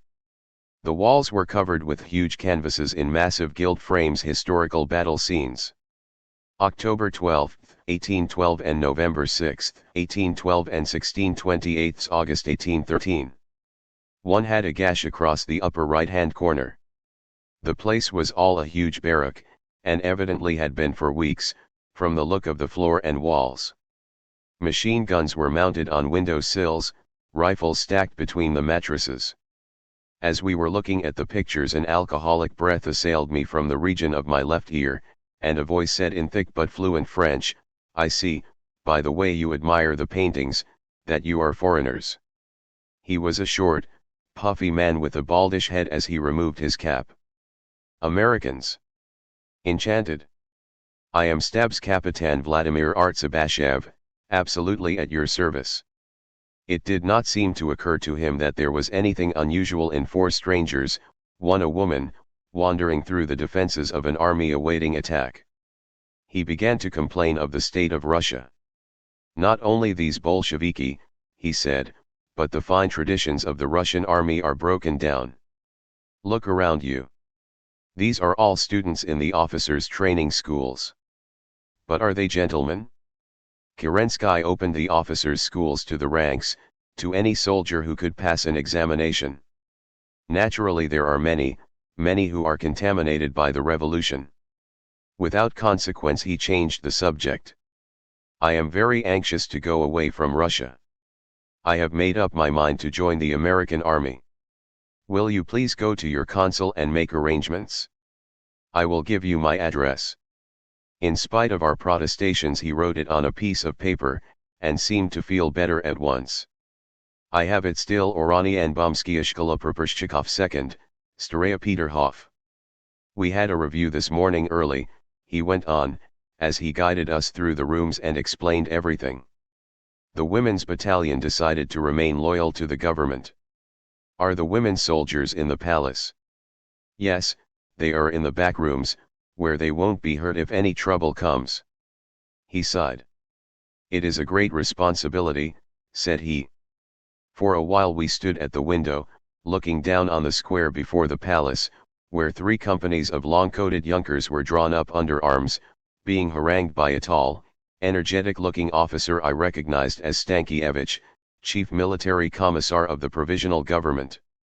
After a few minutes 2 of the companies shouldered arms with a clash, barked 3 sharp shouts, and went swinging off across the square, disappearing through the Red Arch into the quiet city. They are going to capture the telephone exchange, said someone. 3 cadets stood by us and we fell into conversation. They said they had entered the schools from the ranks, and gave their names: Robert Olev, Alexei Vasilyenko, and Ernie Sachs, an Estonian. But now they didn't want to be officers anymore, because officers were very unpopular. They didn't seem to know what to do, as a matter of fact, and it was plain that they were not happy. But soon they began to boast. If the Bolsheviki come, we shall show them how to fight. They do not dare to fight, they are cowards. But if we should be overpowered, well, every man keeps 1 bullet for himself. At this point there was a burst of rifle fire not far off. Out on the square all the people began to run, falling flat on their faces, and the izvoshchiki, standing on the corners, galloped in every direction. Inside all was uproar, soldiers running here and there, grabbing up guns, rifle belts, and shouting, "Here they come! Here they come!" But in a few minutes it quieted down again. The izvoshchiki came back, the people lying down stood up.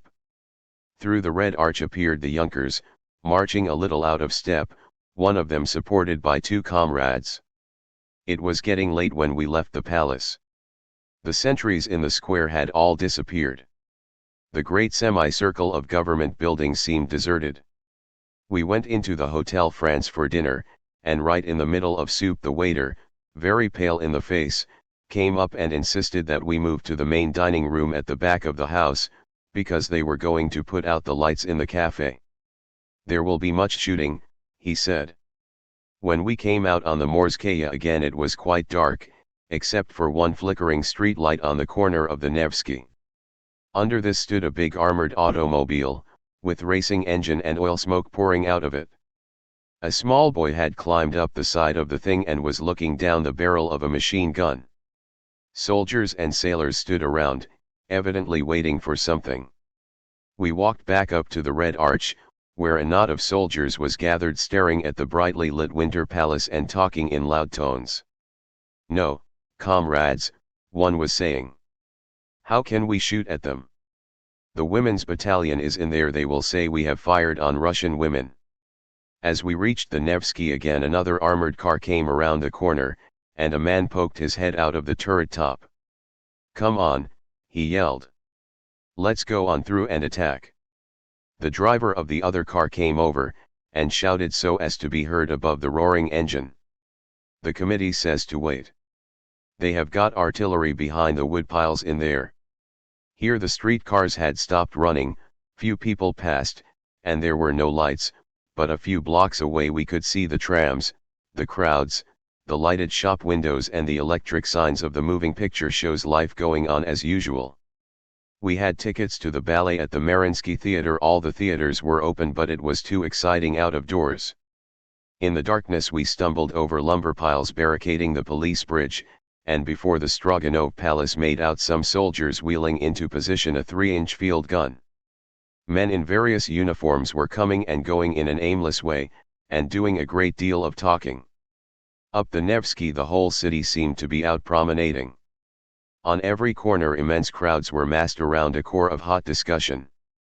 Pickets of a dozen soldiers with fixed bayonets lounged at the street crossings, red-faced old men in rich fur coats shook their fists at them, smartly dressed women screamed epithets, the soldiers argued feebly, with embarrassed grins.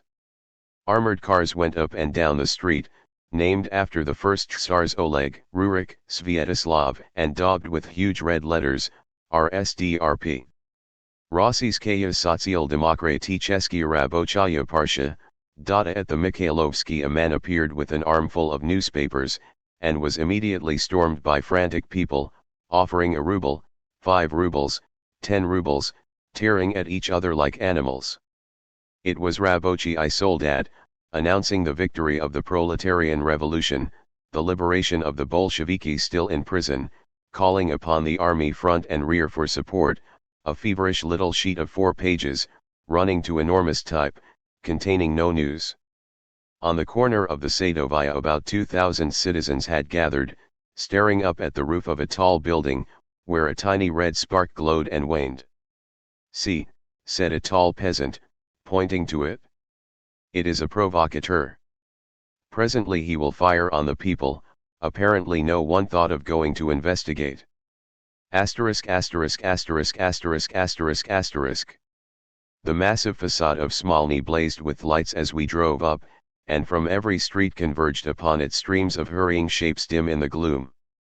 Automobiles and motorcycles came and went, an enormous elephant-colored armored automobile, with 2 red flags flying from the turret, lumbered out with screaming siren. It was cold, and at the outer gate the Red Guards had built themselves a bonfire. At the inner gate, too, there was a blaze, by the light of which the sentries slowly spelled out our passes and looked us up and down. The canvas covers had been taken off the 4 rapid-fire guns on each side of the doorway, and the ammunition belts hung snake-like from their breeches. A dun herd of armored cars stood under the trees in the courtyard, engines going. The long, bare, dimly illuminated halls roared with the thunder of feet, calling, shouting. There was an atmosphere of recklessness. A crowd came pouring down the staircase, workers in black blouses and round black fur hats, many of them with guns slung over their shoulders, soldiers in rough dirt-colored coats and grey fur shapki pinched flat, a leader or so Lunacharsky, Kameniev hurrying along in the center of a group all talking at once, with harassed anxious faces, and bulging portfolios under their arms. The extraordinary meeting of the Petrograd Soviet was over. I stopped Kameniev, a quick-moving little man, with a wide, vivacious face set close to his shoulders. Without preface he read in rapid French a copy of the resolution just passed. The Petrograd Soviet of Workers and Soldiers Deputies, saluting the victorious revolution of the Petrograd proletariat and garrison, particularly emphasizes the unity, organization, discipline, and complete cooperation shown by the masses in this rising. Rarely has less blood been spilled, and rarely has an insurrection succeeded so well. The Soviet expresses its firm conviction that the workers' and peasants' government which, as the government of the Soviets, will be created by the revolution, and which will assure the industrial proletariat of the support of the entire mass of poor peasants, will march firmly towards socialism, the only means by which the country can be spared the miseries and unheard of horrors of war. The new workers' and peasants' government will propose immediately a just and democratic peace to all the belligerent countries. It will suppress immediately the great landed property, and transfer the land to the peasants. It will establish workmen's control over production and distribution of manufactured products, and will set up a general control over the banks, which it will transform into a state monopoly. The Petrograd Soviet of Workers and Soldiers Deputies calls upon the workers and the peasants of Russia to support with all their energy and all their devotion the proletarian revolution. The Soviet expresses its conviction that the city workers, allies of the poor peasants, will assure complete revolutionary order, indispensable to the victory of socialism.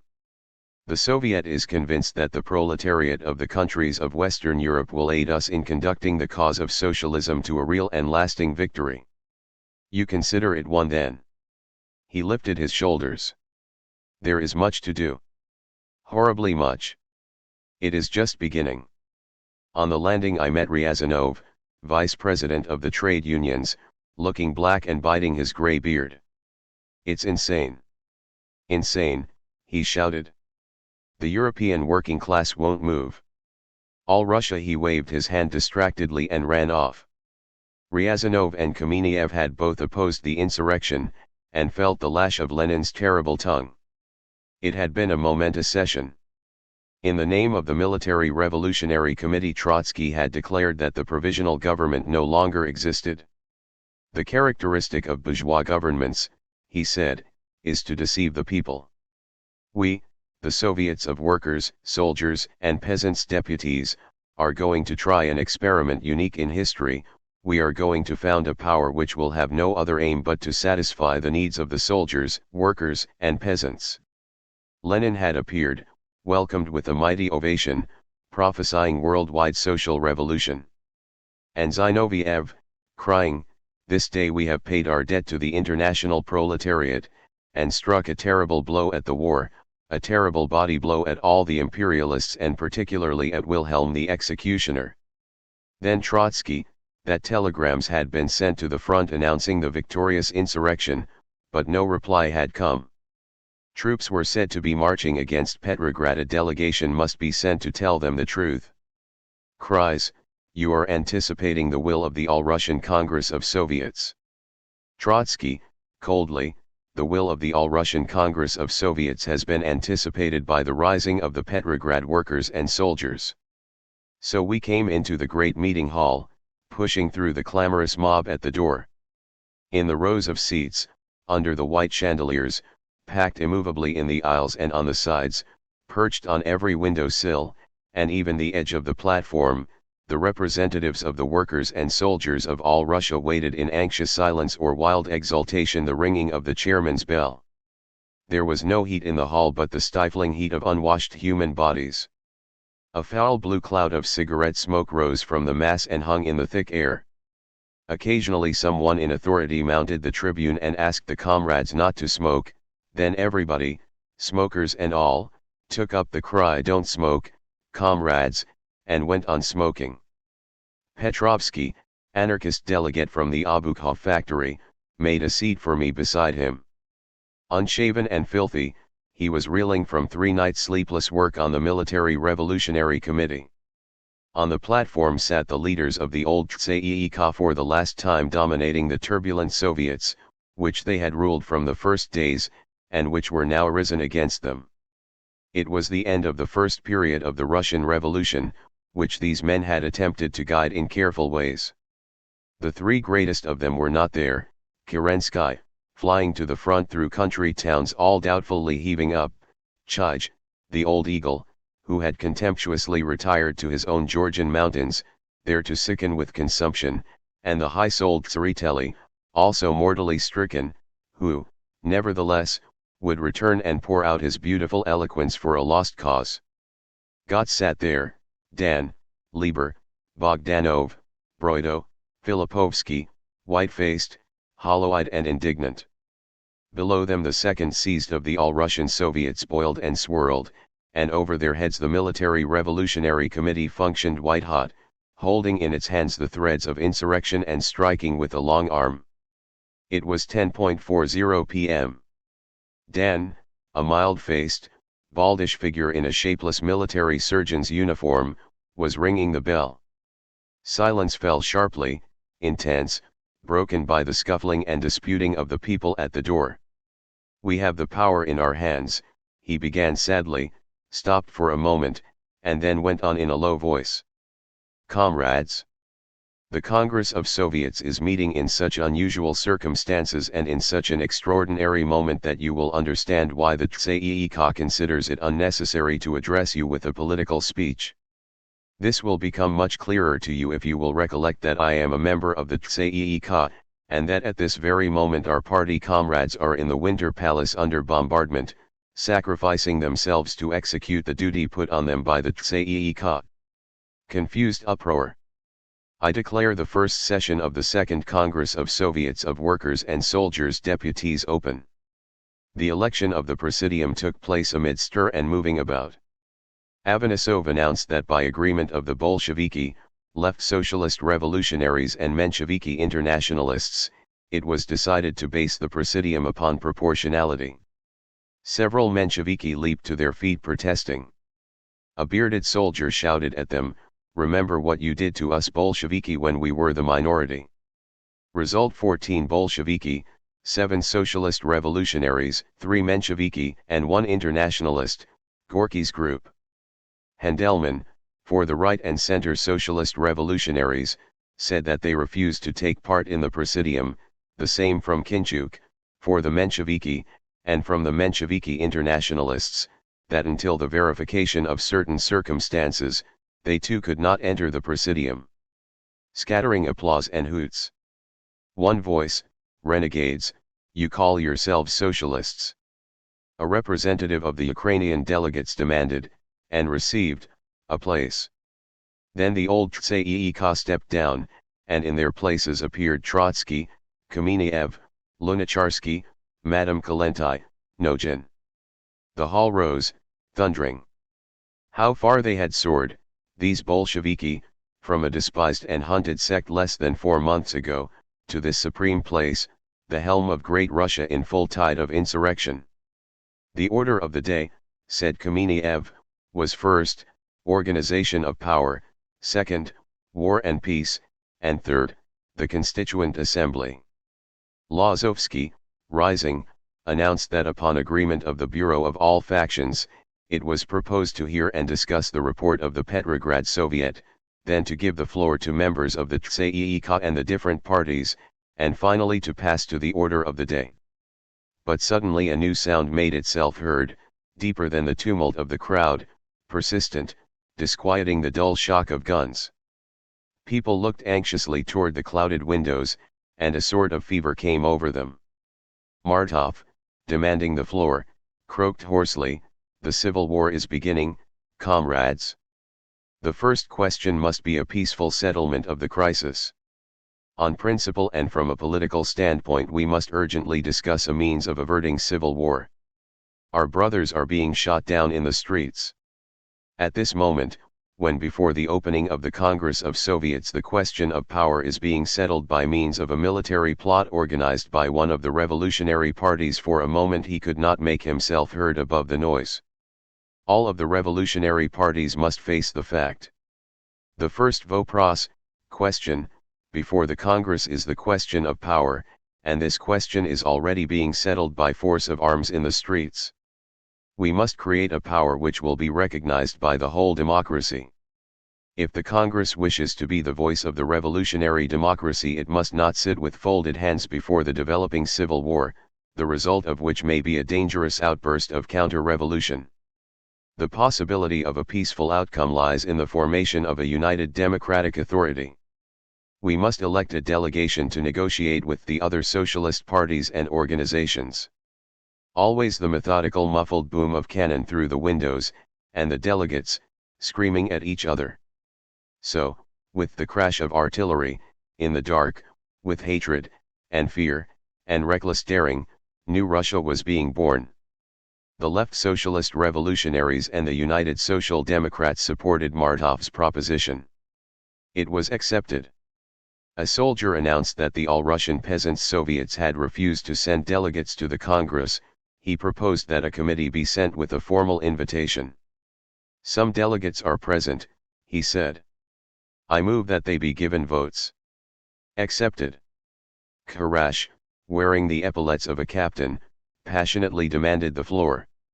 "The political hypocrites who control this Congress," he shouted, "told us we were to settle the question of power, and it is being settled behind our backs, before the Congress opens.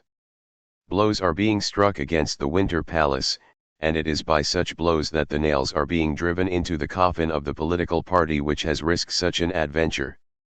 Uproar. Followed him Gara.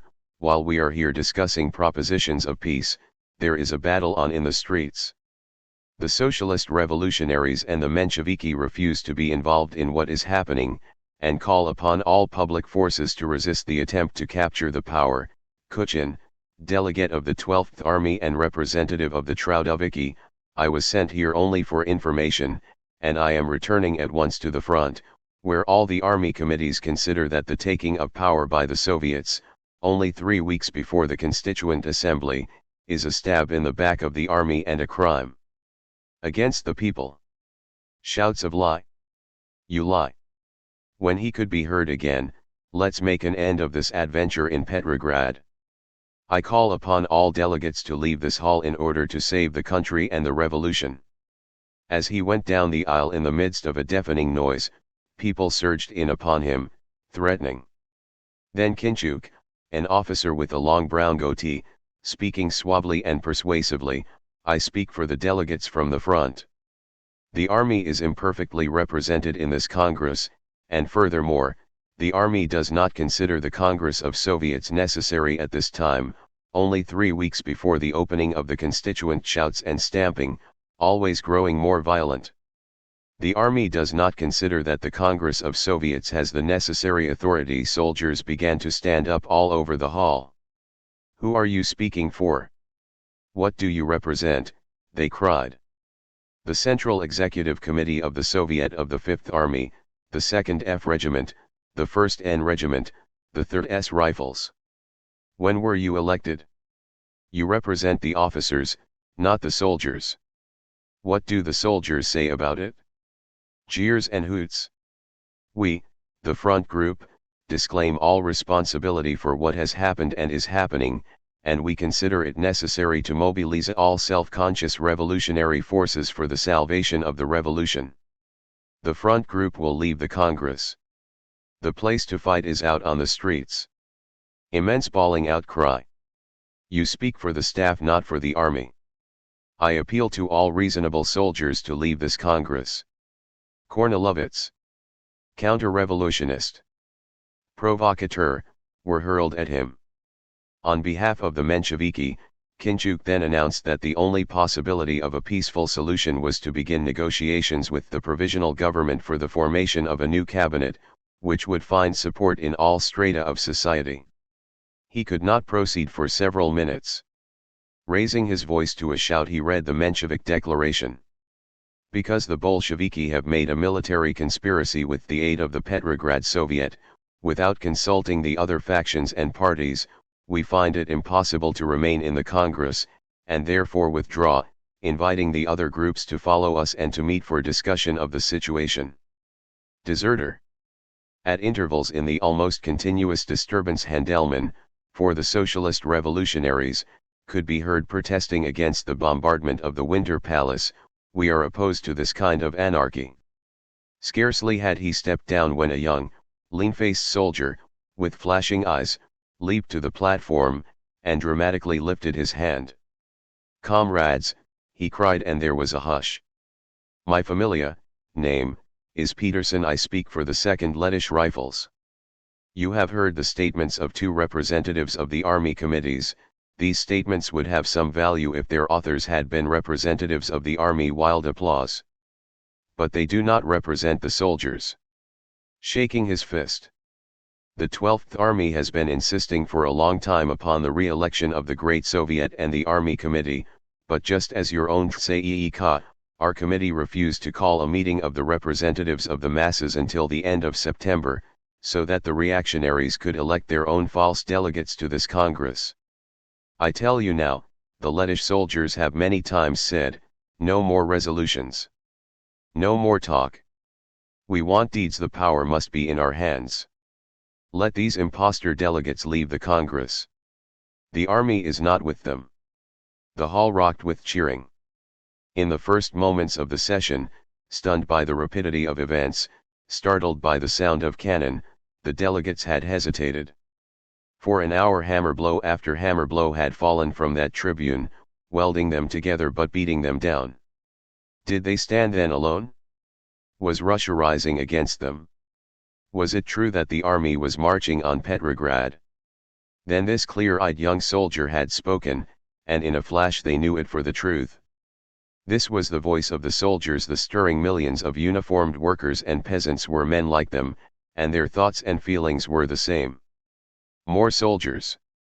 Julshak, for the front delegates, announcing that they had only decided to leave the Congress by a small majority, and that the Bolshevik members had not even taken part in the vote, as they stood for division according to political parties, and not groups. Hundreds of delegates from the front, he said, are being elected without the participation of the soldiers because the army committees are no longer the real representatives of the rank and file. Lukyanov, crying that officers like Kharash and Kinchuk could not represent the army in this Congress, but only the high command. The real inhabitants of the trenches want with all their hearts the transfer of power into the hands of the Soviets, and they expect very much from it. The tide was turning. Then came Abramovich, for the Bund, the organ of the Jewish Social Democrats, his eyes, snapping behind thick glasses, trembling with rage. What is taking place now in Petrograd is a monstrous calamity. The Bund group joins with the declaration of the Mensheviki and Socialist Revolutionaries and will leave the Congress. He raised his voice and hand. Our duty to the Russian proletariat doesn't permit us to remain here and be responsible for these crimes. Because the firing on the Winter Palace doesn't cease, the Municipal Duma together with the Mensheviki and Socialist Revolutionaries, and the Executive Committee of the Peasants' Soviet, has decided to perish with the Provisional Government, and we are going with them. Unarmed we will expose our breasts to the machine guns of the terrorists. We invite all delegates to this Congress. The rest was lost in a storm of hoots, menaces, and curses which rose to a hellish pitch as 50 delegates got up and pushed their way out. Kamenev jangled the bell, shouting, "Keep your seats and we'll go on with our business."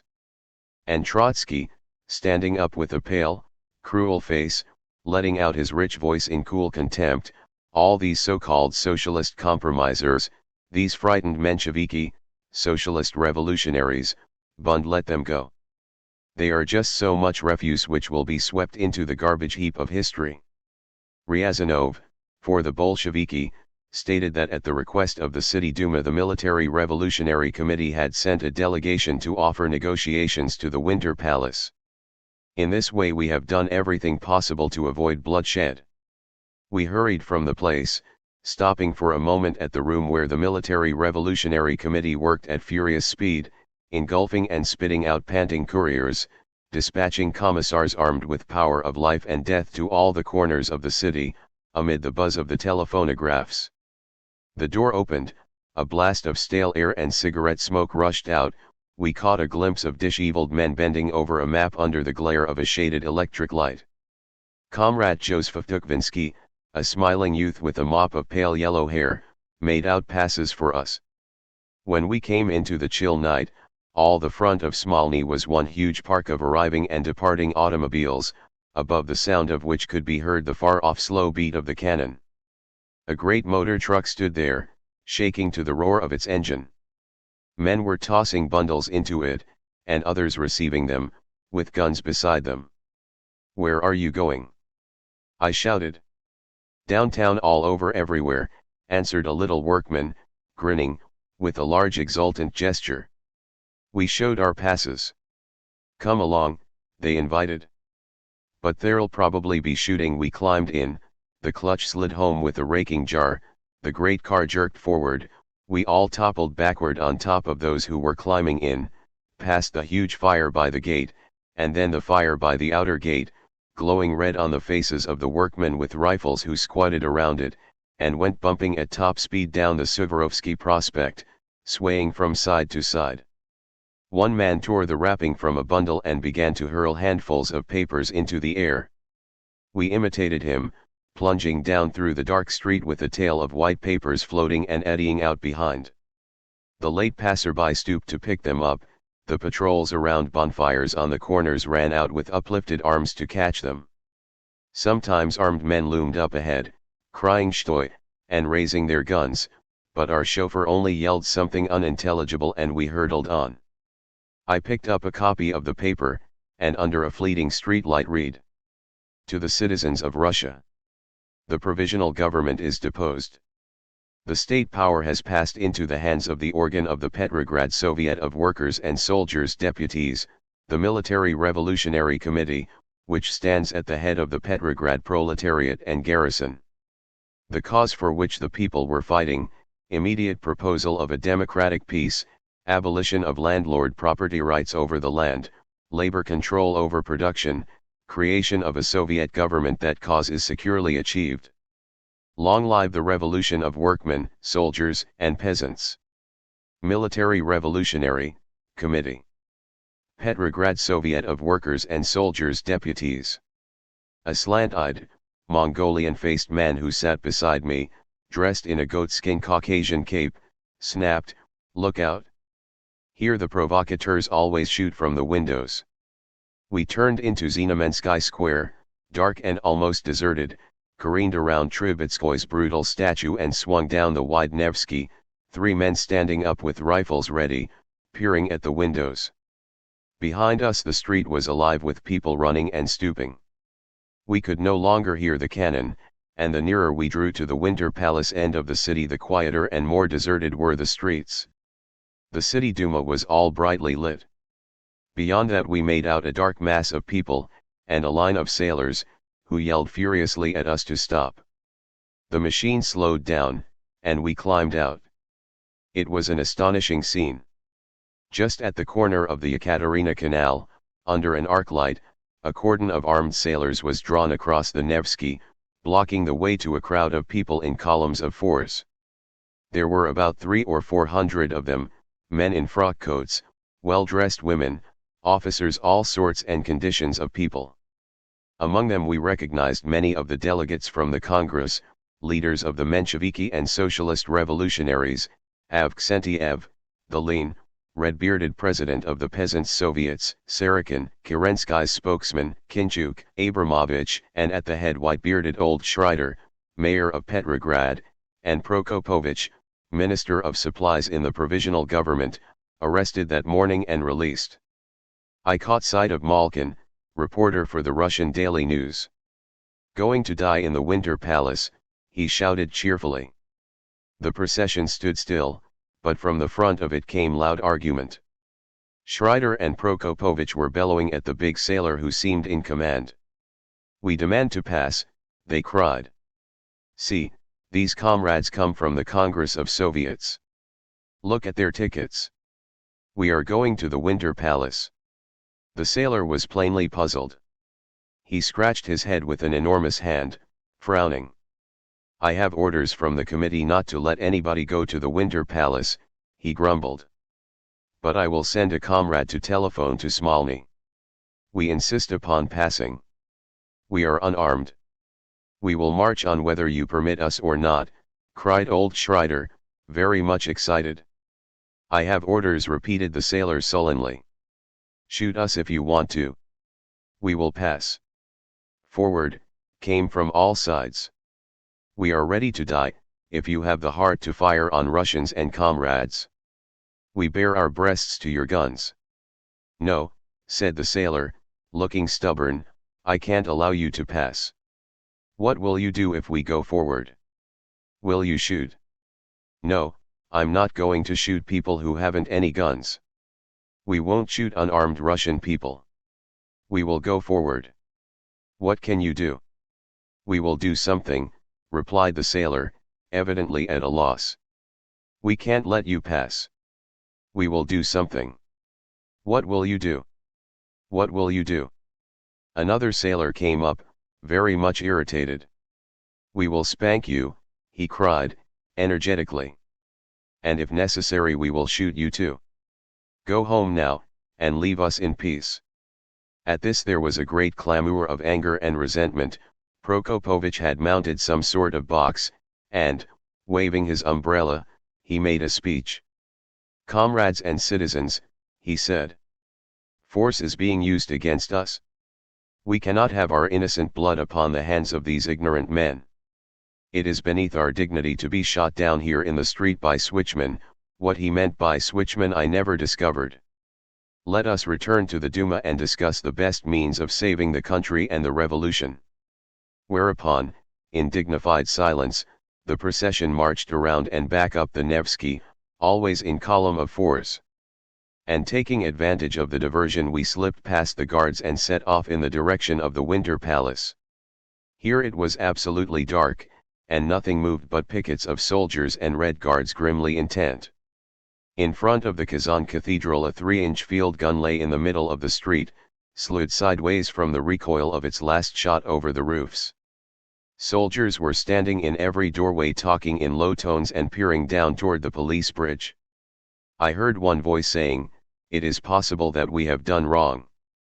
At the corners patrols stopped all passers-by, and the composition of these patrols was interesting, for in command of the regular troops was invariably a Red Guard. The shooting had ceased. Just as we came to the Morskaya, somebody was shouting, "The Junkers have sent word they want us to go and get them out." Voices began to give commands, and in the thick gloom we made out a dark mass moving forward, silent but for the shuffle of feet and the clinking of arms. We fell in with the first ranks. Like a black river, filling all the street, without song or cheer we poured through the Red Arch, where the man just ahead of me said in a low voice, "Look out, comrades. Don't trust them. They will fire, surely." In the open we began to run, stooping low and bunching together, and jammed up suddenly behind the pedestal of the Alexander Column.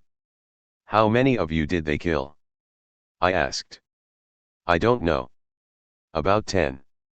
After a few minutes huddling there, some hundreds of men, the army seemed reassured and without any orders suddenly began again to flow forward.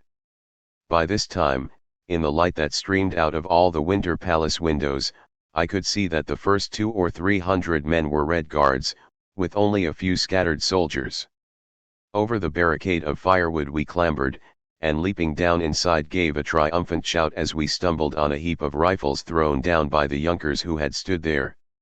On both sides of the main gateway the doors stood wide open, light streamed out, and from the huge pile came not the slightest sound. Carried along by the eager wave of men we were swept into the right-hand entrance, opening into a great bare vaulted room, the cellar of the east wing, from which issued a maze of corridors and staircases.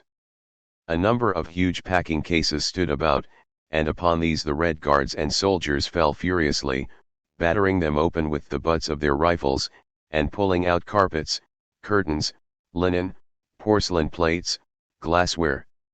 One man went strutting around with a bronze clock perched on his shoulder, another found a plume of ostrich feathers, which he stuck in his hat.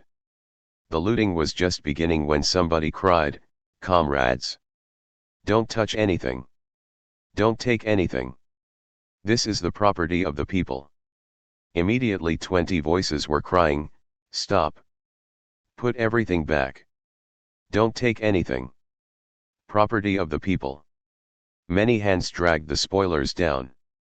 Damask and tapestry were snatched from the arms of those who had them. 2 men took away the bronze clock. Roughly and hastily the things were crammed back in their cases, and self-appointed sentinels stood guard. It was all utterly spontaneous. Through corridors and up staircases the cry could be heard growing fainter and fainter in the distance, "Revolutionary discipline. Property of the people." We crossed back over to the left entrance, in the west wing. Their order was also being established. "Clear the palace," bawled a Red Guard, sticking his head through an inner door. "Come, comrades, let's show that we're not thieves and bandits. Everybody out of the palace except the commissars, until we get sentries posted." 2 Red Guards, a soldier and an officer, stood with revolvers in their hands. Another soldier sat at a table behind them, with pen and paper. Shouts of "All out! All out!" were heard far and near within, and the army began to pour through the door, jostling, expostulating, arguing. As each man appeared he was seized by the self-appointed committee, who went through his pockets and looked under his coat. Everything that was plainly not his property was taken away, The man at the table noted it on his paper, and it was carried into a little room. The most amazing assortment of objects were thus confiscated: statuettes, bottles of ink, bedspreads worked with the imperial monogram, candles, a small oil painting, desk blotters, gold-handled swords, cakes of soap, clothes of every description, blankets. One Red Guard carried 3 rifles, 2 of which he had taken away from Junkers, another had 4 portfolios bulging with written documents. The culprits either sullenly surrendered or pleaded like children. All talking at once, the committee explained that stealing was not worthy of the people's champions. Often those who had been caught turned around and began to help go through the rest of the comrades. Point 3. Junkers came out, in bunches of 3 or 4. The committee seized upon them with an excess of zeal, accompanying the search with remarks like, "Ah, provocateurs, Kornilovists, counter-revolutionists, murderers of the people." But there was no violence done, although the Junkers were terrified. They too had their pockets full of small plunder. It was carefully noted down by the scribe, and piled in the little room. The Junkers were disarmed. "Now, will you take up arms against the people any more?" demanded clamoring voices. "No," answered the Junkers, one by one. Whereupon they were allowed to go free. We asked if we might go inside. The committee was doubtful, but the big Red Guard answered firmly that it was forbidden. "Who are you anyway?" he asked. "How do I know that you are not all Karenskis?" There were 5 of us, 2 women. "Pazalesti, Tovarishchi. Way, comrades." A soldier and a Red Guard appeared in the door, waving the crowd aside, and other guards with fixed bayonets. After them followed single file half a dozen men in civilian dress, the members of the provisional government. First came Kishkin, his face drawn and pale, then Rutenberg, looking sullenly at the floor. Terestchenko was next. Glancing sharply around, he stared at us with cold fixity. They passed in silence. The victorious insurrectionists crowded to see, but there were only a few angry mutterings. It was only later that we learned how the people in the street wanted to lynch them, and shots were fired, but the sailors brought them safely to Peter Paul. In the meanwhile, unrebuked, we walked into the palace. There was still a great deal of coming and going, of exploring new-found apartments in the vast edifice, of searching for hidden garrisons of Junkers which did not exist. We went upstairs and wandered through room after room. This part of the palace had been entered also by other detachments from the side of the Neva. The paintings, statues, tapestries, and rugs of the great state apartments were unharmed. In the offices, however, every desk and cabinet had been ransacked, the papers scattered over the floor, and in the living rooms beds had been stripped of their coverings and wardrobes wrenched open. The most highly prized loot was clothing, which the working people needed. In a room where furniture was stored, we came upon 2 soldiers ripping the elaborate Spanish leather upholstery from chairs. They explained it was to make boots with. The old palace servants in their blue and red and gold uniforms stood nervously about, from force of habit repeating, "You can't go in there, Baron. It is forbidden." We penetrated at length to the gold and malachite chamber with crimson brocade hangings, where the ministers had been in session all that day and night, and where the Schweizeri had betrayed them to the Red Guards. The long table covered with green baize was just as they had left it, under arrest. Before each empty seat was pen and ink and paper. The papers were scribbled over with beginnings of plans of action, rough drafts of proclamations and manifestos. Most of these were scratched out, as their futility became evident, and the rest of the sheet covered with absent-minded geometrical designs, as the writers sat despondently listening while minister after minister proposed chimerical schemes. I took one of these scribbled pages, in the handwriting of Konovalov, which read, "The Provisional Government appeals to all classes to support the Provisional Government." All this time, it must be remembered, although the Winter Palace was surrounded, the government was in constant communication with the front and with provincial Russia. The Bolsheviki had captured the Ministry of War early in the morning, but they did not know of the military telegraph office in the attic, nor of the private telephone line connecting it with the Winter Palace.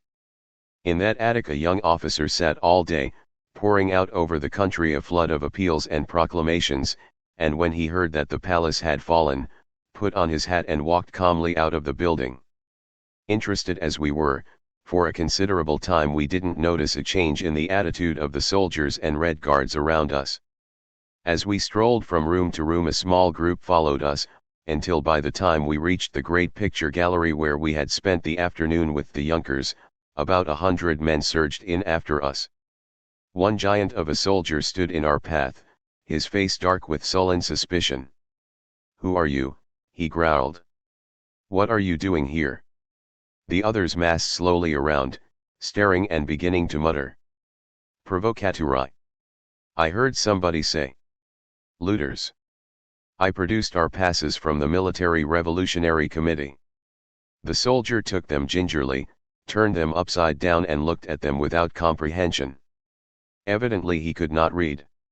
He handed them back and spat on the floor. "Bumagi." "Papers," said he with contempt. The mass slowly began to close in, like wild cattle around a cowpuncher on foot. Over their heads I caught sight of an officer, looking helpless, and shouted to him. He made for us, shouldering his way through. "I'm the commissar," he said to me. "Who are you? What is it?" The others held back, waiting. I produced the papers. "You are foreigners?" he rapidly asked in French. "It is very dangerous." Then he turned to the mob, holding up our documents. "Comrades," he cried.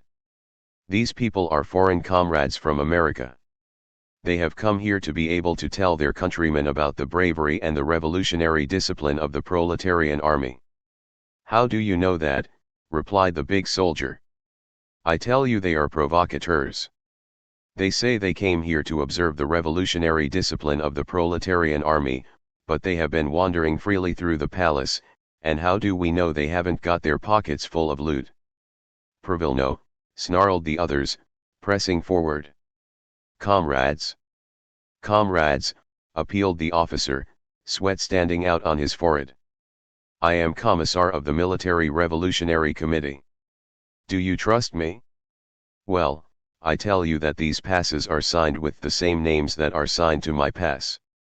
He led us down through the palace and out through a door opening onto the Neva quay, before which stood the usual committee going through pockets. "You have narrowly escaped," he kept muttering, wiping his face. "What happened to the women's battalion?" we asked. "Oh, the women." He laughed. "They were all huddled up in a back room. We had a terrible time deciding what to do with them. Many were in hysterics, and so on. So finally we marched them up to the Finland station and put them on a train for Levashevo, where they have a camp. 4. We came out into the cold, nervous night, Murmuraus with obscure armies on the move, electric with patrols. From across the river, where loomed the darker mass of Peter Paul, came a hoarse shout. Underfoot the sidewalk was littered with broken stucco, from the cornice of the palace where 2 shells from the battleship Aurora had struck, that was the only damage done by the bombardment. It was now after 3 in the morning. On the Nevsky all the street lights were again shining, the cannon gone, and the only signs of war were Red Guards and soldiers squatting around fires. The city was quiet, probably never so quiet in its history. On that night not a single hold-up occurred, not a single robbery. But the City Duma building was all illuminated. We mounted to the galleried Alexander Hall, hung with its great, gold-framed, red-shrouded imperial portraits. About 100 people were grouped around the platform, where Skobelev was speaking. He urged that the Committee of Public Safety be expanded, so as to unite all the anti-Bolshevik elements in one huge organization, to be called the Committee for Salvation of Country and Revolution. And as we looked on, the Committee for Salvation was formed, that committee which was to develop into the most powerful enemy of the Bolsheviki, appearing, in the next week, sometimes under its own partisan name, and sometimes as the strictly non-partisan Committee of Public Safety. Dan, Gotz, Avksentiev were there, some of the insurgent Soviet delegates, members of the Executive Committee of the Peasants' Soviets, Old Prokopovich, and even members of the Council of the Republic, among them Vanaver and other cadets. Lieber cried that the Convention of Soviets was not a legal convention, that the old Tsarika was still in office. An appeal to the country was drafted. We hailed a cab. Where to? But when we said Smolny, the izvoshchik shook his head. Neat, said he, there are devils. It was only after weary wandering that we found a driver willing to take us, and he wanted 30 rubles, and stopped 2 blocks away. The windows of Smolny were still ablaze, motors came and went, and around the still leaping fires the sentries huddled close, eagerly asking everybody the latest news. The corridors were full of hurrying men, hollow-eyed and dirty. In some of the committee rooms people lay sleeping on the floor, their guns beside them. In spite of the seceding delegates, the hall of meetings was crowded with people, roaring like the sea. As we came in, Kamenev was reading the list of arrested ministers. The name of Terestchenko was greeted with thunderous applause, shouts of satisfaction, laughter. Rutenberg came in for less, and at the mention of Polchinsky, a storm of hoots, angry cries, cheers burst forth. It was announced that Chudnovsky had been appointed commissar of the Winter Palace. Now occurred a dramatic interruption. A big peasant, his bearded face convulsed with rage, mounted the platform and pounded with his fist on the presidium table. We, socialist revolutionaries, insist upon the immediate release of the socialist ministers arrested in the Winter Palace. Comrades! Do you know that 4 comrades who risked their lives and their freedom fighting against tyranny of the Tsar, have been flung into Peter Paul prison, the historical tomb of liberty? In the uproar he pounded and yelled. Another delegate climbed up beside him, and pointed at the presidium. Are the representatives of the revolutionary masses going to sit quietly here while the Okhrana of the Bolsheviki tortures their leaders? Trotsky was gesturing for silence. These comrades who are now caught plotting the crushing of the Soviets with the adventurer Kerensky, is there any reason to handle them with gloves? After July 16th and 18th they didn't use much ceremony with us. With a triumphant ring in his voice he cried, now that the oborontsi and the faint-hearted have gone, and the whole task of defending and saving the revolution rests on our shoulders, it is particularly necessary to work. We have decided to die rather than give up. Followed him a commissar from Tsarskoye Selo, panting and covered with the mud of his ride. The garrison of Tsarskoye Selo is on guard at the gates of Petrograd, ready to defend the Soviets and the Military Revolutionary Committee. Wild cheers. The cycle corps sent from the front has arrived at Tsarskoye, and the soldiers are now with us. They recognize the power of the Soviets, the necessity of immediate transfer of land to the peasants and industrial control to the workers. The 5th Battalion of Cyclists, stationed at Tsarskoye, is ours. Then the delegate of the 3rd Cycle Battalion. In the midst of delirious enthusiasm he told how the Cycle Corps had been ordered 3 days before from the southwest front to the defense of Petrograd. They suspected, however, the meaning of the order, and at the station of Peredolsk were met by representatives of the 5th Battalion from Tsarskoye. A joint meeting was held, and it was discovered that among the cyclists not a single man was found willing to shed the blood of his brothers, or to support a government of bourgeois and landowners. Kapelinsky, for the Mensheviki internationalists, proposed to elect a special committee to find a peaceful solution to the civil war. There isn't any peaceful solution, bellowed the crowd. Victory is the only solution. The vote was overwhelmingly against, and the Mensheviki internationalists left the Congress in a whirlwind of jocular insults. There was no longer any panic or fear. Kamenev from the platform shouted after them, the Mensheviki internationalists claimed emergency for the question of a peaceful solution, but they always voted for suspension of the order of the day in favor of declarations of factions which wanted to leave the Congress. It is evident, finished Kamenev, that the withdrawal of all these renegades was decided upon beforehand. The assembly decided to ignore the withdrawal of the factions, and proceeded to the appeal to the workers, soldiers, and peasants of all Russia. To workers, soldiers, and peasants. The Second All-Russian Congress of Soviets of Workers and Soldiers Deputies has opened. It represents the great majority of the Soviets. There are also a number of peasant deputies. Based upon the will of the great majority of the workers, soldiers, and peasants, based upon the triumphant uprising of the Petrograd workmen and soldiers, the Congress assumes the power. The provisional government is deposed. Most of the members of the provisional government are already arrested. The Soviet authority will at once propose an immediate democratic peace to all nations, and an immediate truce on all fronts. It will assure the free transfer of landlord, crown, and monastery lands to the land committees, defend the soldiers' rights, enforcing a complete democratization of the army, establish workers' control over production, ensure the convocation of the Constituent Assembly at the proper date, take means to supply bread to the cities and articles of first necessity to the villages, and secure to all nationalities living in Russia a real right to independent existence.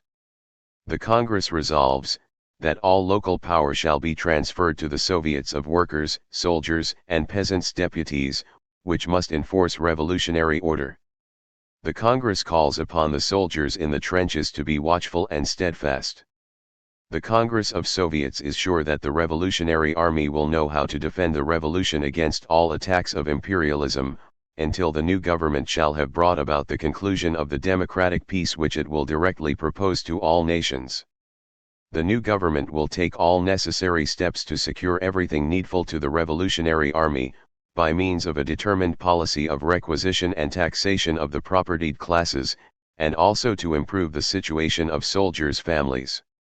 The Kornilovets Kerensky, Kaldin and others, are endeavoring to lead troops against Petrograd.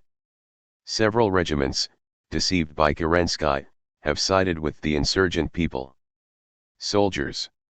Make active resistance to the Kornilovets Kerensky. Be on guard. Railwaymen. Stop all troop trains being sent by Kerensky against Petrograd. Soldiers, workers, clerical employees. The destiny of the revolution and democratic peace is in your hands. Long live the revolution. The All-Russian Congress of Soviets of Workers and Soldiers Deputies. Delegates from the Peasants' Soviets. It was exactly 5:17 a.m. when Krylenko, staggering with fatigue, climbed to the tribune with a telegram in his hand. Comrades! From the Northern Front. The 12th Army sends greetings to the Congress of Soviets, announcing the formation of a military revolutionary committee which has taken over the command of the Northern Front. Pandemonium, men weeping, embracing each other. General Chermissov has recognized the committee commissar of the provisional government. Vodinsky has resigned. So, Lenin and the Petrograd workers had decided on insurrection. The Petrograd Soviet had overthrown the provisional government, and thrust the coup d'état upon the Congress of Soviets. Now there was all Great Russia to win, and then the world. Would Russia follow and rise? And the world, what of it? Would the peoples answer and rise, a red world tide? Although it was 6 in the morning, night was yet heavy and chill. There was only a faint unearthly pallor stealing over the silent streets, dimming the watchfires, the shadow of a terrible dawn grey rising over Russia. Plunging ahead.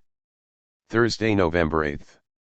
Day broke on a city in the wildest excitement and confusion, a whole nation heaving up in long hissing swells of storm. Superficially all was quiet.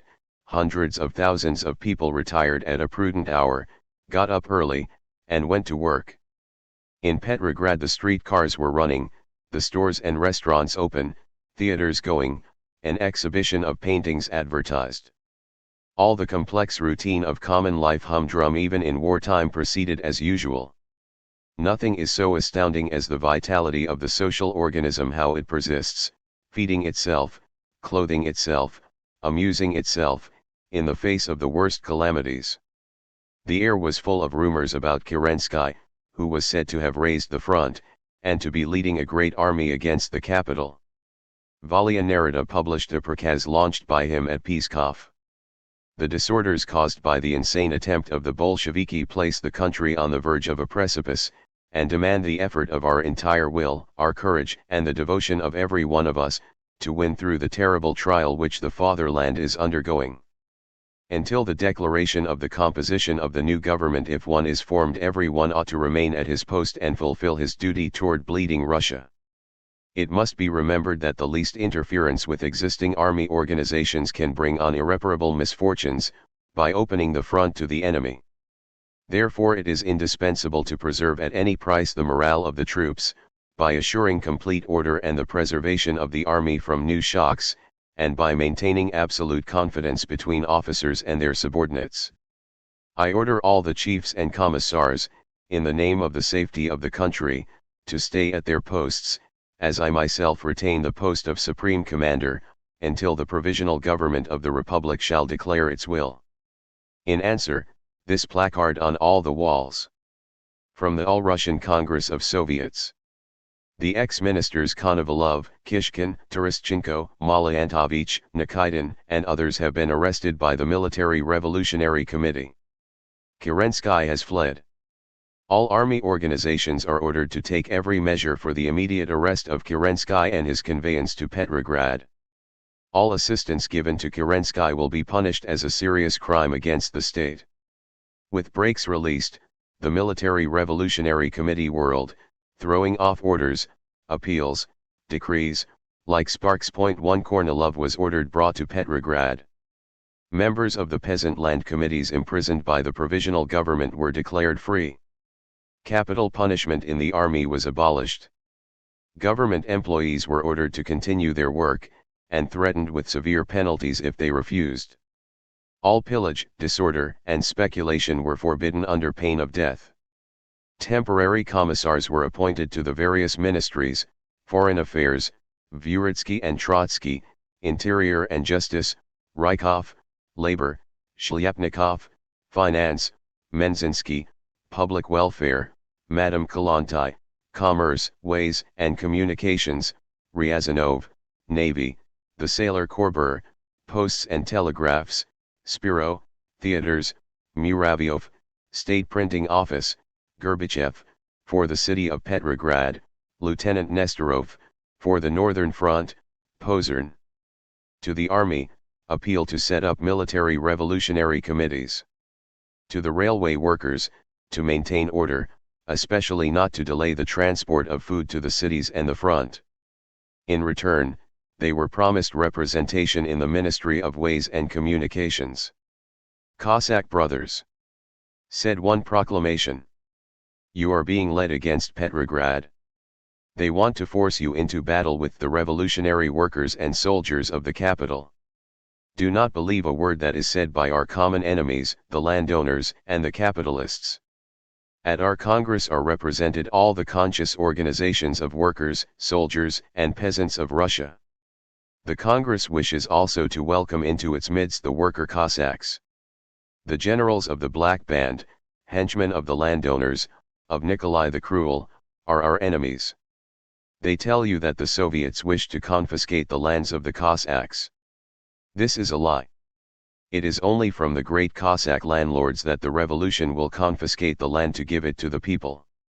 Organize Soviets of Cossacks deputies. Join with the Soviets of Workers and Soldiers deputies. Show the Black Band that you are not traitors to the people, and that you do not wish to be cursed by the whole of revolutionary Russia. Cossack brothers, execute no orders of the enemies of the people. Send your delegates to Petrograd to talk it over with us.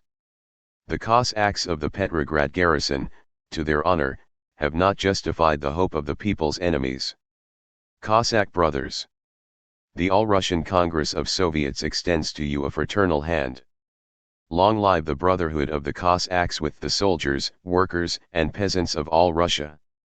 On the other side, what a storm of proclamations posted up, handbills scattered everywhere, newspapers screaming and cursing and prophesying evil. Now raged the battle of the printing press, all other weapons being in the hands of the Soviets. First, the appeal of the Committee for Salvation of Country and Revolution, flung broadcast over Russia and Europe. To the citizens of the Russian Republic. Contrary to the will of the revolutionary masses, on November 7 the Bolsheviki of Petrograd criminally arrested part of the provisional government, dispersed the Council of the Republic, and proclaimed an illegal power. Such violence committed against the government of revolutionary Russia at the moment of its greatest external danger is an indescribable crime against the fatherland. The insurrection of the Bolsheviki deals a mortal blow to the cause of national defense, and postpones immeasurably the moment of peace so greatly desired. Civil war, begun by the Bolsheviki, threatens to deliver the country to the horrors of anarchy and counter-revolution, and cause the failure of the Constituent Assembly, which must affirm the republican regime and transmit to the people forever their right to the land. Preserving the continuity of the only legal governmental power, the Committee for Salvation of Country and Revolution, established on the night of November 7, takes the initiative in forming a new provisional government, which, basing itself on the forces of democracy, will conduct the country to the Constituent Assembly and save it from anarchy and counter-revolution. The Committee for Salvation summons you, citizens, to refuse to recognize the power of violence. Do not obey its orders. Rise for the defense of the country and revolution. Support the Committee for Salvation. Signed by the Council of the Russian Republic, the Municipal Duma of Petrograd, the THIRD First Congress, the Executive Committee of the Peasants' Soviets, and from the Congress itself the Front Group, the factions of Socialist Revolutionaries, Mensheviki, Populist Socialists, Unified Social Democrats, and the Group Jedinstvo. Then posters from the Socialist Revolutionary Party, the Mensheviki Oborontsi, Peasants' Soviets again, from the Central Army Committee, the Tsentroflot. Famine will crush Petrograd. They cried. The German armies will trample on our liberty. Black Hundred pogroms will spread over Russia, if we all conscious workers, soldiers, citizens do not unite. Do not trust the promises of the Bolsheviki. The promise of immediate peace is a lie. The promise of bread a hoax. The promise of land a fairy tale. They were all in this manner.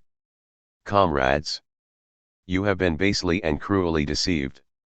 The seizure of power has been accomplished by the Bolsheviki alone. They concealed their plot from the other socialist parties composing the Soviet. You have been promised land and freedom, but the counter-revolution will profit by the anarchy called forth by the Bolsheviki, and will deprive you of land and freedom. The newspapers were as violent. Our duty, said the Dialo Narita, is to unmask these traitors to the working class. Our duty is to mobilize all our forces and mount guard over the cause of the revolution. Izvyestia, for the last time speaking in the name of the old Tsayika, threatened awful retribution. As for the Congress of Soviets, we affirm that there has been no Congress of Soviets. We affirm that it was merely a private conference of the Bolshevik faction. And in that case, they have no right to cancel the powers of the Tsayika. Novaya Zhizn, while pleading for a new government that should unite all the socialist parties, criticized severely the action of the socialist revolutionaries and the Mensheviki in quitting the Congress, and pointed out that the Bolshevik insurrection meant one thing very clearly, that all illusions about coalition with the bourgeoisie were henceforth demonstrated vain. Rabochi Put blossomed out as Pravda, Lenin's newspaper which had been suppressed in July. It crowed, bristling. Workers, soldiers, peasants. In March you struck down the tyranny of the clique of nobles. Yesterday you struck down the tyranny of the bourgeois gang. The first task now is to guard the approaches to Petrograd. The second is definitely to disarm the counter-revolutionary elements of Petrograd. The third is definitely to organize the revolutionary power and assure the realization of the popular program. What few cadet organs appeared, and the bourgeoisie generally, adopted a detached, iron-eagle attitude toward the whole business, a sort of contemptuous I told you so to the other parties. Influential cadets were to be seen hovering around the Municipal Duma and on the outskirts of the Committee for Salvation. Other than that, the bourgeoisie lay low, biding its hour which could not be far off. That the Bolsheviki would remain in power longer than 3 days never occurred to anybody except perhaps to Lenin, Trotsky, the Petrograd workers and the simpler soldiers. In the high, amphitheatrical Nikolai Hall that afternoon I saw the Duma sitting in permanence, tempestuous, grouping around it all the forces of opposition. The old mayor, Schreider, majestic with his white hair and beard, was describing his visit to Smolny the night before, to protest in the name of the municipal self-government. The Duma, being the only existing legal government in the city, elected by equal, direct, and secret suffrage, would not recognize the new power, he had told Trotsky. And Trotsky had answered, there is a constitutional remedy for that. The Duma can be dissolved and re-elected. At this report there was a furious outcry. If one recognizes a government by bayonet, continued the old man, addressing the Duma, well, we have one, but I consider legitimate only a government recognized by the people, by the majority, and not one created by the usurpation of a minority. Wild applause on all benches except those of the Bolsheviki. Amid renewed tumult the mayor announced that the Bolsheviki already were violating municipal autonomy by appointing commissars in many departments.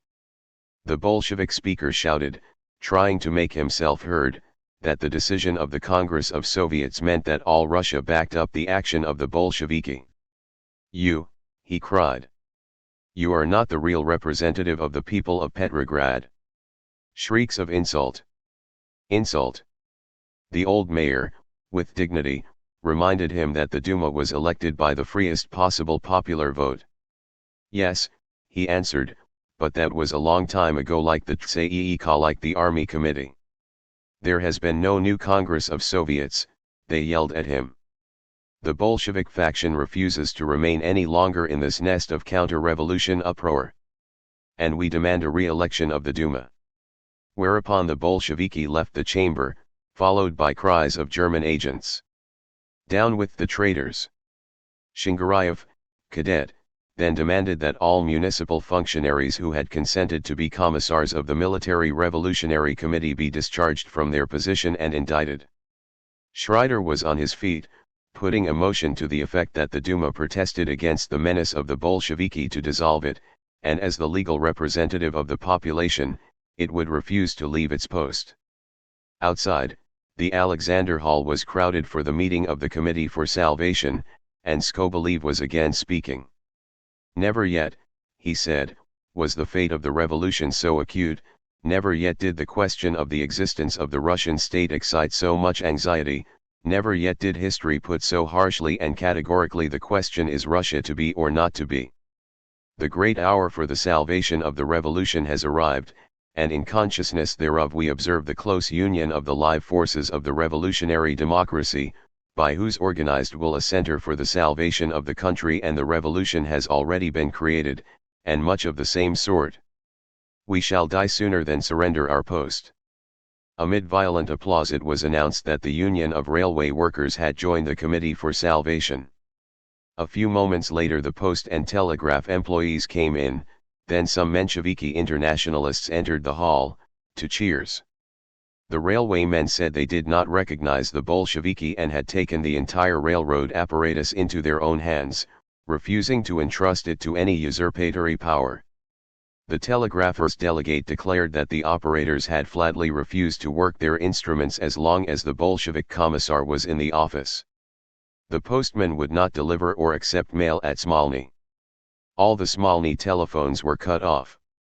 With great glee it was reported how Uritsky had gone to the Ministry of Foreign Affairs to demand the secret treaties, and how Naratov had put him out. The government employees were all stopping work. It was war deliberately planned, Russian fashion, war by strike and sabotage.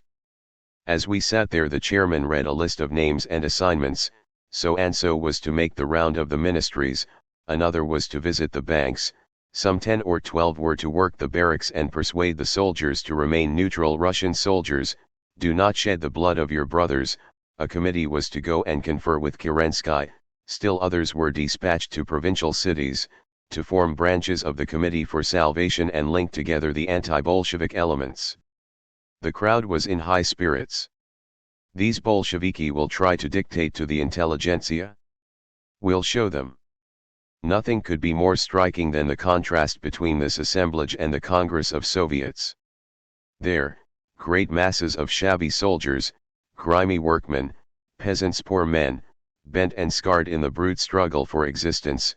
Here the Menshevik and social revolutionary leaders Avksentievs, Dans, Liebers, the former socialist ministers Skobelievs, Chernovs rubbed shoulders with cadets like Oily Shatsky, sleek Vanaver, with journalists, students, intellectuals of almost all camps. This Duma crowd was well fed, well dressed. I did not see more than 3 proletarians among them all. News came. Kornilov's faithful Tekhintsia had slaughtered his guards at Bykhov, and he had escaped. Kaldin was marching north. The Soviet of Moscow had set up a military revolutionary committee, and was negotiating with the commandant of the city for possession of the arsenal, so that the workers might be armed. With these facts was mixed an astounding jumble of rumors, distortions, and plain lies.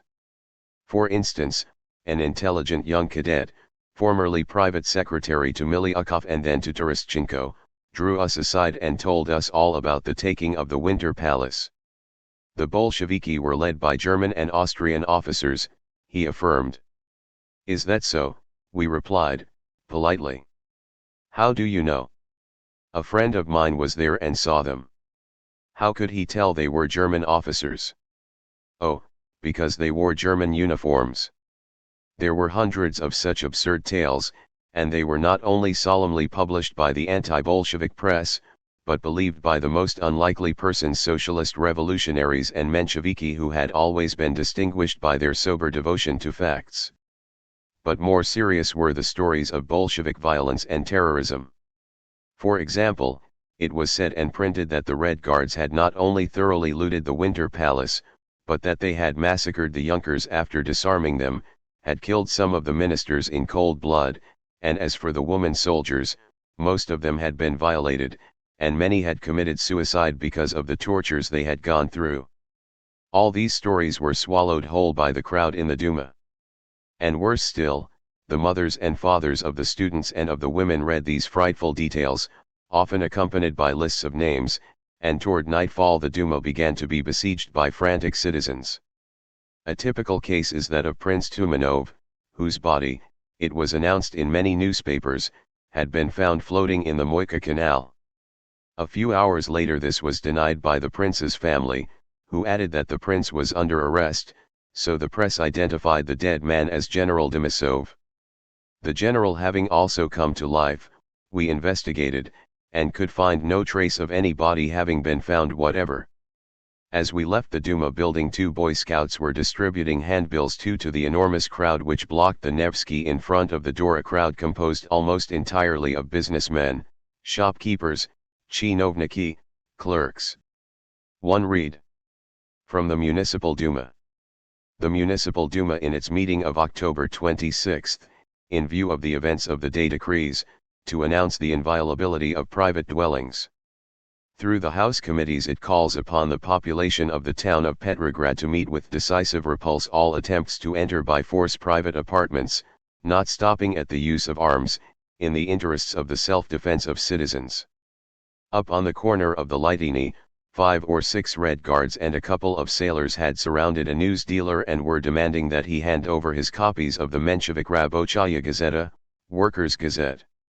Angrily he shouted at them, shaking his fist, as one of the sailors tore the papers from his stand. An ugly crowd had gathered around, abusing the patrol. One little workman kept explaining doggedly to the people and the news dealer, over and over again, it has Kerensky's proclamation in it. It says we killed Russian people. It will make bloodshed. Smolny was tenser than ever, if that were possible. The same running men in the dark corridors, squads of workers with rifles, leaders with bulging portfolios arguing, explaining, giving orders as they hurried anxiously along, surrounded by friends and lieutenants. Men literally out of themselves, living prodigies of sleeplessness, and workmen unshaven, filthy, with burning eyes, who drove upon their fixed purpose full speed on engines of exaltation. So much they had to do, so much. Take over the government, organize the city, keep the garrison loyal, fight the Duma and the Committee for Salvation, keep out the Germans, prepare to do battle with Kerensky, inform the provinces what had happened, propagandize from Archangel to Vladivostok. Government and municipal employees refusing to obey their commissars, post and telegraph refusing them communication, railroads stonily ignoring their appeals for trains, Kerensky coming, the garrison not altogether to be trusted, the Cossacks waiting to come out. Against them not only the organized bourgeoisie, but all the other socialist parties except the left socialist revolutionaries, a few Mensheviki internationalists and the Social Democrat internationalists, and even they undecided whether to stand by or not. With them, it is true, the workers and the soldier masses, the peasants an unknown quantity, but after all the Bolsheviki were a political faction not rich in trained and educated men. Ryazanov was coming up the front steps, explaining in a sort of humorous panic that he, Commissar of Commerce, knew nothing whatever of business. In the upstairs cafe sat a man all by himself in the corner, in a goatskin cape and clothes which had been, I was going to say, slept in, but of course he hadn't slept, and a 3 days' growth of beard. He was anxiously figuring on a dirty envelope, and biting his pencil meanwhile. This was Menzinsky, Commissar of Finance, whose qualifications were that he had once been clerk in a French bank. And these four half running down the hall from the office of the Military Revolutionary Committee, and scribbling on bits of paper as they run, these were commissars dispatched to the four corners of Russia to carry the news, argue, or fight with whatever arguments or weapons came to hand. The Congress was to meet at 1 o'clock, and long since the great meeting hall had filled, but by 7 there was yet no sign of the Presidium. The Bolshevik and left social revolutionary factions were in session in their own rooms. All the livelong afternoon Lenin and Trotsky had fought against compromise. A considerable part of the Bolsheviki were in favor of giving way so far as to create a joint all-socialist government. "We can't hold on," they cried. "Too much is against us. We haven't got the men. We will be isolated, and the whole thing will fall." So Kamenev, Ryazanov, and others. But Lenin, with Trotsky beside him, stood firm as a rock. "Let the compromisers accept our program and they can come in. We won't give way an inch. If there are comrades here who haven't the courage and the will to dare what we dare, let them leave with the rest of the cowards and conciliators. Backed by the workers and soldiers we shall go on." At 7:05 came word from the left socialist revolutionaries to say that they would remain in the Military Revolutionary Committee. "See," said Lenin. "They are following." A little later, as we sat at the press table in the big hall, an anarchist who was writing for the bourgeois papers proposed to me that we go and find out what had become of the Presidium. There was nobody in the TSEIK office, nor in the bureau of the Petrograd Soviet. From room to room we wandered, through vast Smolny. Nobody seemed to have the slightest idea where to find the governing body of the Congress. As we went, my companion described his ancient revolutionary activities, his long and pleasant exile in France. As for the Bolsheviki, he confided to me that they were common, rude, ignorant persons, without aesthetic sensibilities. He was a real specimen of the Russian intelligentsia. So he came at last to room 17, office of the Military Revolutionary Committee, and stood there in the midst of all the furious coming and going. The door opened, and out shot a squat, flat-faced man in a uniform without insignia, who seemed to be smiling the smile which, after a minute, one saw to be the fixed grin of extreme fatigue. It was Krylenko. My friend, who was a dapper, civilized-looking young man, gave a cry of pleasure and stepped forward. "Nikolai Vasilievich," he said, holding out his hand. "Don't you remember me, comrade? We were in prison together." Krylenko made an effort and concentrated his mind and sight. "Why, yes," he answered finally, looking the other up and down with an expression of great friendliness. "You are S. Zdravstvuyte." They kissed. "What are you doing in all this?" He waved his arm around. "Oh, I'm just looking on. You seem very successful." Yes, replied Krylenko, with a sort of doggedness, the proletarian revolution is a great success. He laughed. Perhaps, however, we'll meet in prison again. When we got out into the corridor again, my friend went on with his explanations. You see, I'm a follower of Kropotkin. To us the revolution is a great failure, it has not aroused the patriotism of the masses. Of course that only proves that the people are not ready for revolution. It was just 8:40 when a thundering wave of cheers announced the entrance of the Presidium, with Lenin, great Lenin, among them. A short, stocky figure, with a big head set down in his shoulders, bald and bulging. Little eyes, a snubbish nose, wide, generous mouth, and heavy chin, clean-shaven now, but already beginning to bristle with the well-known beard of his past and future. Dressed in shabby clothes, his trousers much too long for him. Unimpressive, to be the idol of a mob, loved and revered as perhaps few leaders in history have been. A strange popular leader, a leader purely by virtue of intellect, colorless, humorless, uncompromising, and detached, without picturesque idiosyncrasies but with the power of explaining profound ideas in simple terms, of analyzing a concrete situation. And combined with shrewdness, the greatest intellectual audacity. Kamenev was reading the report of the actions of the Military Revolutionary Committee, abolition of capital punishment in the army, restoration of the free right of propaganda, release of officers and soldiers arrested for political crimes, orders to arrest Kerensky and confiscation of food supplies in private storehouses. Tremendous applause. Again the representative of the Bund. The uncompromising attitude of the Bolsheviki would mean the crushing of the revolution, therefore, the Bund delegates must refuse any longer to sit in the Congress. Cries from the audience, "We thought you walked out last night? How many more times are you going to walk out?"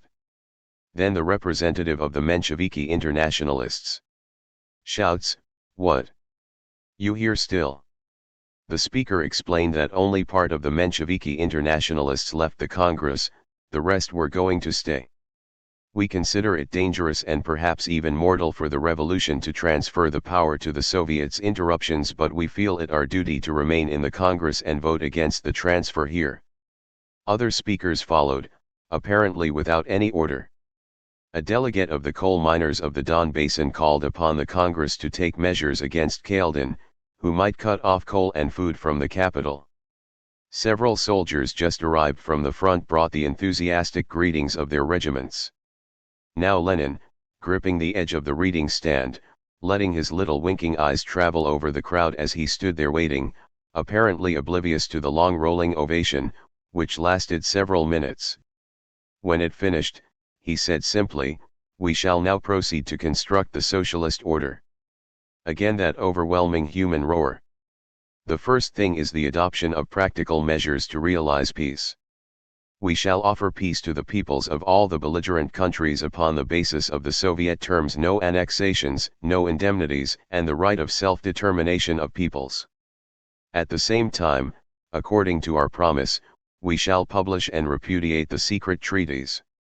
The question of war and peace is so clear that I think that I may, without preamble, read the project of a proclamation to the peoples of all the belligerent countries. His great mouth, seeming to smile, opened wide as he spoke, his voice was hoarse, not unpleasantly so, but as if it had hardened that way after years and years of speaking, and went on monotonously, with the effect of being able to go on forever. For emphasis he bent forward slightly. No gestures. And before him, 1,000 simple faces looking up in intent adoration. Proclamation to the peoples and governments of all the belligerent nations. The workers' and peasants' government, created by the revolution of November 6th and 7th and based on the Soviets of workers, soldiers, and peasants' deputies, proposes to all the belligerent peoples and to their governments to begin immediately negotiations for a just and democratic peace. The government means by a just and democratic peace, which is desired by the immense majority of the workers and the laboring classes, exhausted and depleted by the war, that peace which the Russian workers and peasants, after having struck down the Tsarist monarchy, have not ceased to demand categorically immediate peace without annexations, that is to say, without conquest of foreign territory, without forcible annexation of other nationalities, and without indemnities. The government of Russia proposes to all the belligerent peoples immediately to conclude such a peace, by showing themselves willing to enter upon the decisive steps of negotiations aiming at such a peace, at once, without the slightest delay, before the definitive ratification of all the conditions of such a peace by the authorized assemblies of the people of all countries and of all nationalities. By annexation or conquest of foreign territory, the government means conformably to the conception of democratic rights in general, and the rights of the working class in particular, all union to a great and strong state of a small or weak nationality, without the voluntary, clear, and precise expression of its consent and desire, whatever be the moment when such an annexation by force was accomplished, whatever be the degree of civilization of the nation annexed by force or maintained outside the frontiers of another state, no matter if that nation be in Europe or in the far countries across the sea. If any nation is retained by force within the limits of another state, if, in spite of the desire expressed by it, it matters little if that desire be expressed by the press, by popular meetings, decisions of political parties, or by disorders and riots against national oppression, that nation is not given the right of deciding by free vote without the slightest constraint, after the complete departure of the armed forces of the nation which has annexed it or wishes to annex it or is stronger in general the form of its national and political organization. Such a union constitutes an annexation, that is to say, conquest and an act of violence. To continue this war in order to permit the strong and rich nations to divide among themselves the weak and conquered nationalities is considered by the government the greatest possible crime against humanity, and the government solemnly proclaims its decision to sign a treaty of peace which will put an end to this war upon the above conditions, equally fair for all nationalities without exception. The government abolishes secret diplomacy, expressing before the whole country its firm decision to conduct all the negotiations in the light of day before the people, and will proceed immediately to the full publication of all secret treaties confirmed or concluded by the government of landowners and capitalists, from March until November 7, 1917.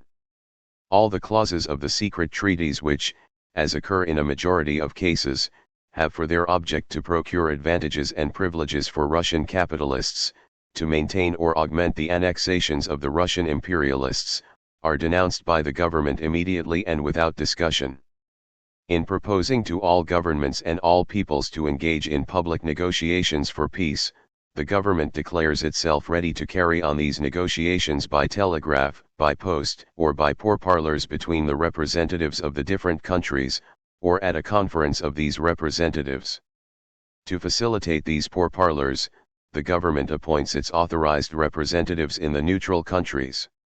The government proposes to all the governments and to the peoples of all the belligerent countries to conclude an immediate armistice, at the same time suggesting that the armistice ought to last 3 months, during which time it is perfectly possible, not only to hold the necessary pourparlers between the representatives of all the nations and nationalities without exception drawn into the war or forced to take part in it, but also to convoke authorized assemblies of representatives of the people of all countries, for the purpose of the definite acceptance of the conditions of peace.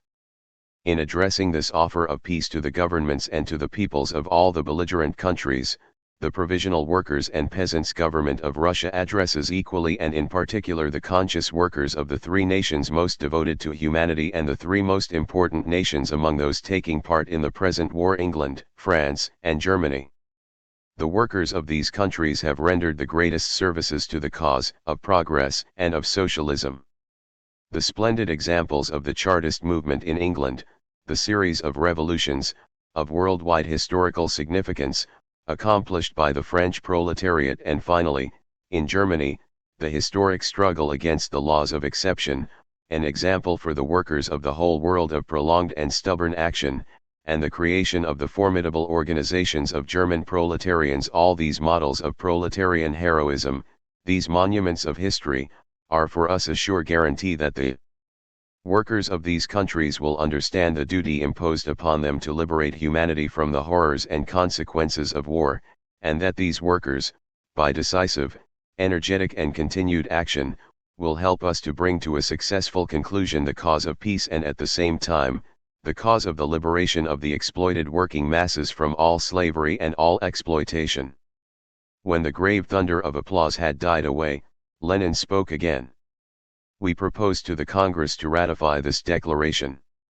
We address ourselves to the governments as well as to the peoples, for a declaration which would be addressed only to the peoples of the belligerent countries might delay the conclusion of peace.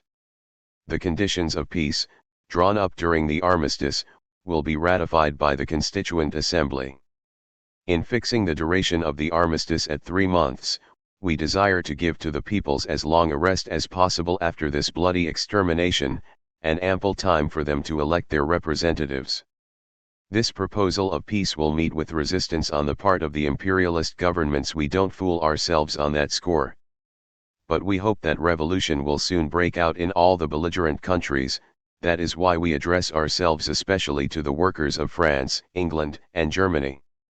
The revolution of November 6 and 7, he ended, has opened the era of the social revolution. The labor movement, in the name of peace and socialism, shall win, and fulfill its destiny. There was something quiet and powerful in all this, which stirred the souls of men. It was understandable why people believed when Lenin spoke. By crowd vote it was quickly decided that only representatives of political factions should be allowed to speak on the motion and that speakers should be limited to 15 minutes. First, Karelin for the left Socialist Revolutionaries. Our faction had no opportunity to propose amendments to the text of the proclamation. It is a private document of the Bolsheviki. But we will vote for it because we agree with its spirit. For the Social Democrats Internationalists, Kramarov, long, stoop-shouldered, and near-sighted, destined to achieve some notoriety as the clown of the opposition. Only a government composed of all the socialist parties, he said, could possess the authority to take such important action. If a socialist coalition were formed, his faction would support the entire program, if not, only part of it. As for the proclamation, the internationalists were in thorough accord with its main points. Then one after another, amid rising enthusiasm, Ukrainian Social Democracy, support, Lithuanian Social Democracy, support, Populist Socialists, support, Polish Social Democracy, support, Polish Socialists support but would prefer a socialist coalition, Lettish Social Democracy, support. Something was kindled in these men. One spoke of the coming world revolution, of which we are the advance guard, another of the new age of brotherhood, when all the peoples will become one great family. An individual member claimed the floor. There is contradiction here, he said. First you offer peace without annexations and indemnities, and then you say you will consider all peace offers. To consider means to accept. Lenin was on his feet. We want a just peace, but we are not afraid of a revolutionary war. Probably the imperialist governments will not answer our appeal, but we shall not issue an ultimatum to which it will be easy to say no. If the German proletariat realizes that we are ready to consider all offers of peace, that will perhaps be the last drop which overflows. The Bull Revolution will break out in Germany. We consent to examine all conditions of peace, but that doesn't mean that we shall accept them. For some of our terms we shall fight to the end, but possibly for others will find it impossible to continue the war. Above all, we want to finish the war. It was exactly 10:35 when Kamenev asked all in favor of the proclamation to hold up their cards. One delegate dared to raise his hand against, but the sudden sharp outburst around him brought it swiftly down. Unanimous. Suddenly, by common impulse, we found ourselves on our feet, mumbling together into the smooth lifting unison of the Internationale. A grizzled old soldier was sobbing like a child. Alexandra Kollontai rapidly winked the tears back. The immense sound rolled through the hall, burst windows and doors and seared into the quiet sky. The war is ended. The war is ended, said a young workman near me, his face shining. And when it was over, as we stood there in a kind of awkward hush, someone in the back of the room shouted, comrades. Let us remember those who have died for liberty. So we began to sing the funeral march, that slow, melancholy and yet triumphant chant, so Russian and so moving. The Internationale is an alien air, after all. The funeral march seemed the very soul of those dark masses whose delegates sat in this hall, building from their obscure visions a new Russia and perhaps more. You fell in the fatal fight. For the liberty of the people, for the honor of the people. You gave up your lives and everything dear to you. You suffered in horrible prisons. You went to exile in chains. Without a word you carried your chains because you could not ignore your suffering brothers. Because you believed that justice is stronger than the sword. The time will come when your surrendered life will count. That time is near, when tyranny falls the people will rise, great and free. Farewell, brothers, you chose a noble path. You are followed by the new and fresh army ready to die and to suffer. Farewell, brothers, you chose a noble path. At your grave we swear to fight, to work for freedom and the people's happiness. For this did they lie there, the martyrs of March, in their cold brotherhood grave on Mars field, for this thousands and tens of thousands had died in the prisons, in exile, in Siberian mines. It had not come as they expected it would come, nor as the intelligentsia desired it, but it had come rough, strong, impatient of formulas, contemptuous of sentimentalism, real. Lenin was reading the decree on land. 1. All private ownership of land is abolished immediately without compensation. 2. All landowners' estates, and all lands belonging to the crown, to monasteries, church lands with all their livestock and inventoried property, buildings, and all appurtenances, are transferred to the disposition of the township land committees and the district soviets of peasants' deputies until the constituent assembly meets. 3. Any damage whatever done to the confiscated property which from now on belongs to the whole people, is regarded as a serious crime, punishable by the revolutionary tribunals. The district soviets of peasants' deputies shall take all necessary measures for the observance of the strictest order during the taking over of the landowners' estates, for the determination of the dimensions of the plots of land and which of them are subject to confiscation, for the drawing up of an inventory of the entire confiscated property, and for the strictest revolutionary protection of all the farming property on the land, with all buildings, implements, cattle, supplies of products, etc., passing into the hands of the people. 4. For guidance during the realization of the great land reforms until their final resolution by the Constituent Assembly, shall serve the following peasant nakaz 3, instructions, drawn up on the basis of 242 local peasant nakaza by the editorial board of the Izvestia of the All-Russian Soviet of Peasants' Deputies, and published in number 88 of said Izvestia, Petrograd, number 88, August 19, 1917.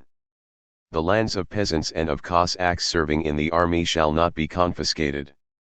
This is not, explained Lenin, the project of former Minister Chernov, who spoke of erecting a framework and tried to realize reforms from above. From below, on the spot, will be decided the questions of division of the land.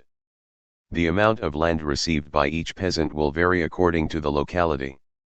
Under the provisional government, the Pomyashchiki flatly refused to obey the orders of the land committees, those land committees projected by Lvov, brought into existence by Shingarayev, and administered by Kerensky.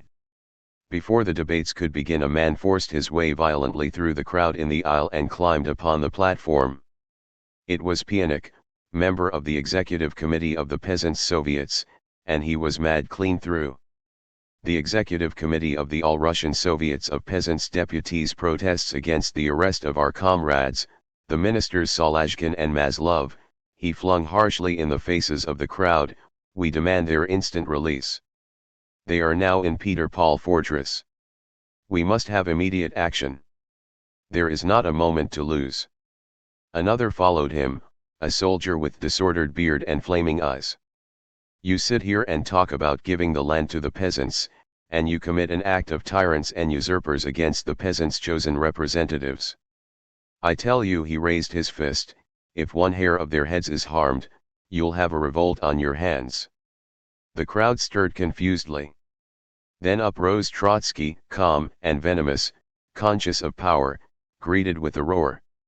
Yesterday the Military Revolutionary Committee decided to release the Socialist Revolutionary and Menshevik ministers, Maslov, Solazhkin, Gvozdov, and Malaantov each on principle. That they are still in Peter-Paul is only because we have had so much to do. They will, however, be detained at their homes under arrest until we have investigated their complicity in the treacherous acts of Kerensky during the Kornilov affair. Never, shouted Pianik, in any revolution have such things been seen as go on here. You are mistaken, responded Trotsky. Such things have been seen even in this revolution. Hundreds of our comrades were arrested in the July days. When Comrade Kollontai was released from prison by the doctor's orders, Avksentiev placed at her door 2 former agents of the Tsar's secret police. The peasants withdrew, muttering, followed by iron Eichelhoots. The representative of the left socialist revolutionaries spoke on the land decree. While agreeing in principle, his faction could not vote on the question until after discussion. The peasants' Soviets should be consulted. The Mensheviki internationalists, too, insisted on a party caucus. Then the leader of the Maximalists, the anarchist wing of the peasants, we must do honor to a political party which puts such an act into effect the first day, without jawing about it. A typical peasant was in the tribune, long hair, boots, and sheepskin coat, bowing to all corners of the hall. I wish you well, comrades and citizens, he said.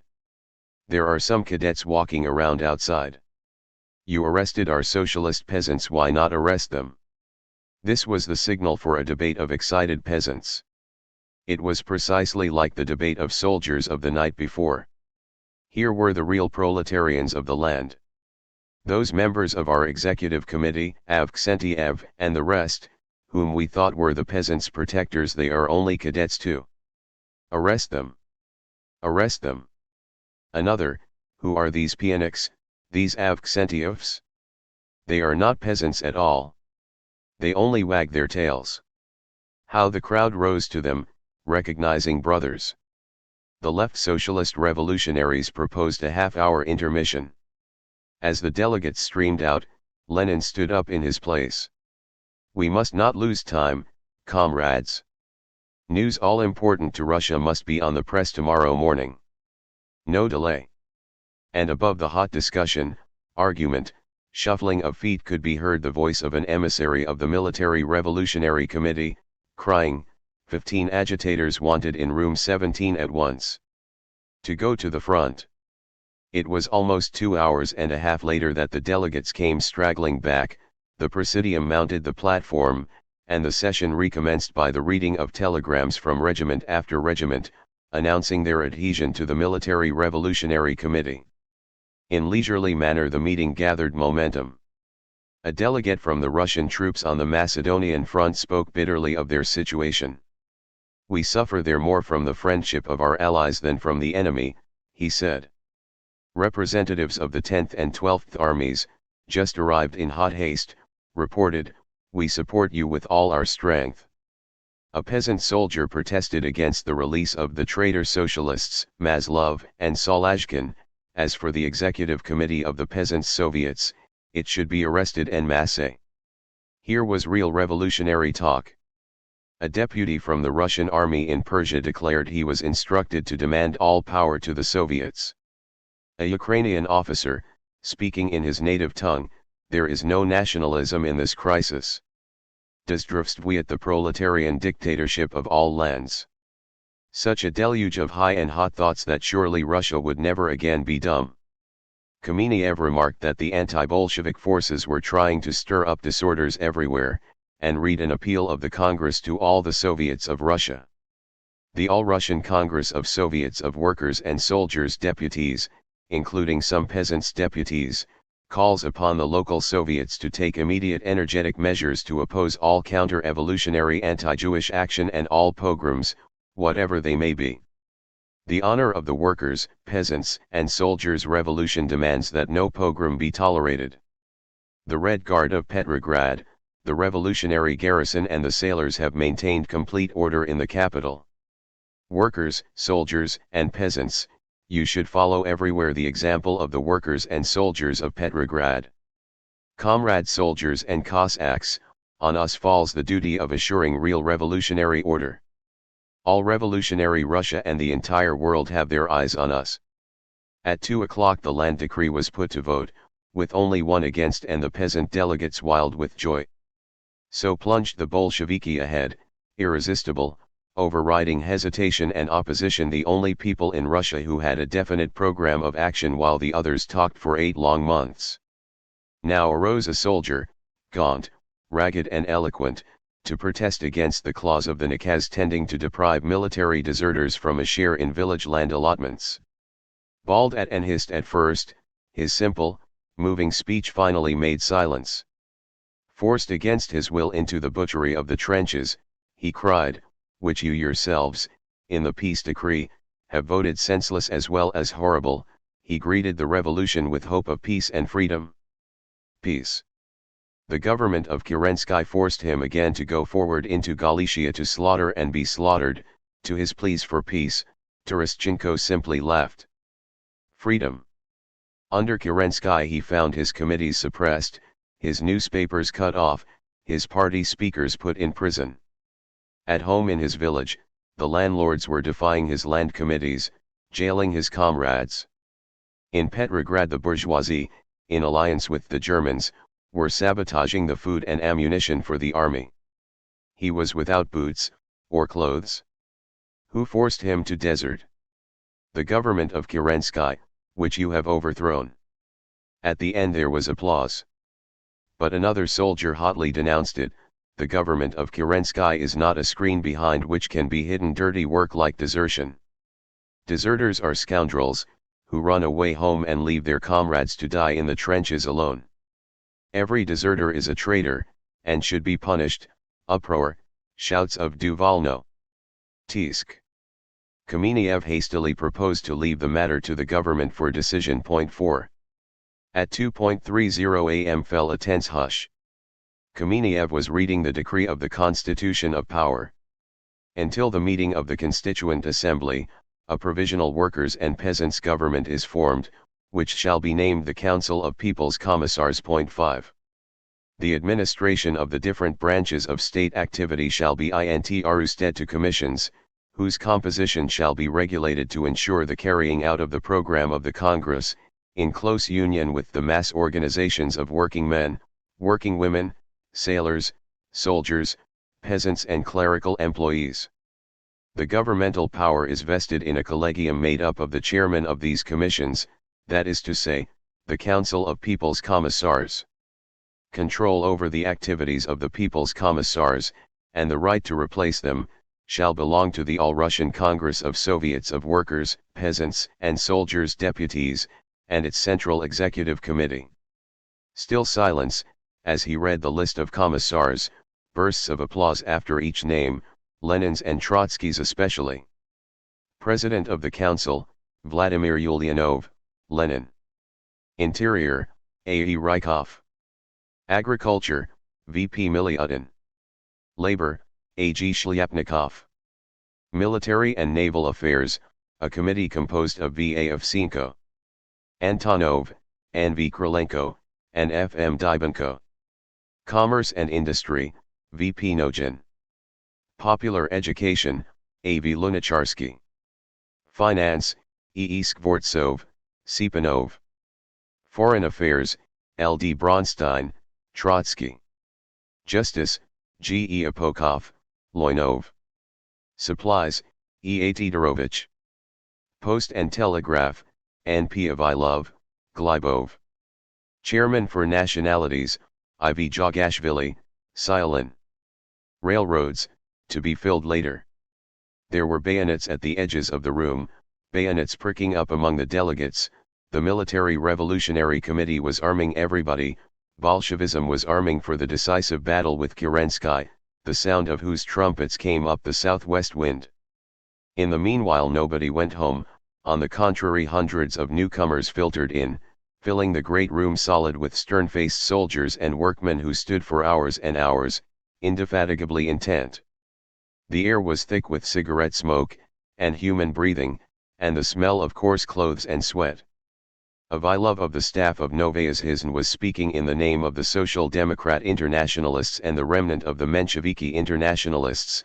Avilov, with his young, intelligent face, looking out of place in his smart frock coat. We must ask ourselves where we are going.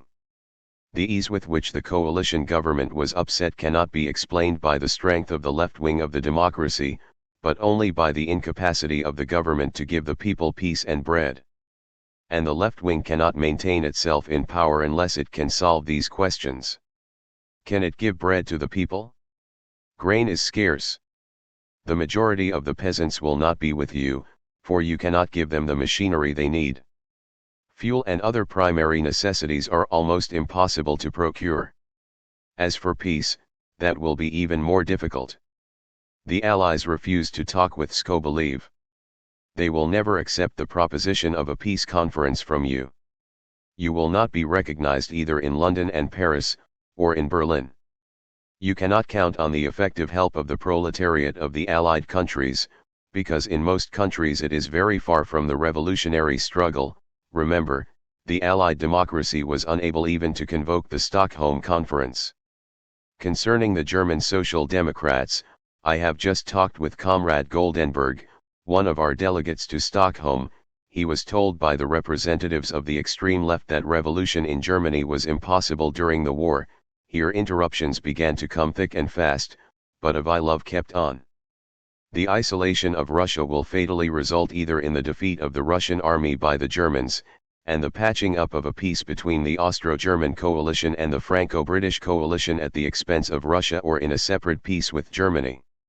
I have just learned that the Allied ambassadors are preparing to leave, and that committees for salvation of country and revolution are forming in all the cities of Russia. No one party can conquer these enormous difficulties. The majority of the people, supporting a government of socialist coalition, can alone accomplish the revolution. He then read the resolution of the two factions.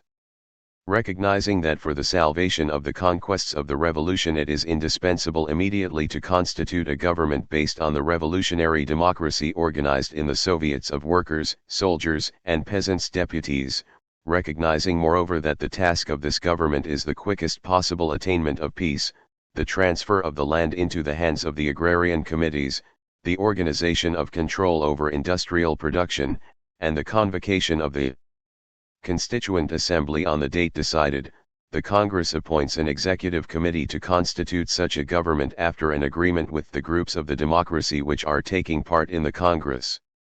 In spite of the revolutionary exaltation of the triumphant crowd, Avilov's cool tolerant reasoning had shaken them. Toward the end, the cries and hisses died away, and when he finished there was even some clapping.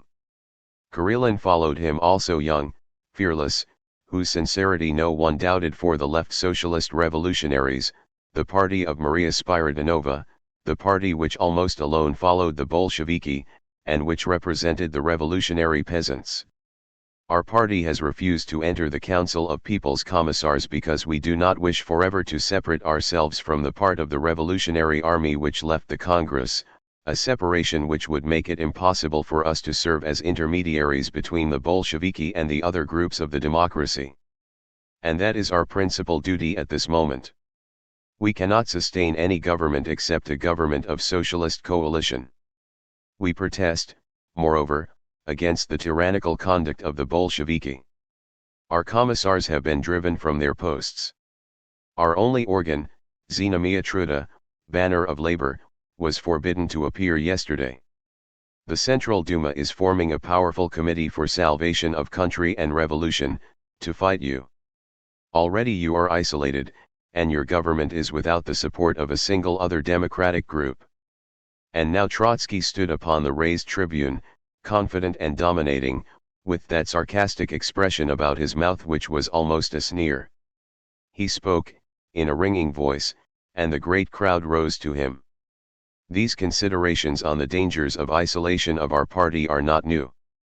On the eve of insurrection our fatal defeat was also predicted. Everybody was against us, only a faction of the socialist revolutionaries of the left was with us in the Military Revolutionary Committee.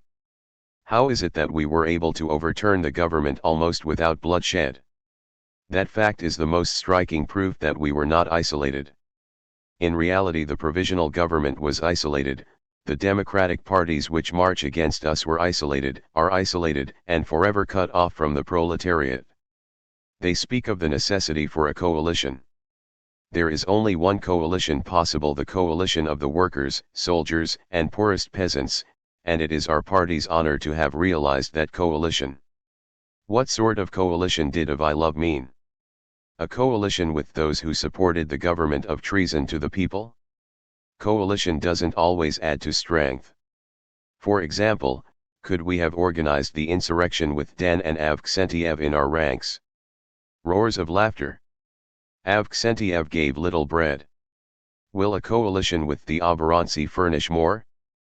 Between the peasants and Avksentiev, who ordered the arrest of the land committees, we choose the peasants. Our revolution will remain the classic revolution of history.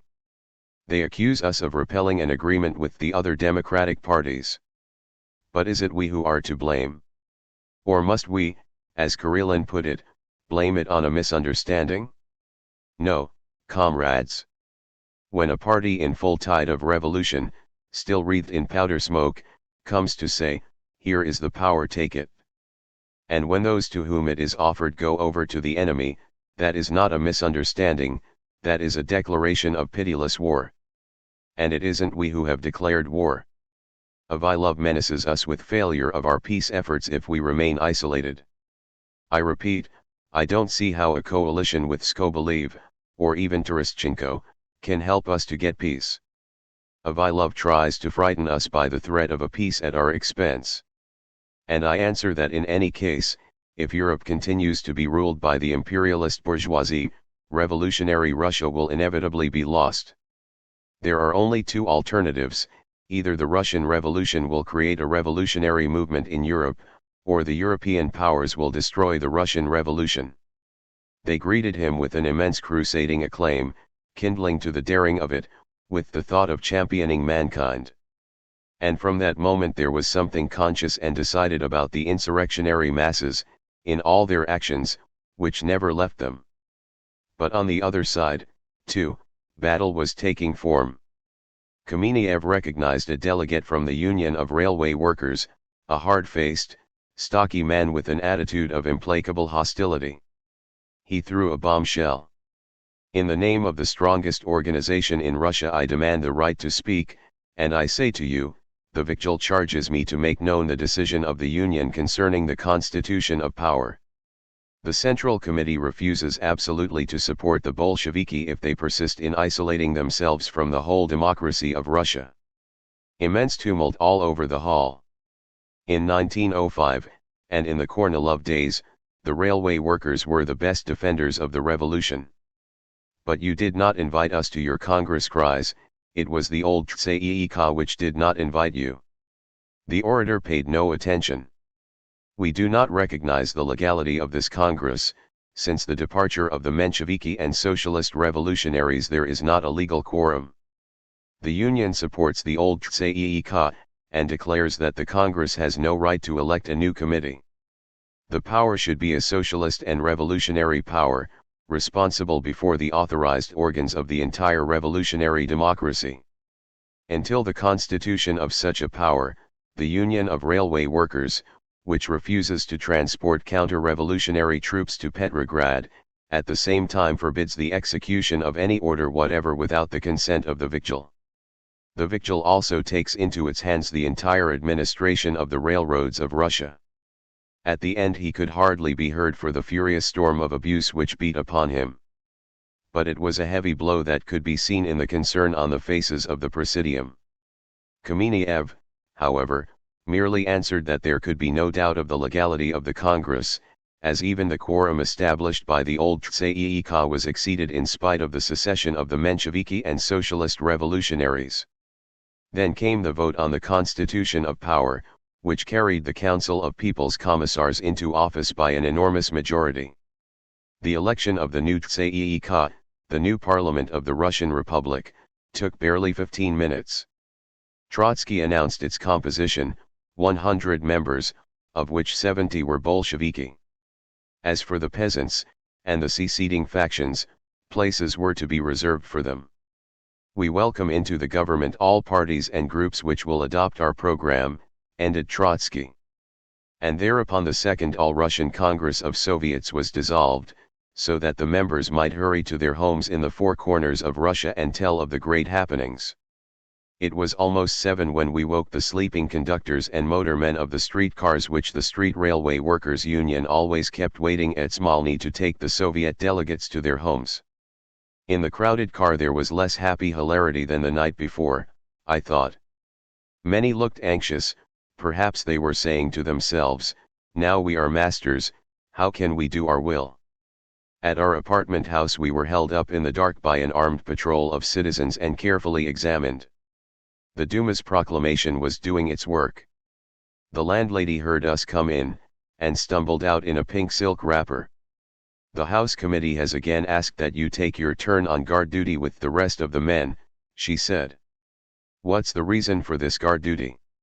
To protect the house and the women and children. Who from? Robbers and murderers. But suppose there came a commissar from the Military Revolutionary Committee to search for arms. Oh, that's what they'll say they are. And besides, what's the difference? I solemnly affirmed that the consul had forbidden all American citizens to carry arms, especially in the neighborhood of the Russian intelligentsia. 6. The Committee for Salvation. Friday, November 9 th. Novocherkassk, November 8. In view of the revolt of the Bolsheviki, and their attempt to depose the provisional government and to seize the power in Petrograd, the Cossack government declares that it considers these acts criminal and absolutely inadmissible.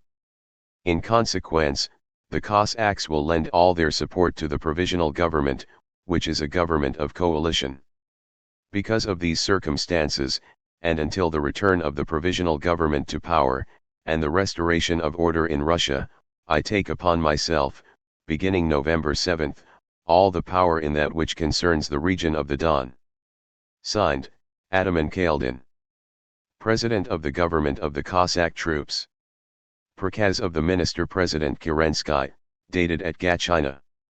I, Minister-President of the Provisional Government, and Supreme Commander of all the armed forces of the Russian Republic, declare that I am at the head of regiments from the front who have remained faithful to the fatherland.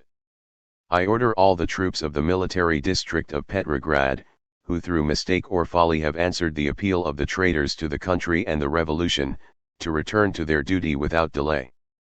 This order shall be read in all regiments, battalions, and squadrons. Signed, Minister-President of the Provisional Government and Supreme Commander. A.F. Kerensky. Telegram from Kerensky to the General in Command of the Northern Front. The town of Gatchina has been taken by the loyal regiments without bloodshed. Detachments of Kronstadt sailors, and of the Semyonovsky and Ismailovsky regiments, gave up their arms without resistance and joined the government troops. I order all the designated units to advance as quickly as possible. The Military Revolutionary Committee has ordered its troops to retreat. Gatchina, about 30 kilometers southwest, had fallen during the night. Detachments of the two regiments mentioned, not the sailors while wandering captainless in the neighborhood, had indeed been surrounded by Cossacks and given up their arms, but it was not true that they had joined the government troops. At this very moment crowds of them, bewildered and ashamed, were up at Smolny trying to explain. They did not think the Cossacks were so near. They had tried to argue with the Cossacks. Apparently the greatest confusion prevailed along the revolutionary front. The garrisons of all the little towns southward had split hopelessly, bitterly into two factions or three, the high command being on the side of Kerensky, in default of anything stronger, the majority of the rank and file with the Soviets, and the rest unhappily wavering. Hastily the Military Revolutionary Committee appointed to command the defense of Petrograd an ambitious regular army captain, Muravyov, the same Muravyov who had organized the death battalions during the summer, and had once been heard to advise the government that it was too lenient with the Bolsheviki, they must be wiped out. A man of military mind, who admired power and audacity, perhaps sincerely. Beside my door when I came down in the morning were posted 2 new orders of the Military Revolutionary Committee, directing that all shops and stores should open as usual, and that all empty rooms and apartments should be put at the disposal of the committee. For 36 hours now the Bolsheviki had been cut off from provincial Russia and the outside world. The railwaymen and telegraphers refused to transmit their dispatches, the postmen would not handle their mail. Only the government wireless at Tsarskoye Selo launched half-hourly bulletins and manifestos to the 4 corners of heaven. The commissars of Smolny raced the commissars of the City Duma on speeding trains half across the earth, and 2 aeroplanes, laden with propaganda, fled high up toward the front. But the eddies of insurrection were spreading through Russia with a swiftness surpassing any human agency. Helsingfors Soviet passed resolutions of support, Kiev Bolsheviki captured the arsenal and the telegraph station, only to be driven out by delegates to the Congress of Cossacks, which happened to be meeting there. In Kazan, a military revolutionary committee arrested the local garrison staff and the commissar of the provisional government. From far Krasnoyarsk, in Siberia, came news that the Soviets were in control of the municipal institutions. At Moscow, where the situation was aggravated by a great strike of leather workers on one side, and a threat of general lockout on the other, the Soviets had voted overwhelmingly to support the action of the Bolsheviki in Petrograd. Already a military revolutionary committee was functioning. Everywhere the same thing happened. The common soldiers and the industrial workers supported the Soviets by a vast majority. The officers, Junkers, and middle class generally were on the side of the government, as were the bourgeois cadets and the moderate socialist parties. In all these towns sprang up committees for salvation of country and revolution, arming for civil war. Vast Russia was in a state of solution. As long ago as 1905 the process had begun, the March Revolution had merely hastened it, and giving birth to a sort of forecast of the new order, had ended by merely perpetuating the hollow structure of the old regime. Now, however, the Bolsheviki, in one night, had dissipated it, as one blows away smoke. Old Russia was no more, human society flowed molten in primal heat, and from the tossing sea of flame was emerging the class struggle, stark and pitiless, and the fragile, slowly cooling crust of new planets. In Petrograd 16 ministries were on strike, led by the Ministries of Labor and of Supplies, the only 2 created by the all-socialist government of August. If ever men stood alone, the handful of Bolsheviki apparently stood alone that great chill morning, with all storms towering over them. One back against the wall, the Military Revolutionary Committee struck for its life. De l'audace, encore de l'audace, et toujours de l'audace. At 5 in the morning the Red Guards entered the printing office of the city government, confiscated thousands of copies of the appeal protest of the Duma, and suppressed the official municipal organ, the Vyestnik Gorodskovo Samoproplenia, Bulletin of the Municipal Self-Government.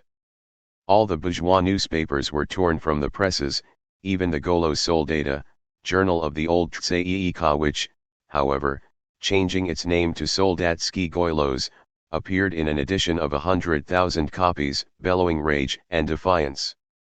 The men who began their stroke of treachery in the night, who have suppressed the newspapers, will not keep the country in ignorance long. The country will know the truth. It will appreciate you, Messrs. the Bolsheviki. We shall see. As we came down the Nevsky a little after midday, the whole street before the Duma building was crowded with people. Here and there stood Red Guards and sailors, with bayonet rifles, each one surrounded by about 100 men and women, clerks, students, shopkeepers, chinovniki, shaking their fists and bawling insults and menaces. On the steps stood Boy Scouts and officers, distributing copies of the Soldatsky Golos. A workman with a red band around his arm and a revolver in his hand stood trembling with rage and nervousness in the middle of a hostile throng at the foot of the stairs, demanding the surrender of the papers. Nothing like this, I imagine, ever occurred in history. On one side a handful of workmen and common soldiers, with arms in their hands, representing a victorious insurrection and perfectly miserable, on the other a frantic mob made up of the kind of people that crowd the sidewalks of Fifth Avenue at noontime, sneering, abusing, shouting, traitors. Provocators. Oprichniki. A. The doors were guarded by students and officers with white armbands lettered in red, militia of the Committee of Public Safety, and half a dozen Boy Scouts came and went. Upstairs the place was all commotion. Captain Gomberg was coming down the stairs. "They're going to dissolve the Duma," he said. "The Bolshevik commissar is with the mayor now." As we reached the top, Ryazanov came hurrying out. He had been to demand that the Duma recognize the Council of People's Commissars, and the mayor had given him a flat refusal. In the offices a great babbling crowd, hurrying, shouting, gesticulating government officials, intellectuals, journalists, foreign correspondents, French and British officers. The city engineer pointed to them triumphantly. "The embassies recognize the Duma as the only power now," he explained. "For these Bolshevik murderers and robbers it is only a question of hours. All Russia is rallying to us." In the Alexander Hall, a monster meeting of the Committee for Salvation. Filipovsky in the chair and Skobelev again in the tribune, reporting, to immense applause, new adhesions to the committee: Executive Committee of Peasants' Soviets, Old Tsaik, Central Army Committee, Centroflot, Menshevik, Socialist Revolutionary and Front Group delegates from the Congress of Soviets, Central Committees of the Menshevik, Socialist Revolutionary, Populist Socialist Parties, Jedinstvo Group, Peasants' Union, Cooperatives, Zemstvos, Municipalities, Post and Telegraph Unions, Viktual, Council of the Russian Republic, Union of Unions B. Merchants and Manufacturers Association. The power of the Soviets is not a democratic power, but a dictatorship, and not the dictatorship of the proletariat, but against the proletariat. All those who have felt or know how to feel revolutionary enthusiasm must join now for the defense of the revolution. The problem of the day is not only to render harmless irresponsible demagogues, but to fight against the counter-revolution. If rumors are true that certain generals in the provinces are attempting to profit by events in order to march on Petrograd with other designs, it is only one more proof that we must establish a solid base of democratic government, otherwise, troubles with the right will follow troubles from the left. The garrison of Petrograd cannot remain indifferent when citizens buying the Golo Soldata and newsboys selling the Rabochaya Gazeta are arrested in the streets. The hour of resolutions has passed. Let those who have no longer faith in the revolution retire. To establish a united power, we must again restore the prestige of the revolution. Let us swear that either the revolution shall be saved or we shall perish. The hall rose, cheering, with kindling eyes. There was not a single proletarian anywhere in sight. Then Weinstein. "We must remain calm, and not act until public opinion is firmly grouped in support of the Committee for Salvation. Then we can pass from the defensive to action." The Viktual representative announced that his organization was taking the initiative in forming the new government, and its delegates were now discussing the matter with Smolny. Followed a hot discussion: were the Bolsheviki to be admitted to the new government? Martov pleaded for their admission. After all, he said, they represented an important political party. Opinions were very much divided upon this, the right-wing Mensheviki and socialist revolutionaries, as well as the populist socialists, the cooperatives and the bourgeois elements being bitterly against. "They have betrayed Russia," one speaker said. "They have started civil war and opened the front to the Germans. The Bolsheviki must be mercilessly crushed." Skobelev was in favor of excluding both the Bolsheviki and the cadets. We got into conversation with a young socialist revolutionary, who had walked out of the Democratic Conference together with the Bolsheviki, that night when Tseretelli and the compromisers forced coalition upon the democracy of Russia. "You hear?" I asked him. His eyes flashed fire. "Yes," he cried. "I left the Congress with my party Wednesday night. I have not risked my life for 20 years and more to submit now to the tyranny of the dark people. Their methods are intolerable. But they have not counted on the peasants. When the peasants begin to act, then it is a question of minutes before they are done for. But the peasants, will they act? Doesn't the land decree settle the peasants? What more do they want? Ah, the land decree, he said furiously. Yes, do you know what that land decree is? It is our decree, it is the socialist revolutionary program, intact. My party framed that policy, after the most careful compilation of the wishes of the peasants themselves. It is an outrage. But if it is your own policy, why do you object? If it is the peasants' wishes, why will they oppose it? You don't understand. Don't you see that the peasants will immediately realize that it is all a trick, that these usurpers have stolen the socialist revolutionary program? I asked if it were true that Kaldin was marching north. He nodded, and rubbed his hands with a sort of bitter satisfaction. Yes. Now you see what these Bolsheviki have done. They have raised the counter-revolution against us. The revolution is lost. The revolution is lost. But won't you defend the revolution? Of course we will defend it to the last drop of our blood. But we won't cooperate with the Bolsheviki in any way. But if Kaldin comes to Petrograd, and the Bolsheviki defend the city, won't you join with them? Of course not. We will defend the city also, but we won't support the Bolsheviki. Kaldin is the enemy of the revolution, but the Bolsheviki are equally enemies of the revolution. Which do you prefer, Kaldin or the Bolsheviki? It is not a question to be discussed, he burst out impatiently. I tell you, the revolution is lost. And it is the Bolsheviki who are to blame. But listen, why should we talk of such things? Kerensky is coming. Day after tomorrow we shall pass to the offensive. Already Smolny has sent delegates inviting us to form a new government. But we have them now, they are absolutely impotent. We shall not cooperate. Outside there was a shot. We ran to the windows. A Red Guard, finally exasperated by the taunts of the crowd, had shot into it, wounding a young girl in the arm. We could see her being lifted into a cab, surrounded by an excited throng, the clamor of whose voices floated up to us. As we looked, suddenly an armored automobile appeared around the corner of the Mikhailovsky, its gun slewing this way and that. Immediately the crowd began to run, as Petrograd crowds do, falling down and lying still in the street, piled in the gutters, heaped up behind telephone poles. The car lumbered up to the steps of the Duma and a man stuck his head out of the turret, demanding the surrender of the Soldatsky Golos. The Boy Scouts jeered and scuttled into the building. After a moment the automobile wheeled undecidedly around and went off up the Nevsky, while some hundreds of men and women picked themselves up and began to dust their clothes.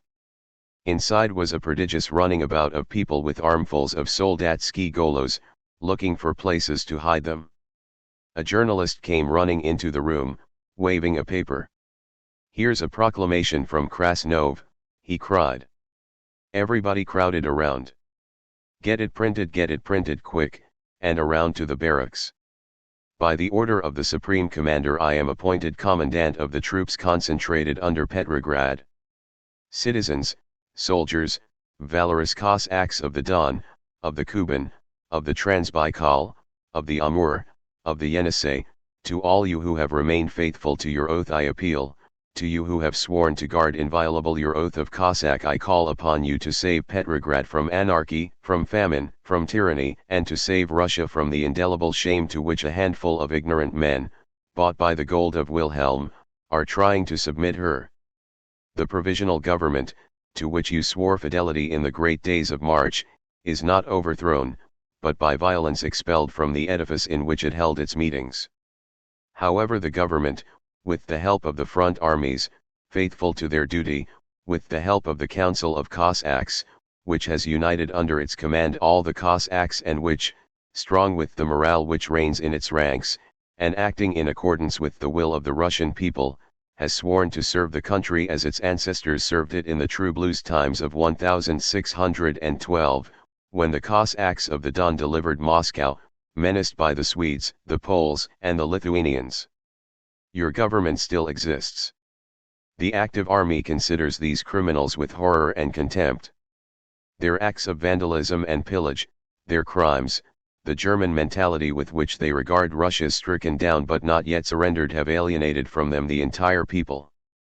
Citizens, soldiers, valorous Cossacks of the garrison of Petrograd, send me your delegates so that I may know who are traitors to their country and who are not, that there may be avoided an effusion of innocent blood. Almost the same moment word ran from group to group that the building was surrounded by Red Guards. An officer strode in, a red band around his arm, demanding the mayor. A few minutes later he left and old Schreider came out of his office, red and pale by turns. A special meeting of the Duma, he cried. Immediately. In the big hall proceedings were halted. All members of the Duma for a special meeting. What's the matter? I don't know, going to arrest us, going to dissolve the Duma, arresting members at the door, so ran the excited comments. In the Nikolai Hall there was barely room to stand. The mayor announced that troops were stationed at all the doors, prohibiting all exit and entrance, and that a commissar had threatened arrest and the dispersal of the municipal Duma. A flood of impassioned speeches from members, and even from the galleries, responded. The freely elected city government could not be dissolved by any power, the mayor's person and that of all the members were inviolable, the tyrants, the provocateurs, the German agents should never be recognized. As for these threats to dissolve us, let them try, only over our dead bodies shall they seize this chamber, where like the Roman senators of old we await with dignity the coming of the Goths. Resolution, to inform the Dumas and Zemstvos of all Russia by telegraph. Resolution, that it was impossible for the mayor or the chairman of the Duma to enter into any relations whatever with representatives of the Military Revolutionary Committee or with the so-called Council of People's Commissars. Resolution, to address another appeal to the population of Petrograd to stand up for the defense of their elected town government. Resolution, to remain in permanent session. In the meanwhile one member arrived with the information that he had telephoned to Smolny, and that the Military Revolutionary Committee said that no orders had been given to surround the Duma, that the troops would be withdrawn. As we went downstairs Ryazanov burst in through the front door, very agitated. "Are you going to dissolve the Duma?" I asked. "My God, no," he answered. "It is all a mistake. I told the mayor this morning that the Duma would be left alone." Out on the Nevsky, in the deepening dusk, a long double file of cyclists came riding, guns slung on their shoulders. They halted, and the crowd pressed in and deluged them with questions. "Who are you? Where do you come from?" asked a fat old man with a cigar in his mouth. 12th Army. "From the front. We came to support the Soviets against the damn bourgeoisie." "Ah," were furious cries. "Bolshevik gendarmes! Bolshevik Cossacks!" A little officer in a leather coat came running down the steps. "The garrison is turning," he muttered in my ear. "It's the beginning of the end of the Bolsheviki. Do you want to see the turn of the tide? Come on." He started at a half-trot up the Mikhailovsky, and we followed. "What regiment is it?" "The Bronoviki." Here was indeed serious trouble. The Bronoviki were the armored car troops, the key to the situation. Whoever controlled the Bronoviki controlled the city. The commissars of the Committee for Salvation and the Duma have been talking to them. There's a meeting on to decide. Decide what? Which side they'll fight on. Oh, no. That's not the way to do it. They'll never fight against the Bolsheviki. They will vote to remain neutral, and then the Junkers and Cossacks. The door of the great Mikhailovsky riding school yawned blackly. 2 sentinels tried to stop us, but we brushed by hurriedly, deaf to their indignant expostulations. Inside only a single arc light burned dimly, high up near the roof of the enormous hall, whose lofty pilasters and rows of windows vanished in the gloom. Around dimly squatted the monstrous shapes of the armored cars. One stood alone in the center of the place, under the light, and round it were gathered some 2,000 dun-colored soldiers, almost lost in the immensity of that imperial building. A dozen men, officers, chairmen of the soldiers' committees and speakers, were perched on top of the car, and from the central turret a soldier was speaking. This was Kenjunov, who had been president of last summer's All-Russian Congress of Branoviki. A lithe, handsome figure in his leather coat with lieutenant's shoulder straps, he stood pleading eloquently for neutrality. "It is an awful thing," he said, "for Russians to kill their Russian brothers. There must not be civil war between soldiers who stood shoulder to shoulder against the Tsar, and conquered the foreign enemy in battles which will go down in history. What have we, soldiers, got to do with these squabbles of political parties? I will not say to you that the provisional government was a democratic government, we want no coalition with the bourgeoisie, no. But we must have a government of the united democracy, or Russia is lost. With such a government there will be no need for civil war, and the killing of brother by brother." This sounded reasonable. The great hall echoed to the crash of hands and voices. A soldier climbed up, his face white and strained. "Comrades," he cried, "I came from the Romanian front, to urgently tell you all, there must be peace. Peace at once. Whoever can give us peace, whether it be the Bolsheviki or this new government, we will follow. Peace. We at the front cannot fight any longer.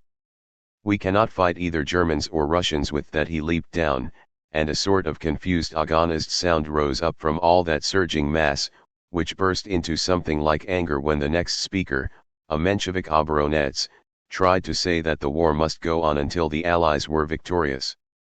"You talk like Kerensky," shouted a rough voice. A Duma delegate, pleading for neutrality. Him they listened to, muttering uneasily, feeling him not one of them. Never have I seen men trying so hard to understand, to decide. They never moved, stood staring with a sort of terrible intentness at the speaker, their brows wrinkled with the effort of thought, sweat standing out on their foreheads, great giants of men with the innocent clear eyes of children and the faces of epic warriors. Now a Bolshevik was speaking, one of their own men, violently, full of hate. They liked him no more than the other. It was not their mood. For the moment they were lifted out of the ordinary run of common thoughts, thinking in terms of Russia, of socialism, the world, as if it depended on them whether the revolution were to live or die. Speaker succeeded speaker, debating amid tense silence, roars of approval, or anger, should we come out or not? Kenjunov returned, persuasive and sympathetic. But wasn't he an officer, and an Ohoronats, however much he talked of peace? Then a workman from Vasily Ostrov, but him they greeted with, "And are you going to give us peace, working man?" Near us some men, many of them officers, formed a sort of claque to cheer the advocates of neutrality. They kept shouting, "Kenjunov! Kenjunov!" and whistled insultingly when the Bolsheviki tried to speak. Suddenly the committeemen and officers on top of the automobile began to discuss something with great heat and much gesticulation. The audience shouted to know what was the matter, and all the great mass tossed and stirred. A soldier, held back by one of the officers, wrenched himself loose and held up his hand. "Comrades," he cried, "Comrade Krylenko is here and wants to speak to us." An outburst of cheers, whistlings, yells of "Prosim! Prosim! Doloi! Go ahead! Go ahead! Down with him!" in the midst of which the People's Commissar for Military Affairs clambered up the side of the car, helped by hands before and behind, pushed and pulled from below and above. Rising he stood for a moment, and then walked out on the radiator, put his hands on his hips and looked around smiling, a squat, short-legged figure, bareheaded, without insignia on his uniform. The claque near me kept up a fearful shouting, "Kenjunov! We want Kenjunov! Down with him! Shut up! Down with the traitor!" The whole place seethed and roared. Then it began to move, like an avalanche bearing down upon us, great black-browed men forcing their way through. "Who is breaking up our meeting?" they shouted. "Who is whistling here?" The clack, rudely burst asunder, went flying, nor did it gather again. "Comrade soldiers," began Krylenko, in a voice husky with fatigue. "I cannot speak well to you, I am sorry, but I have not had any sleep for 4 nights. I don't need to tell you that I am a soldier. I don't need to tell you that I want peace. What I must say is that the Bolshevik Party, successful in the workers' and soldiers' revolution, by the help of you and of all the rest of the brave comrades who have hurled down forever the power of the bloodthirsty bourgeois, promised to offer peace to all the peoples, and that has already been done today." Tumultuous applause. "You are asked to remain neutral while the Junkers and the death battalions, who are never neutral, shoot us down in the streets and bring back to Petrograd Kerensky or perhaps some other of the gang. Kaledin is marching from the Don. Kerensky is coming from the front. Kornilov is raising the Tekhintsi to repeat his attempt of August. All these Mensheviki and socialist revolutionaries who call upon you now to prevent civil war, how have they retained the power except by civil war, that civil war which has endured ever since last July, and in which they constantly stood on the side of the bourgeoisie, as they do now? How can I persuade you, if you have made up your minds? The question is very plain. On one side are Kerensky, Kaledin, Kornilov, the Mensheviki, socialist revolutionaries, cadets, Dumas, officers. They tell us that their objects are good. On the other side are the workers, the soldiers and sailors, the poorest peasants. The government is in your hands. You are the masters. Great Russia belongs to you. Will you give it back?"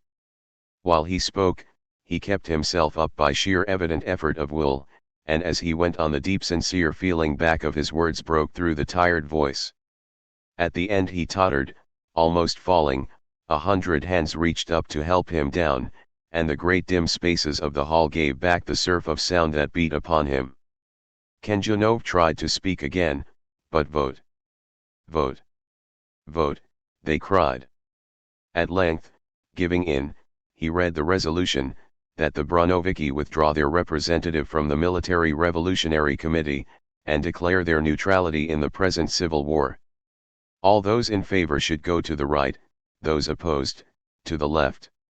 There was a moment of hesitation, a still expectancy, and then the crowd began to surge faster and faster, stumbling over one another, to the left, hundreds of big soldiers in a solid mass rushing across the dirt floor in the faint light. Near us about 50 men were left stranded, stubbornly in favor, and even as the high roof shook under the shock of victorious roaring, they turned and rapidly walked out of the building and, some of them, out of the revolution.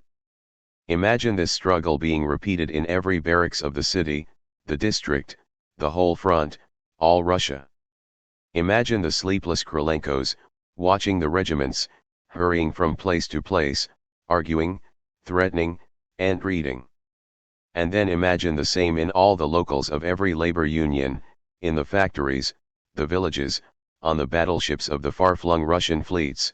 Think of the hundreds of thousands of Russian men staring up at speakers all over the vast country, workmen, peasants, soldiers, sailors, trying so hard to understand and to choose, thinking so intensely and deciding so unanimously at the end. So was the Russian Revolution. Up at Smolny the new Council of People's Commissars was not idle. Already the first decree was on the presses, to be circulated in thousands through the city streets that night, and shipped in bales by every train southward and east. In the name of the government of the Russian Republic, chosen by the All-Russian Congress of Soviets of Workers and Soldiers deputies with participation of peasant deputies, the Council of People's Commissars decrees. 1. The elections for the Constituent Assembly shall take place at the date determined upon November 12. 2. All electoral commissions, organs of local self-government, Soviets of Workers, Soldiers and Peasants deputies, and soldiers' organizations on the front should make every effort to assure free and regular elections at the date determined upon. In the name of the government of the Russian Republic, the President of the Council of People's Commissars, Vladimir Ulyanov Lenin. In the municipal building the Duma was in full blast. A member of the Council of the Republic was talking as we came in. The council, he said, did not consider itself dissolved at all, but merely unable to continue its labors until it secured a new meeting place. In the meanwhile, its committee of elders had determined to enter en masse the Committee for Salvation. This, I may remark parenthetically, is the last time history mentions the Council of the Russian Republic. Then followed the customary string of delegates from the ministries, the Viktual, the Union of Posts and Telegraphs, for the 100th time reiterating their determination not to work for the Bolshevik usurpers. A yunker who had been in the Winter Palace told a highly colored tale of the heroism of himself and his comrades, and disgraceful conduct of the Red Guards, all of which was devoutly believed. Somebody read aloud an account in the socialist revolutionary paper Narod, which stated that 500 million rubles worth of damage had been done in the Winter Palace, and describing in great detail the loot and breakage. From time to time couriers came from the telephone with news. The 4 socialist ministers had been released from prison. Krylenko had gone to Peter Paul to tell Admiral Verderevsky that the Ministry of Marine was deserted, and to beg him, for the sake of Russia, to take charge under the authority of the Council of People's Commissars, and the old seaman had consented. Kerensky was advancing north from Gatchina, the Bolshevik garrisons falling back before him. Smolny had issued another decree, enlarging the powers of the city dumas to deal with food supplies. This last piece of insolence caused an outburst of fury. He, Lenin, the usurper, the tyrant, whose commissars had seized the municipal garage, entered the municipal warehouses, were interfering with the supply committees and the distribution of food. He presumed to define the limits of power of the free, independent, autonomous city government. One member, shaking his fist, moved to cut off the food of the city if the Bolsheviki dared to interfere with the supply committees. Another, representative of the Special Supply Committee, reported that the food situation was very grave, and asked that emissaries be sent out to hasten food trains. Dydonenko announced dramatically that the garrison was wavering. The Semyonovsky regiment had already decided to submit to the orders of the Socialist Revolutionary Party. The crews of the torpedo boats on the Neva were shaking. 7 members were at once appointed to continue the propaganda. Then the old mayor stepped into the tribune. Comrades and citizens, I have just learned that the prisoners in Peter Paul are in danger. 14 yunkers of the Pavlovsk school have been stripped and tortured by the Bolshevik guards. One has gone mad. They are threatening to lynch the ministers. There was a whirlwind of indignation and horror, which only grew more violent when a stocky little woman dressed in grey demanded the floor, and lifted up her hard, metallic voice. This was Vera Slutskaya, veteran revolutionist and Bolshevik member of the Duma. That is a lie and a provocation, she said, unmoved at the torrent of abuse. The workers' and peasants' government, which has abolished the death penalty, cannot permit such deeds. We demand that this story be investigated, at once. If there is any truth in it, the government will take energetic measures. A commission composed of members of all parties was immediately appointed, and with the mayor, sent to Peter Paul to investigate. As we followed them out, the Duma was appointing another commission to meet Kerensky to try and avoid bloodshed when he entered the capital. It was midnight when we bluffed our way past the guards at the gate of the fortress, and went forward under the faint glimmer of rare electric lights along the side of the church where lie the tombs of the Tsars, beneath the slender golden spire and the chimes, which, for months, continued to play Bajhi Tsar Lakranik every day at noon. The place was deserted. In most of the windows there were not even lights. Occasionally we bumped into a burly figure stumbling along in the dark, who answered questions with the usual Yanai Zineu. On the left loomed the low dark outline of Trubetskoy Bastion, that living grave in which so many martyrs of liberty had lost their lives or their reason in the days of the Tsar, where the provisional government had in turn shut up the ministers of the Tsar, and now the Bolsheviki had shut up the ministers of the provisional government. A friendly sailor led us to the office of the commandant, in a little house near the mint. Half a dozen Red Guards, sailors, and soldiers were sitting around a hot room full of smoke, in which a samovar steamed cheerfully. They welcomed us with great cordiality, offering tea. The commandant was not in, he was escorting a commission of sabotajniki, saboteurs, from the city Duma, who insisted that the Junkers were all being murdered. This seemed to amuse them very much. At one side of the room sat a bald-headed, dissipated-looking little man in a frock coat and a rich fur coat, biting his mustache and staring around him like a cornered rat. He had just been arrested. Somebody said, glancing carelessly at him, that he was a minister or something. The little man didn't seem to hear it, he was evidently terrified, although the occupants of the room showed no animosity whatever toward him. I went across and spoke to him in French. Count Tolstoy, he answered, bowing stiffly. I do not understand why I was arrested. I was crossing the Troitsky Bridge on my way home when two of these persons held me up. I was a commissar of the provisional government attached to the general staff, but in no sense a member of the government. Let him go, said a sailor. He's harmless. No, responded the soldier who had brought the prisoner. We must ask the commandant. Oh, the commandant, sneered the sailor. What did you make a revolution for? To go on obeying officers. A praporshchik of the Pavlovsky regiment was telling us how the insurrection started. The Polk regiment was on duty at the general staff the night of the 6th. Some of my comrades and I were standing guard, Ivan Pavlovich and another man I don't remember his name well. They hid behind the window curtains in the room where the staff was having a meeting, and they heard a great many things. For example, they heard orders to bring the Gachina Junkers to Petrograd by night, and an order for the Cossacks to be ready to march in the morning. The principal points in the city were to be occupied before dawn. Then there was the business of opening the bridges. But when they began to talk about surrounding Smolny, then Ivan Pavlovich couldn't stand it any longer. That minute there was a good deal of coming and going, so he slipped out and came down to the guard room, leaving the other comrade to pick up what he could. I was already suspicious that something was going on. Automobiles full of officers kept coming, and all the ministers were there. Ivan Pavlovich told me what he had heard. It was 2:30 in the morning. The secretary of the regimental committee was there, so we told him and asked what to do. Arrest everybody coming and going, he says. So we began to do it. In an hour we had some officers and a couple of ministers, whom we sent up to Smolny right away. But the military revolutionary committee wasn't ready, they didn't know what to do, and pretty soon back came the order to let everybody go and not arrest anybody else. Well, we ran all the way to Smolny, and I guess we talked for an hour before they finally saw that it was war. It was 5 o'clock when we got back to the staff, and by that time most of them were gone. But we got a few, and the garrison was all on the march. A Red Guard from Vasily Ostrov described in great detail what had happened in his district on the great day of the rising.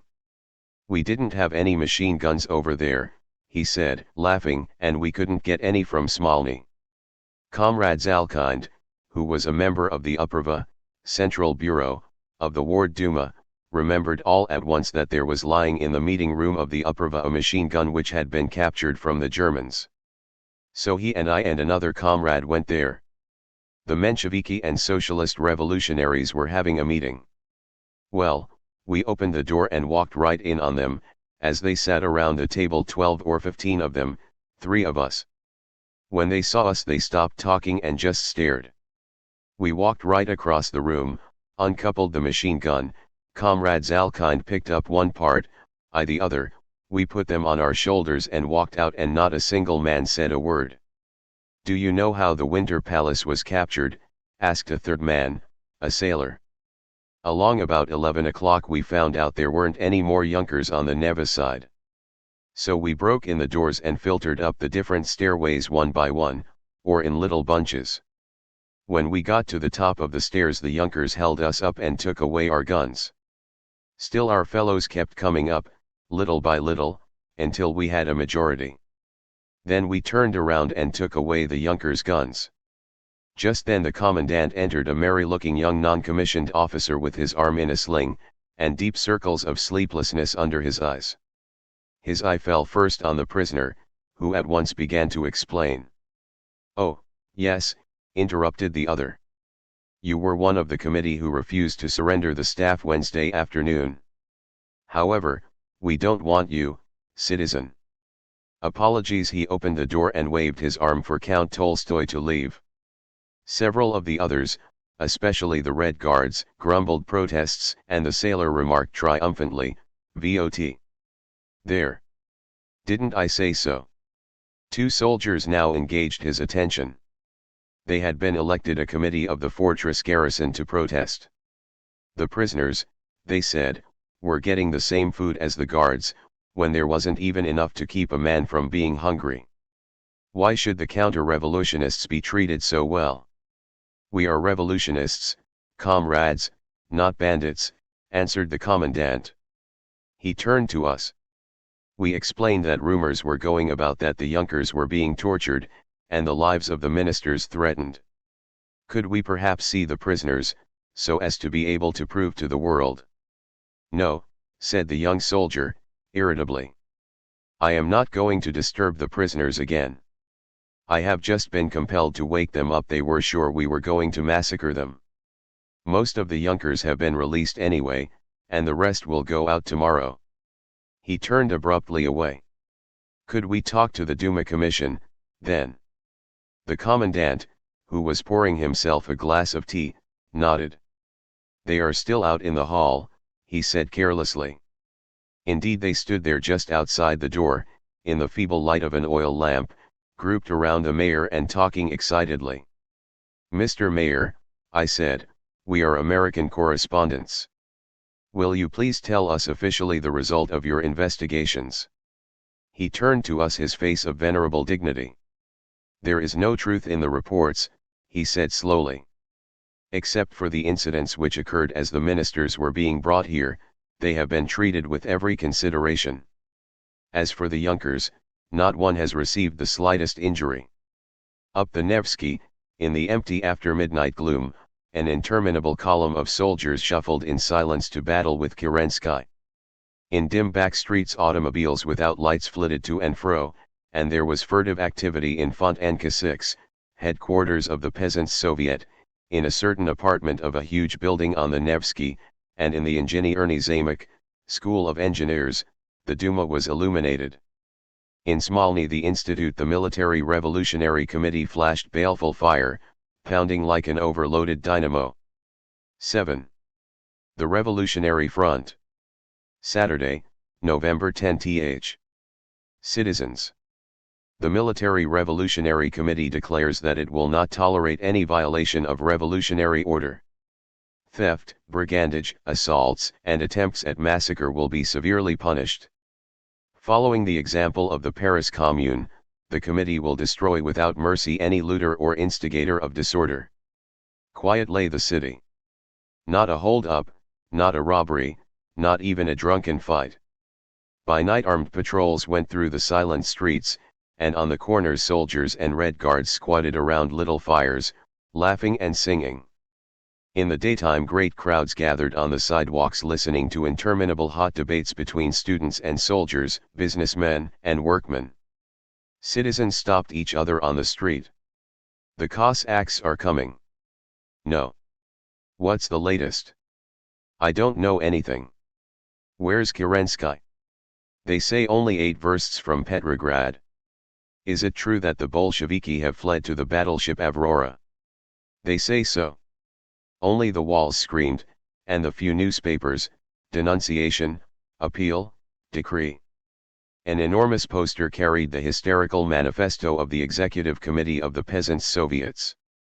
They, the Bolsheviki, dare to say that they are supported by the Soviets of Peasants' Deputies, and that they are speaking on behalf of the Soviets of Peasants' Deputies. Let all working-class Russia know that this is a lie, and that all the working peasants in the person of the Executive Committee of the All-Russian Soviets of Peasants Deputies refutes with indignation all participation of the organized peasantry in this criminal violation of the will of the working classes.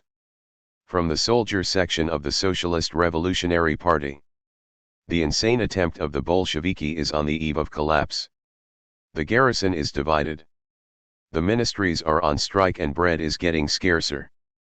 All factions except the few Bolsheviki have left the Congress. The Bolsheviki are alone. We call upon all sane elements to group themselves around a committee for salvation of country and revolution, and to prepare themselves seriously to be ready at the first call of the Central Committee. In a handbill the Council of the Republic recited its wrongs. Ceding to the force of bayonets, the Council of the Republic has been obliged to separate, and temporarily to interrupt its meetings. The usurpers, with the words liberty and socialism on their lips, have set up a rule of arbitrary violence. They have arrested the members of the provisional government, closed the newspapers, seized the printing shops.